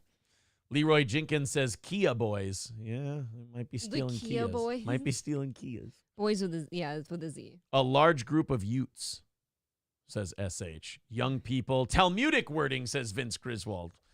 Stardom young. Daddy borrowed a car for Newports and never came home. Oh, wait. Rusty. And why was it an old Buick with huge rims? Rusty Grammar says Wait County, Weight. Aaron's hometown. Rusty, that was mean. Jagger King says they also call them street performers now as well. D. Gulag says, I heard bird watchers. See, you guys are getting worse than me. Jagger King says unruly teens. See, that's what I'm saying. Annie last name Gurman says as in a pack of Mel Gibson voice. Oh. The Dodge Charger in the video says it all. Or the Dodge Charger. Or the Dodge Charger. It was a Challenger, by the way. Darce choke. Get it right. Magnum DUI says April, stop calling the bug exterminator. They just kept leaving queso traps and spraying her husband. Hurts. I started to feel bad. That hurts my feelings. Hobo, I can't read that one. Johnny David says 10 basketball young people. What does Red Bar call them? Nominees. Nominees. That was a deep cut. I had to pull that out. There's a lot of Red Bar stuff I'm going to steal when he's dead. SH says, I knew a guy who took a car because it was running and it was cold out, so we decided it was better than walking. Not criminal, just lazy. Well, I mean, kind of smart, too. Just practical, really. Scarface says Durham, North Carolina, definitely black. See?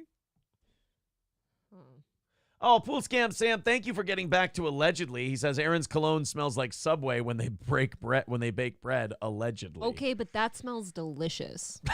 See why she's with me? She's a bread whore. Who doesn't want to be with a guy who smells like fresh baked bread all the time? I actually would rather you quit this show and go work at a bread manufacturing company so you can come home smelling like that. She's mine and you can't have her. She likes my bread musk. Oh, you just smell so nice and yeasty. You too. D. Gulag says, isn't it when it's one or more blacks, isn't it called a murder? No, that's that's crows. Wait, it's a gaggle of blacks. No, it's not a gaggle of black You'll people. be gaggling on them later. Right?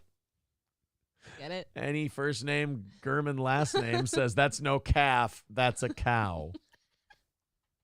Dr. Climate Abortion. See, even when I show some muscle definition, Dr. Climate Abortion goes, the calves need to be muscular. They're supporting an immense amount of girth. Did you show muscle mass?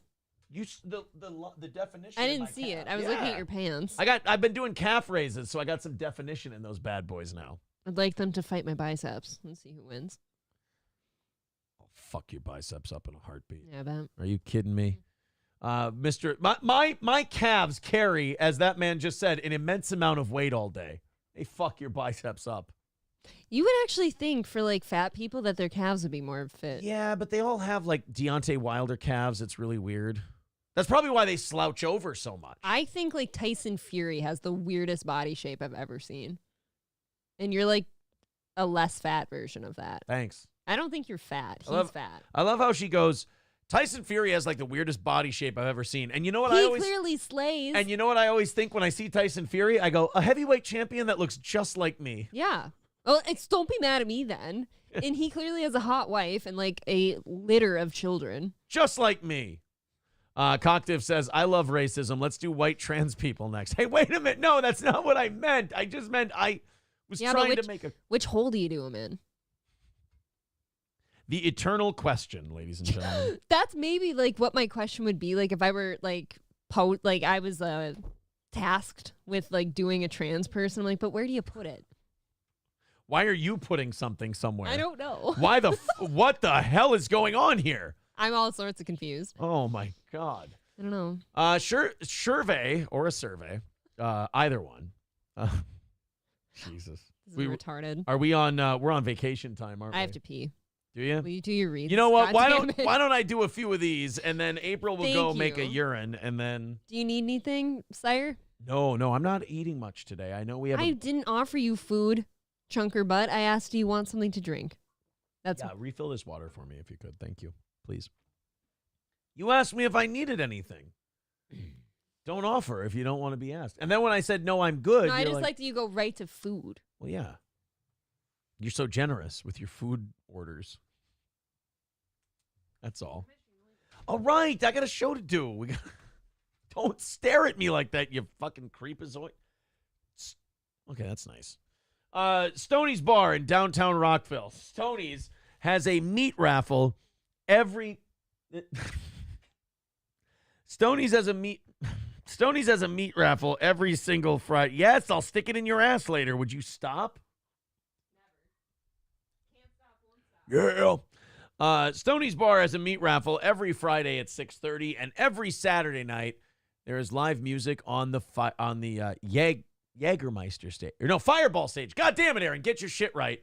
Stoney's Bar in downtown Rockville. Right now, if you bring in a toy for kids, you put it in the box, you get a 2-for-1 drink. It's also a great place to go watch the games on Sunday, where they have the best Bloody Marys in the area. That's Stoney's Bar in downtown Rockville. Visit Stoney's today. All Care Towing, can't thank them enough for helping me out Monday night. All Care Towing, 320-253-5203. No matter what the conditions, it was snowing and slushy and shit on Monday. They were out. They got my big-ass fucking dead, tired Tahoe up. Took it back here. I changed the tire and did the rest. Thank you very much.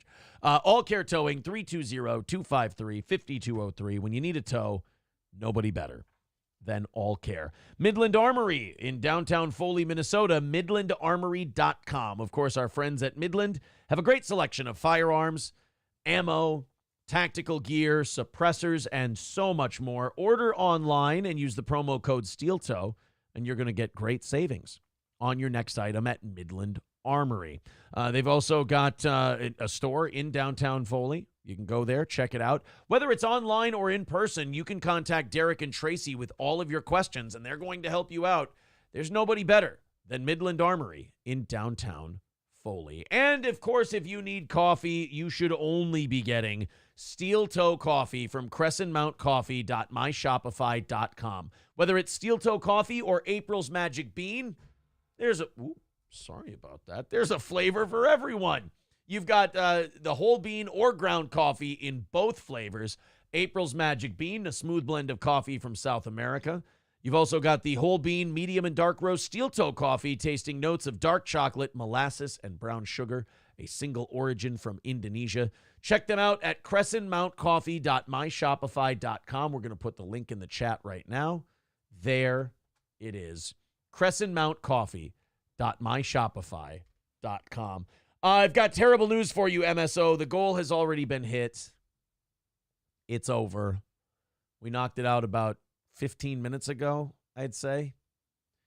Sorry, buddy. I did have to make a Charlie bribe to do it, so I had to bend the rules a little. But thank you guys very much for all your support. A new survey shows that Generation Z wants less sex and nudity in their movies, YouTube, and television. I don't think there's sex and nudity on YouTube, but either way, apparently Gen Z doesn't like the nudity and the fucking, and I think this is like a desexualization of Gen Z in general, and I think you could probably point to a lot of different things. I think the emasculation of men is certainly part of it, but also kind of the culture we're coming up in now, where we taught kids that regret equals like not consensual. And that's just bullshit. Like, regretting the sex you had is part of growing up and having sex. Fucking someone that you regret fucking the next day is part of the learning process. If you're allowed to play the victim because you made a shitty decision on who you're going to fuck, then it stops you from learning the lesson of, oh my God, that made me feel shitty. Let's not ever do that again. Boy, am I a piece of shit. Let's learn and grow from this. If you teach people that, hey, did you tell that person they could fuck you last night? Yeah. Do you regret it today? Yeah. Well, then you were R-worded. No. You made a bad decision. You let someone fuck you who you normally wouldn't want to.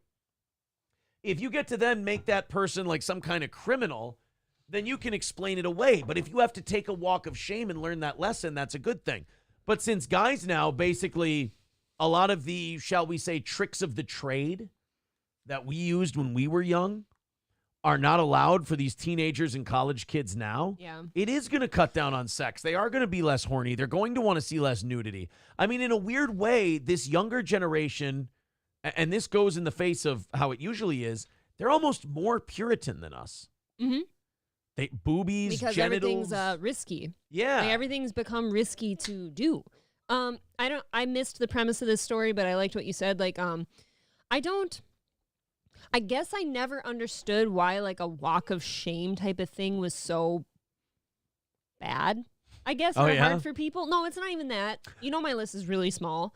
It's like for anyone though, like number one, I feel like a lot of times people don't need to know that you slept with somebody. Like, what if both of you were like, I would have never done that sober. Let's just pretend that didn't happen. You know, or it's like, okay, people did see you go off at the party with that person. Yeah. What's the big deal in just saying, yeah, probably wouldn't have done that sober. Let's not do that again. It does go back to like, I don't get it. Women do kind of want their virtue. So to like have that out there casually, it makes women then feel like guys get the idea, oh, she fucks casually and she thinks that people are looking down on her. So like they don't want to be casual and flippant about it. They want to go, oh, no, I regret it. Oh, no, it was bad, because that allows them to hold on and maintain some of their virtue. You know, but I don't know. This is going to sound bad maybe or shocking. I actually don't know women like that. The girls that I went to college with and I lived in townhomes with and everything fucked way more guys than I ever did, and they never felt bad about it. It was one of those things where it's like, oh, hey, what's your body count? I don't know. I lost track type of thing. Oh, man. And they didn't care. Like, they could have fucked the ugliest dude or the hottest dude at the party. It wasn't like a shameful thing to them. They were very guy-like that. Yeah. You know? How are they doing now? Are they married? I hate them. But are they married and do they have I don't know if they're married. Probably not. I stopped talking to those ladies a long time ago. The problem with that attitude is that's kind of what feminism, you and I kind of talked about this a little bit yesterday. That's kind of what feminism has done to women. It's convinced them that giving guys everything they want and then fucking off is somehow empowering for them. When really what it's doing is setting you up to not be seen as partner material for guys. Like, men, you shouldn't behave like a guy to get a partner. Men pigeonhole women. Men do categorize them, believe it or not. I'm sure you've heard this before. Men look at some women, especially when they're younger, and go, oh, yeah, you fuck her and then you go home. Or this one, you're like, oh, I'm in it for the long haul. I'm going to try and, I'm going to date this one and see if I can hook up with her and, date her and whatever. There's girls that are a take home, let her meet my parents. And there's girls that I'm never taking home. I'm having sex with her in the parking lot. The problem is women who, like your roommates that are just proud hoes. Yep. They get out of college and they get close to 30 and they wonder, why am I alone? Why won't guys date me? Why do all my relationships end quickly and poorly? It's because you thought being a hoe was a good thing and that we would respect you. We think you're cool. We think you're fun to hang out with. And, if we're desperate at the end of the night, we know. Clearly down to fuck. You'll fuck me. Yeah. But then there's that awkward moment where they're like, what do you think about a relationship? And you look at them like, I thought you knew you were a hoe. And she's like, oh, yeah, but I'm ready to not be a hoe now. It's like, no, I know the shit you've done. Those type of girls, too, are very quick to talk shitty about girls like me who are selective. You know what I mean? Selective with your partners and stuff like that, or at least more selective than, let's say, they were. Right. Very quick to look down on people like that. And I don't know why. Well, I never understood that, because for me personally, I don't care about other people's body counts. I don't want to hear about it. I don't need to know about it. Right. It's none of my business, really. I don't care if you've had sex with 0 people or 300. I don't want to know is my thing. I'd like to know the 300 because I feel like the increases the risk for me personally. Oh, I see. If you're shopping. Semper Reloaded with $4.99 says, can you ask April to not say like all the time? It would be really appreciated. I don't think I do that. April duly noted? Just say duly noted. Sure. Yeah, do you think I do that? Say duly noted. Well, now I'm going to listen for it and I'll let you know. I mean, duly noted, but I think you're wrong. Be funny if you said, think you're kind of wrong. That would be perfect. And then you have to end it with like, too. Life gives you the test first and the lesson after, says Union Jack. I'm too far behind in the chat. Geese Artels says, yeah, like I always tell my wife, you can't get charged with R-ing your own property. See, Geese Artel, I think you're hearing things I'm saying, and then you're spinning them through your prism and then spinning them back at me like I said it. He's like a kaleidoscope of words. Yeah. It goes in one way and ends another. Nana's Clam says, that's why you get married first, then you have flippant casual sex together. Nana's Clams, you're not going to sell us all on your weirdo swinger lifestyle. You fucking middle-aged creeps. Everything sounds cute coming from Nana's Clams, though. Yeah. Nana's Clams, quit trying to recruit us all into your swingers parties. We don't want them. You don't want everybody at your swingers parties, I don't think, No. right? This is Stop going to be a it. problem. You see this? It means not welcome. Shots fired. How dare Aaron not read super chats? Hey, wait a minute. What? I didn't miss any. Stop making me think I missed them. I think you got them. Oh, man. Los Federales says, in the words of Jesse Lee Peterson, what do you call a woman who slept with 50 men? A slut. What do you call a man who slept with 50 women? A slut maker. Attaboy, Jesse. Yes.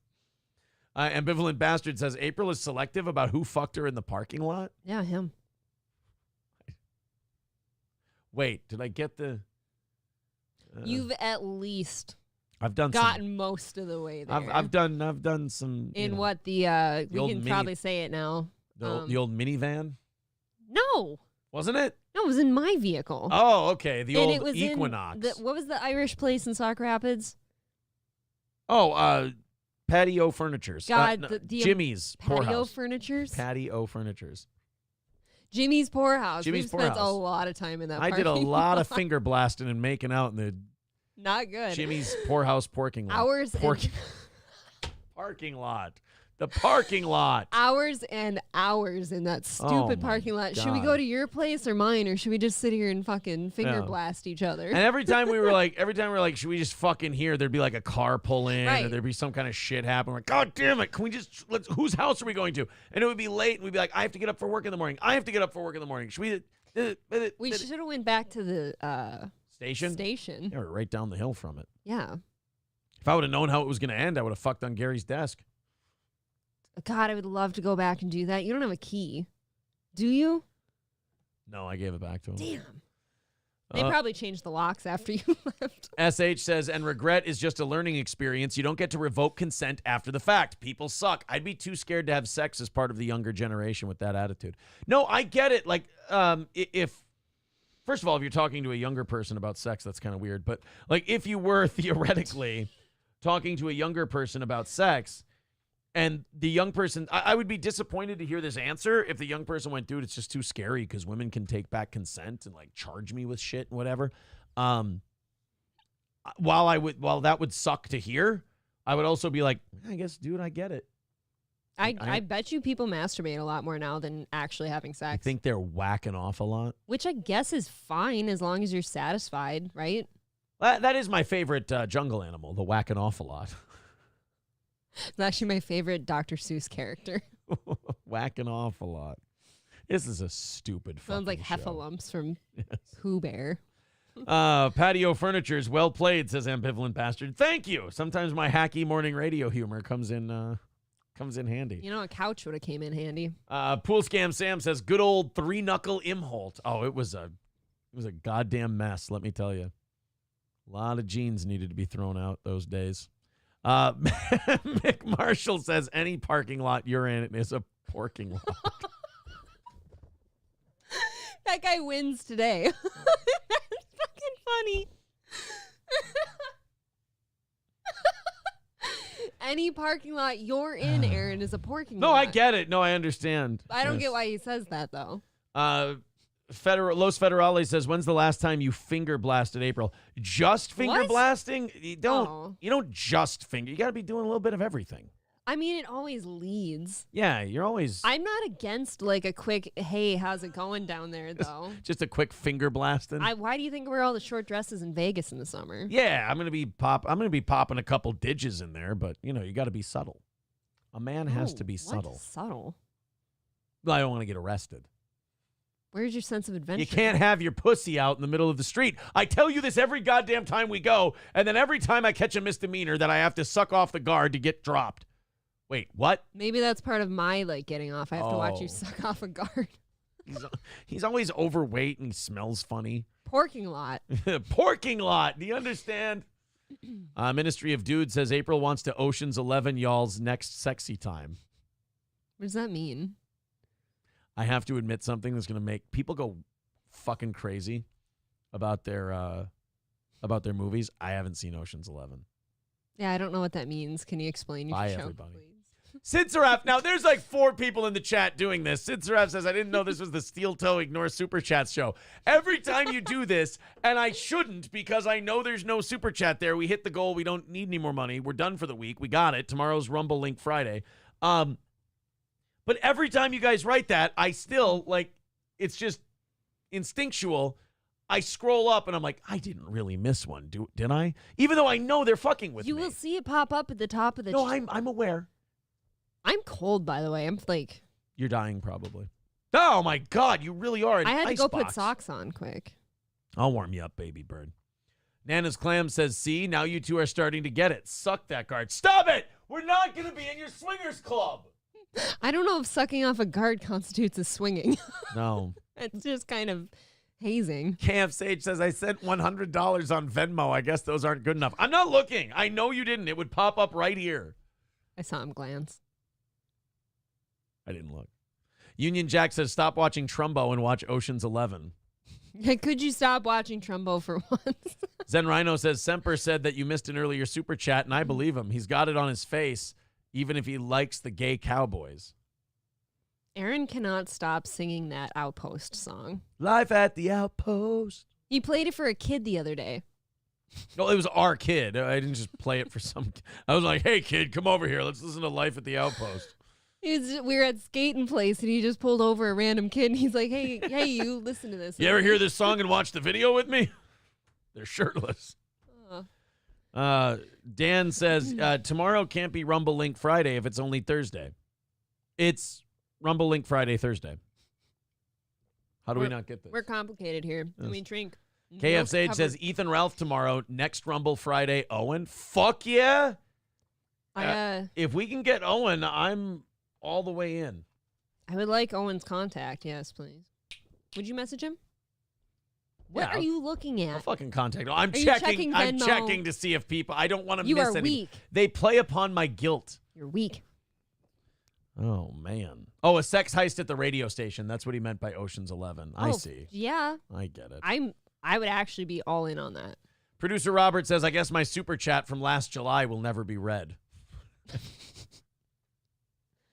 Sorry. Semper says, well, you shouldn't have missed them. You missed a $10 from someone else and a $5 from me, but that's not 50 like the ones you read. I swear to God, I didn't miss a 10. If I missed a 5 from you, I'm really sorry. But judging by how people are fucking with me, I think you're lying to me. Go back. Who said that? Where'd it go? Semper. Wrestling Fat Faku says Aaron is the mascot for the Wisconsin grocery store chain. Loaf Piggy Wigglies. It's Piggly Wiggly fuckface. Loaf, and it's not me. Loafly Pigglies. I don't know. Wrestling Fat Faku You're says, gonna be fine. April, can you do a good Kermit the Frog? No. Your partner, Miss Piggy, needs a Muppet partner. I cannot. I actually don't know how to do that.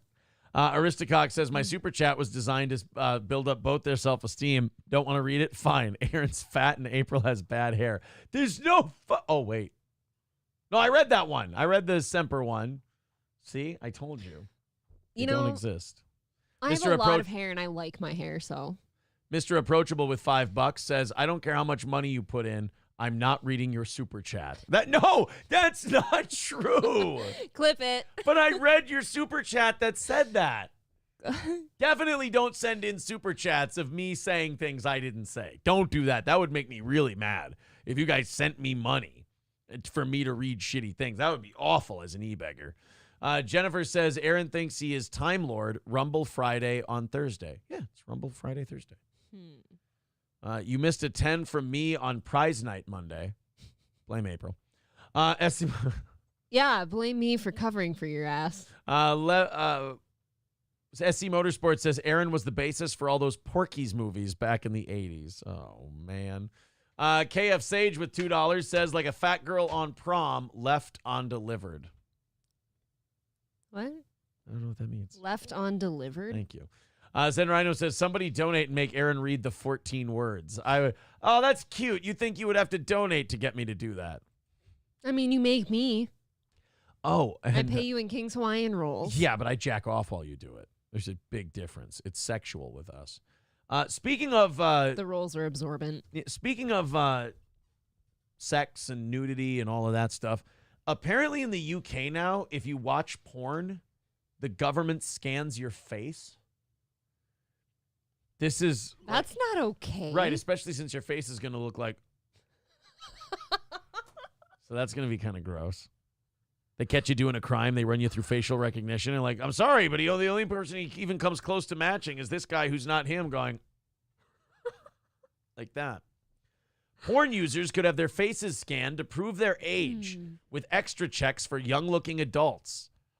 The watchdog has set out a number of explicit sites that could prevent children from viewing pornography. Okay, but do you know what that tells me, actually, is that young-looking adults get more checks? Is that you just want to see young people jacking off? Not only that, it's also a way so that they can get young people's faces into a database early in life. And their genitals.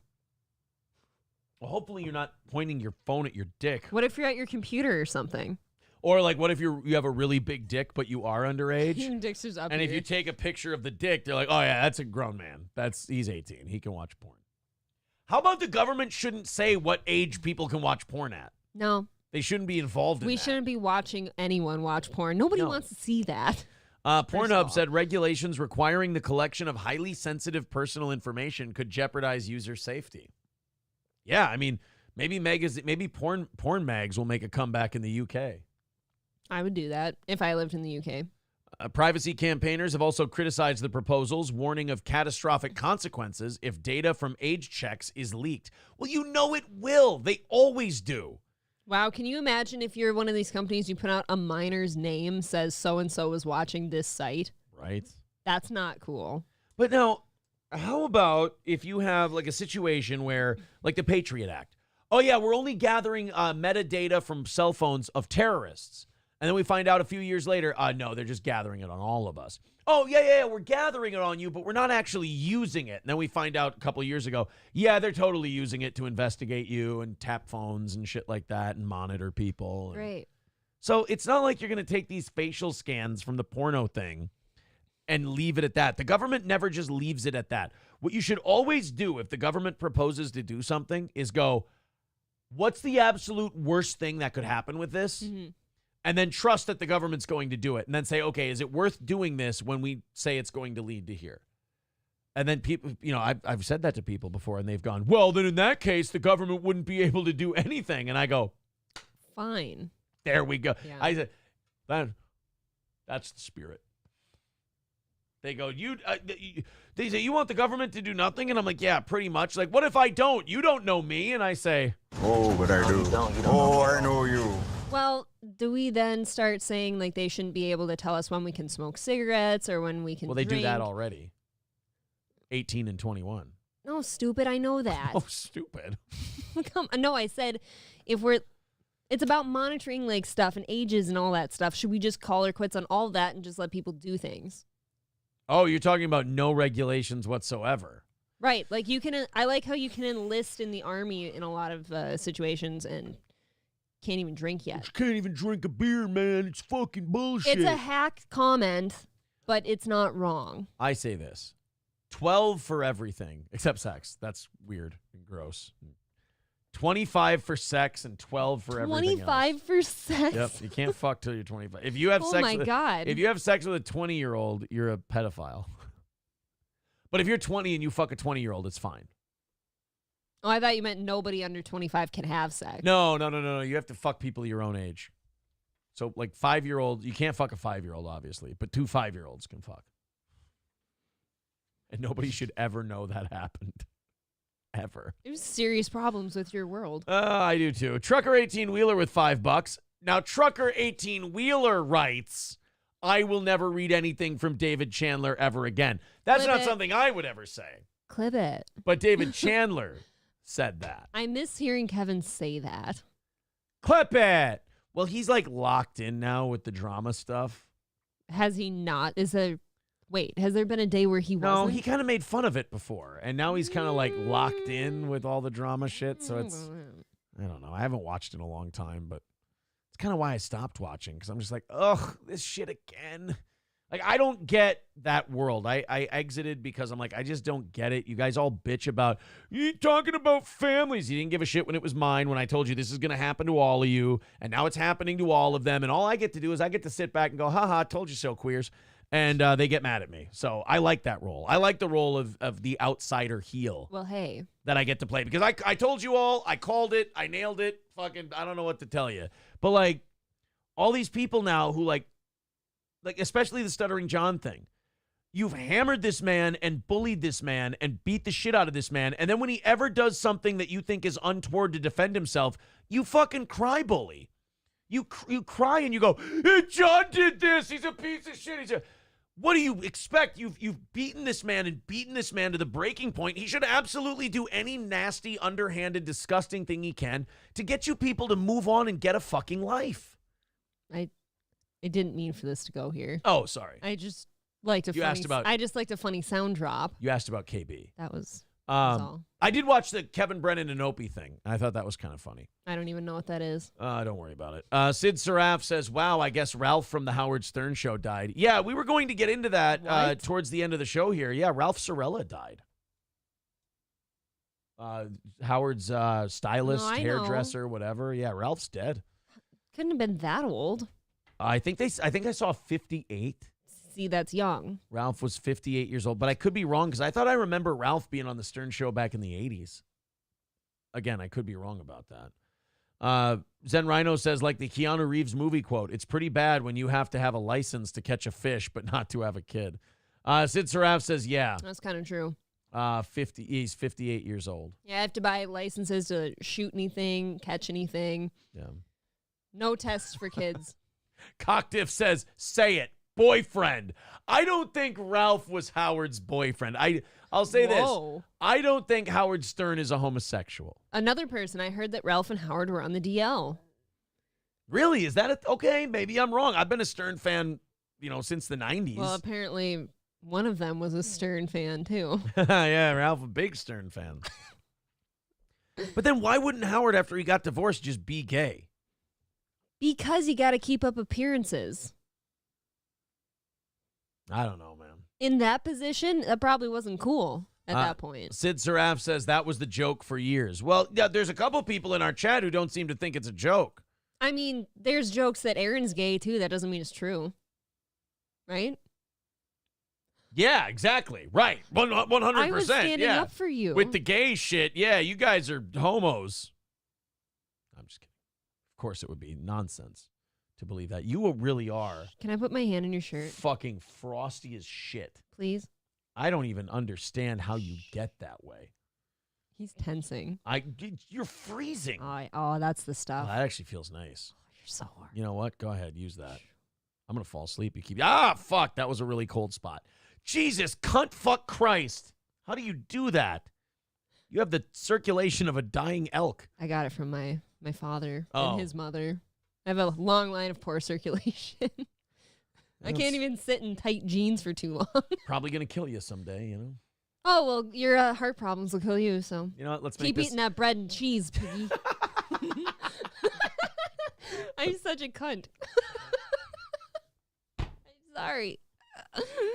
Jedi Shredder says, if it came out that Howard is gay, I'd care about as much as I did about Billie Eilish, which is to say not at all. Who thought Billie Eilish wasn't the lesbian? I thought that was the whole thing about her was she was lesbian. Yeah, I feel like nobody today cares if anyone comes out as gay. It's not important.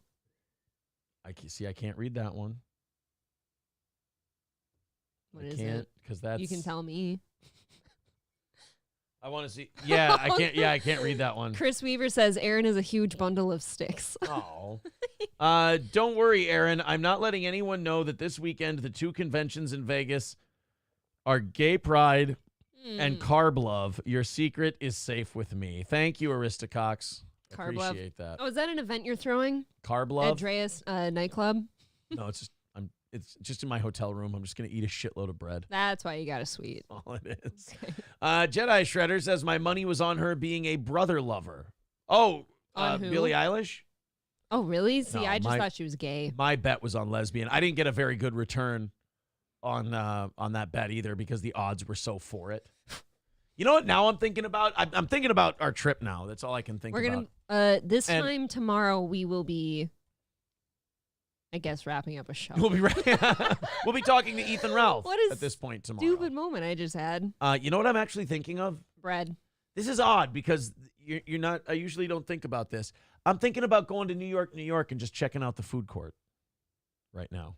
God, you are so bougie. That's not bougie Can't to just- not like a place. Can't just go to the food court and look around. I for do it something every time quick? I'm there. All right. You turned up your nose at it, though. You physically You turned your nose project up. so much. Oh, you're so bougie. She doesn't like the same food You court physically turned up your nose at my suggestion. So Your look at the camera. You are so defensive of your food courts and things. Aristocrat King Yeti says, no, Billie Eilish likes dick. She loves anal. Her favorite thing to do is poop. And that's according to her. Oh, of course, because she's so crazy. She says Ew. all that stuff. Did she say that? I'm sure. She's a fucking sob for attention. Yeah, but you used to stick up for her and say you liked her, I thought, with that Bad Guy song or whatever. I did, didn't I? Yeah, Well, you really did. I'm a gay homosexual. You know, What do you there's do? going to be a day where I'm going to you're going to have to, what is it called? Shit or get off the pot on that one? Shit or get on the dick. Shit or get on the dick. Yeah. Dr. Chow says, have fun in Vegas. Thank you, buddy. Our boy Purple FTW canceled his trip. I thought he was there. Like last week he was there, and then this week he's at home. Why the fuck would he do that, Chow? And that's not rhetorical. I'm asking Chow because apparently he knows. I haven't been keeping up with my Purple FTW because his verbal tics are really starting to fuck with me. Are we going to be going to that game? Yeah. Oh, yeah. Those. I mean, that's a for sure now. and we're going to get, it looks like some pretty fucking nice seats, too, because they are dropping like a rock. Somebody did tell me, I can't remember if it was on one of the ticket exchange sites or what. They said, don't buy your tickets until at least 24 hours before the game. He goes, in Vegas, they just drop. He goes, all you Vikings fans right now are buying your tickets ahead of time. Mm-hmm. He goes, so just, it's kind of like being here. Just wait it out. Like, they're cratering right now. I'm tempted to kind of jump already, but it's still dropping. I don't know. Like, just wait and see how low it can go. There's lower level for 290 right now. And they started at like 380 a few weeks ago. In that shitty little stadium, I kind of think lower level. Shitty little stadium. It's new, I know, but nothing is as good as US Bank. It's beautiful. We'll see. What if we get there and we just really Yeah, love what if it's it? like, what a fucking baller? I don't think we'll be sitting in our seats much anyway. I think we'll be watching from those vantage points and walking around the stadium Then quite why a even bit. buy tickets? Well, April, you got to get into the building. Maybe you could just suck off that guard one. Oh, that guard also works. I forgot to tell you guys, the guard that I suck off also moonlights at Allegiant Stadium during the football season so I can suck his dick to get us in the building. Really what it is I write him a letter once a year and I let him know when we're going to be there and he kind of just moonlights wherever we're going to be. Oh, okay. You know, because of you. He's like, God, that Last year we got- Imholt really gives some good dome. Last year we got into Tau. Is that what it's called? Is that the club? Tao is like an entertainment group there, yeah. No, what's the club? Dreas. Dreas. That's the That's one. when where all the celebrities are. Yes. Well, like me. Dr. Chow says he said he forgot his family was celebrating Christmas this week. Oh. I don't know. Oh, but I do. Oh, I know you. That sounds a little sus, as the kids say. Why are people calling me a lizard? Lot lizard. What's that? That's people who fuck truckers at truck stops. That's women who hang out and wait to fuck the truckers. Because it's a sure thing. I've literally never done that. Well, I'm glad you've literally never done that. It'd be weird if you said I figuratively have never done that. Only in my wildest dreams. Cockdiff says Raiders fans like to fight. Be careful. Well, so do I. Dude. Oh, wait. That's right. My fucking wrist is... The Raiders also have a lot of OnlyFans chicks who like to pull their tops off They do. at the games. That's the section we're sitting in. Yes. Sad Boy says Coles and Rhodes frozen bread is on sale. You like Aldi. No, we're holding in the frozen section. Oh, they're holding the bread for me. Thank you very much. Oh, man. Wow. Somebody says, well, didn't you in a truck in a cornfield, April? I mean, you did tell that story. Did I tell the cornfield ones? I thought I said the barley field. What? Apparently you didn't tell the cornfield stories, April, but you just did now. Well, what better thing is there to do after football games? Oh, wait a minute. You said you didn't fuck in high school. Right. What? You said you didn't fuck in high school. I also have said that I was dating somebody younger than me for 2.5 years. Okay. You know what? Yeah. I was trying to get you. Wow, you really were, huh? I was trying to catch you in cross-examination. Nope. I fucked up. Yeah, Hobo Chili Recipe says plural, cornfields. Jesus. We don't have to talk about it. We don't have to, but you kind of opened the door on that. Corn is very tall. It's private. Like a What? dick. Jameson's Repair says, are you going to be showing us April's tits at the motel again? Look, I got it deleted. After it'd been up for 3 hours. I dude. didn't realize. I just wanted to take a picture of the view. 3 I didn't know your tits would be in the background. You're lucky I got it deleted before we took off. It could have been What's bad another news. 3 hours? Right. Head in the cornfield, the April Imholt story, says Aristocock. In the cornfield. Fuck. Nana's Clam says, and I'm the freak. Okay. Fields are a great place to do it, right? Oh, somebody letting me know, Aaron, anal sex doesn't count. Oh, okay. April was keeping herself pure for Jesus. I didn't do that. So please, only in the shit cutter. No. I know.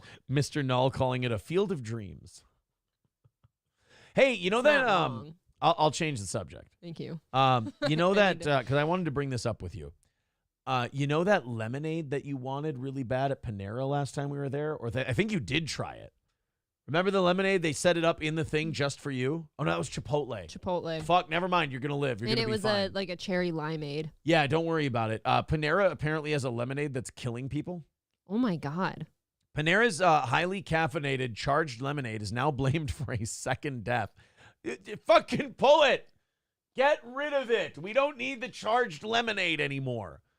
Dennis Brown of Fleming Island, Florida, drank 3 charged lemon. Okay, now, wait a minute. Now I see why they're not getting rid of it. That's not Panera's fault that you downed No. 3 super caffeinated lemonades. You have no concept of moderation as I'm pouring my 4th glass of cold pressed coconut water. Yeah, control yourself.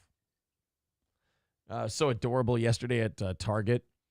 April's looking at the coconut water like I won't let her get. April has this guilt thing and she needs to pass it on to me and I need to give her permission. She's looking at the coconut water and I'm like, what are you doing? She's looking down and I'm like, get your fucking coconut water if you want coconut water. And then she pointed at the like 2 for, what was it? 2 for $9. 2 for $9. $2 for $9 sign. I go, For the well, big jugs. I go, well, get another one. And she wouldn't. She would not get another one. She's just this guilty bag of shit. I had to make sure that you got your treaties in first. It would have been totally fine. I don't think a $4 water is even- going to make or break the situation. I don't even want to talk about what we had last night for a late night snack. Then fucking saving up for a big vacation, and she's like, oh, you know what's going to fuck us up is vitamin coconut water. Jesus. Chrissy Mayer put me onto this. Well, now, yesterday, April and I had, we both wanted a blast from our past, so I fucked her in a cornfield. No, we both wanted a blast from our past. So we went into the frozen section, and we got ourselves a couple lean cuisine barbecue chicken panini microwave grilled sandwiches. And I'm going to sit here and be a piece of shit. I enjoyed it. It was pretty good, and it did remind me of, like, you know, another time. It was pretty good. It's very nice. Oh, Dr. Chow says, by the way, on the soup front, found a great ramen spot yesterday. Ramen good this time of year.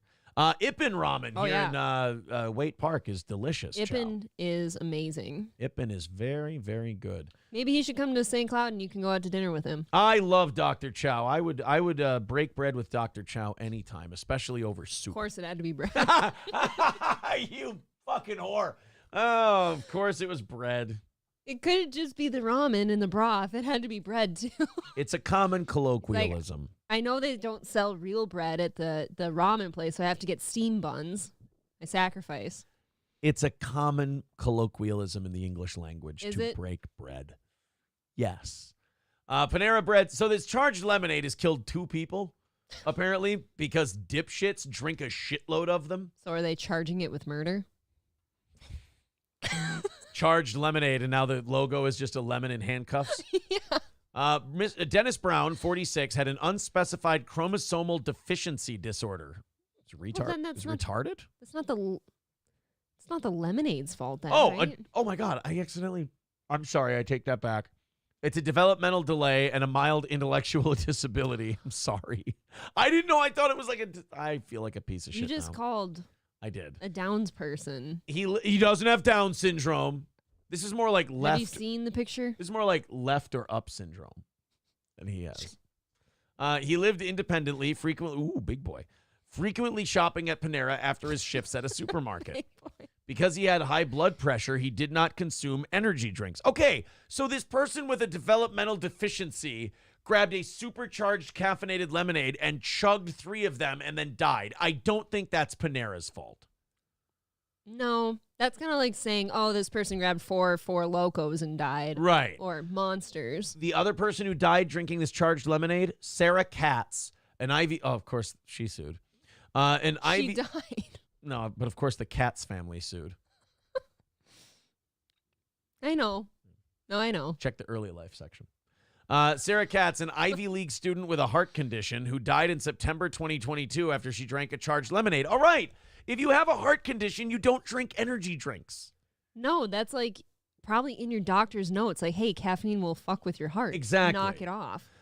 Diane Poo with $20 says, have fun sinning. By the way, Carrot Top is really good. Read the reviews. I was never a Carrot Top guy. Okay, I will say this, though. She's not wrong. Every single person that says they went to see Carrot Top loves it. Every single person. Dr. Chow says, Ray DeVito eats Panera bread every single day. Don't be like Ray. Ray can't be making That's that much expensive. money. You can't be eating Panera every Dude, day. I wouldn't go eat Panera every day, not because I can't, but it would annoy me to spend that. Yeah. It's... By the way, a couple people, Zen Rhino included, are telling us to go to Bullets and Burgers. What? Ambivalent bastard was just schooling me on something, and I just like how he did it. No, April, it says deficiency. People with Downs have an abundance of chromosomes. Please stop generalizing retards. It's fair. That is fair, and I liked your argument. Thank you. Zen Rhino says 4 Loco plus 4 Loco equals 8 Loco. It's good math. Ocho Loco. Get it? Good, April. It's a different language. Knock it off. It's McDonald's fault that the hot coffee burns people. Right. Jake says, why are you downing caffeine with a heart condition, you dumb bitch? See, now that would be my argument. Yeah, you yell at her corpse. Why did you drink the charged lemonade, you stupid bitch? Why did you do that? Are you going to sit here and yell at my daughter all day? I mean, for God's sake, she's learned her lesson. Now, if you'll excuse me, I have to meet with our attorneys. We have a very high-powered attorney with a great lawsuit for us. He's actually the cousin to my grandmother's nephew. Carlos Camejo says it's like having a peanut allergy and scarfing down Nutter Butters. Yes. Nutter Butter sounds really sexual, by the way. The Bernie and Kelsey show. Go subscribe to that. Everybody, anyone who watches this show and has a show, I want everybody to click on that show and go subscribe to that show as well. I like when shows like our show. Bernie and Kelsey show says, good to see you not so fucking angry today. I'm in a great mood. Are they kidding? a fan of ours? I don't know what that is. I have no idea what it is, but I just know that they're here. They're a fan. If you're watching, you're a fan. Yes. I don't That's care. very true. Whether you claim to like it or not. I don't care how you're a fan. If you want to play yourself, if you say I love it or I hate it, that's all just you expressing your fandom in a different way. I mean, Bernie and Kelsey show, they seem all right. But yeah, I fucking lost my mind. I thought that was a great clip that I retweeted from, we actually should watch from it. the In Hot Water show thing. We don't have much time. No, we don't. Very excited about tomorrow's show, by the way. Rumble Friday, Thursday, before we head out to the airport. And Ethan Ralph, the Ralpha male, is going to be joining us at 10 a.m. tomorrow. I'm very excited. Let's watch that before we go. Yeah, you were just an angry cunt. It was a really good And clip, everything though. was going to be fine, and I tried to tell you, and you still did this. And it was fine. Everything ended up being great. It was a wonderful experience, dare I say. All right, here's the... Here's the clip. It's just a loud, bassy individual yelling. Here you go, guys. Fucking cunt. Ass, cock, shit, piss, fuck. Cock-sucking cunt bullshit. Fuck. Fucking cock-sucking cunt fuck tire. Oh, God, am I pissed. I didn't think of that. Yeah. Fucking look at that look on my face when April says I didn't think of that. Think of that. Yeah. What didn't I think of, I wonder? I said that I just put brand new tires on it. Oh, and yeah, one of it them was popped. new. Yeah. But the brand new tires being on it is what got me a new one for $50. So I can't be mad about that. That's great. Fucking faggot retards. Didn't I change a tire? I know how to change a fucking tire, you cunt. Take a tire. I can change a fucking tire, retard. And then I beat your mother to death with the tire iron every time I'm done. And then I fuck her with it. I sodomize your mother with a fucking tire iron. Faggot retards. It's just one of the... No. By the way, we're someone not did supposed to point clip out me. to that tweet, they're like, wait, Aaron, I'm confused. In which order are you killing my mother with the tire iron and fucking her? And I realize I think I just committed necrophilia in this thing. You did, 'cause you beat her with it and killed her first. I killed her with the tire iron first, and then I fucked her in the ass with the tire iron that I just killed her with. Well, at least you won't feel how cold it is now. Wow. I really did her a mercy, didn't I? Yeah. Oh. Someone says replay that shit. You want one more? One more time. All right, here you go. It's funny. Here you go, guys. One more. And by the way, thank you. You guys went over today. We're going to start tomorrow. Oh, no, tomorrow's Rumble Link Friday. So, yeah. Oh, we got to start Tuesday. By the way, when Johnny does the show Friday and Monday, half of everything goes to him. We're giving him a downside guarantee for hosting the 2 days. But also, everything you contribute, we're splitting 50-50 with the goal. So, thank you, guys. Fucking cunt. Ass cock shit piss fuck. Cock-sucking cunt bullshit. Fuck! I'm good at swearing. I'm a fun swearer. This is terrifying to live through, though. I'm being a good sport. You're laughing your balls off. Yeah, but it got not funny later. Fucking cock-sucking cunt fuck tire. Oh, God, am I pissed. I didn't think of that. Yeah. Look at that face. Oh, my God, was I a mad boy. You're such a cunt. I was such an angry boy. Fucking faggot retards. Didn't I change a tire? I know how to change a fucking tire, you cunt. Take a tire. I can change a fucking tire, retard. And then I beat your mother to death with the tire iron every time I'm done. And then I fuck. Okay, April did do a neck creak on this. She is starting to get uncomfortable at the I'm going to fuck your mother. Beat your mother to death with the tire iron. See right there, that little crimp in the neck where she's starting to get a little bit uncomfortable. Well, you know why that is? You'd been screaming for days already, and I'm like, okay, Yeah. we've lost it. We're broken. You didn't think I had the stamina to go this long. I sure didn't. I beat your mother to death with the tire iron every time I'm done. And then I fuck her with it. I sodomize your mother with a fucking tire iron.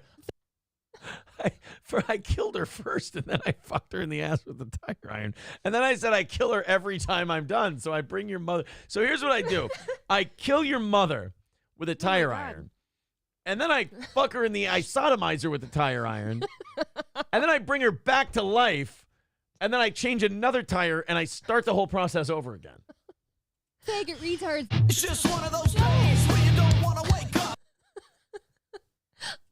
You're not supposed to clip me, too. Thank you guys for getting us to the end of the show with that. I cried over that. Just yeah, now. the Bernie and Kelsey show says neck twinge, LOL. That was a serious neck tweak, though. I was like, whew. And then I started, just looking at you biting my pen nervously. That night didn't end super great either. So. Eddie S. says, thought you were playing a Kumia clip. Well, I am the poor man's Kumia, so that is fair. That's all right. PH Eder says, did you get a lug key? Yeah, Discount Tire just gave me one. I brought it back to him when I was finished. Aren't they just the shit? I've been doing business with Discount Yeah. Tire for forever, and I love them every time. Discount Tire does indeed rule. All right, guys, we're out of here. We're And we're leaving. queer. And we're coming back tomorrow morning. Thank you very much for giving us another perfect week where we didn't have to bring that piece. I'm not even going to bring it up on the screen.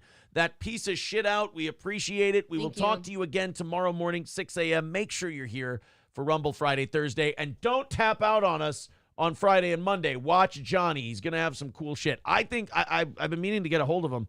I think he should have Cowpote on. Yeah, I don't know why not. I think Cowpote would be a great guest. Doesn't Cowpote work at the airport? I'm going to text Cowpote today and see if he's going to be working tomorrow when we're there. If he's at Terminal 2, we're visiting Cowpoke. Terminal for sure. Yeah. I hope he's terminal. All right, guys. We will talk to you again tomorrow morning, 6 a.m. Central Time. We got packing and shit to do. Thank you very much, sweetheart. I want to fucking... Oh, we're getting getting a little tense over it. It's getting fucking aggressive. I need a shoulder rub. All right, guys. Talk to you soon. Take it easy.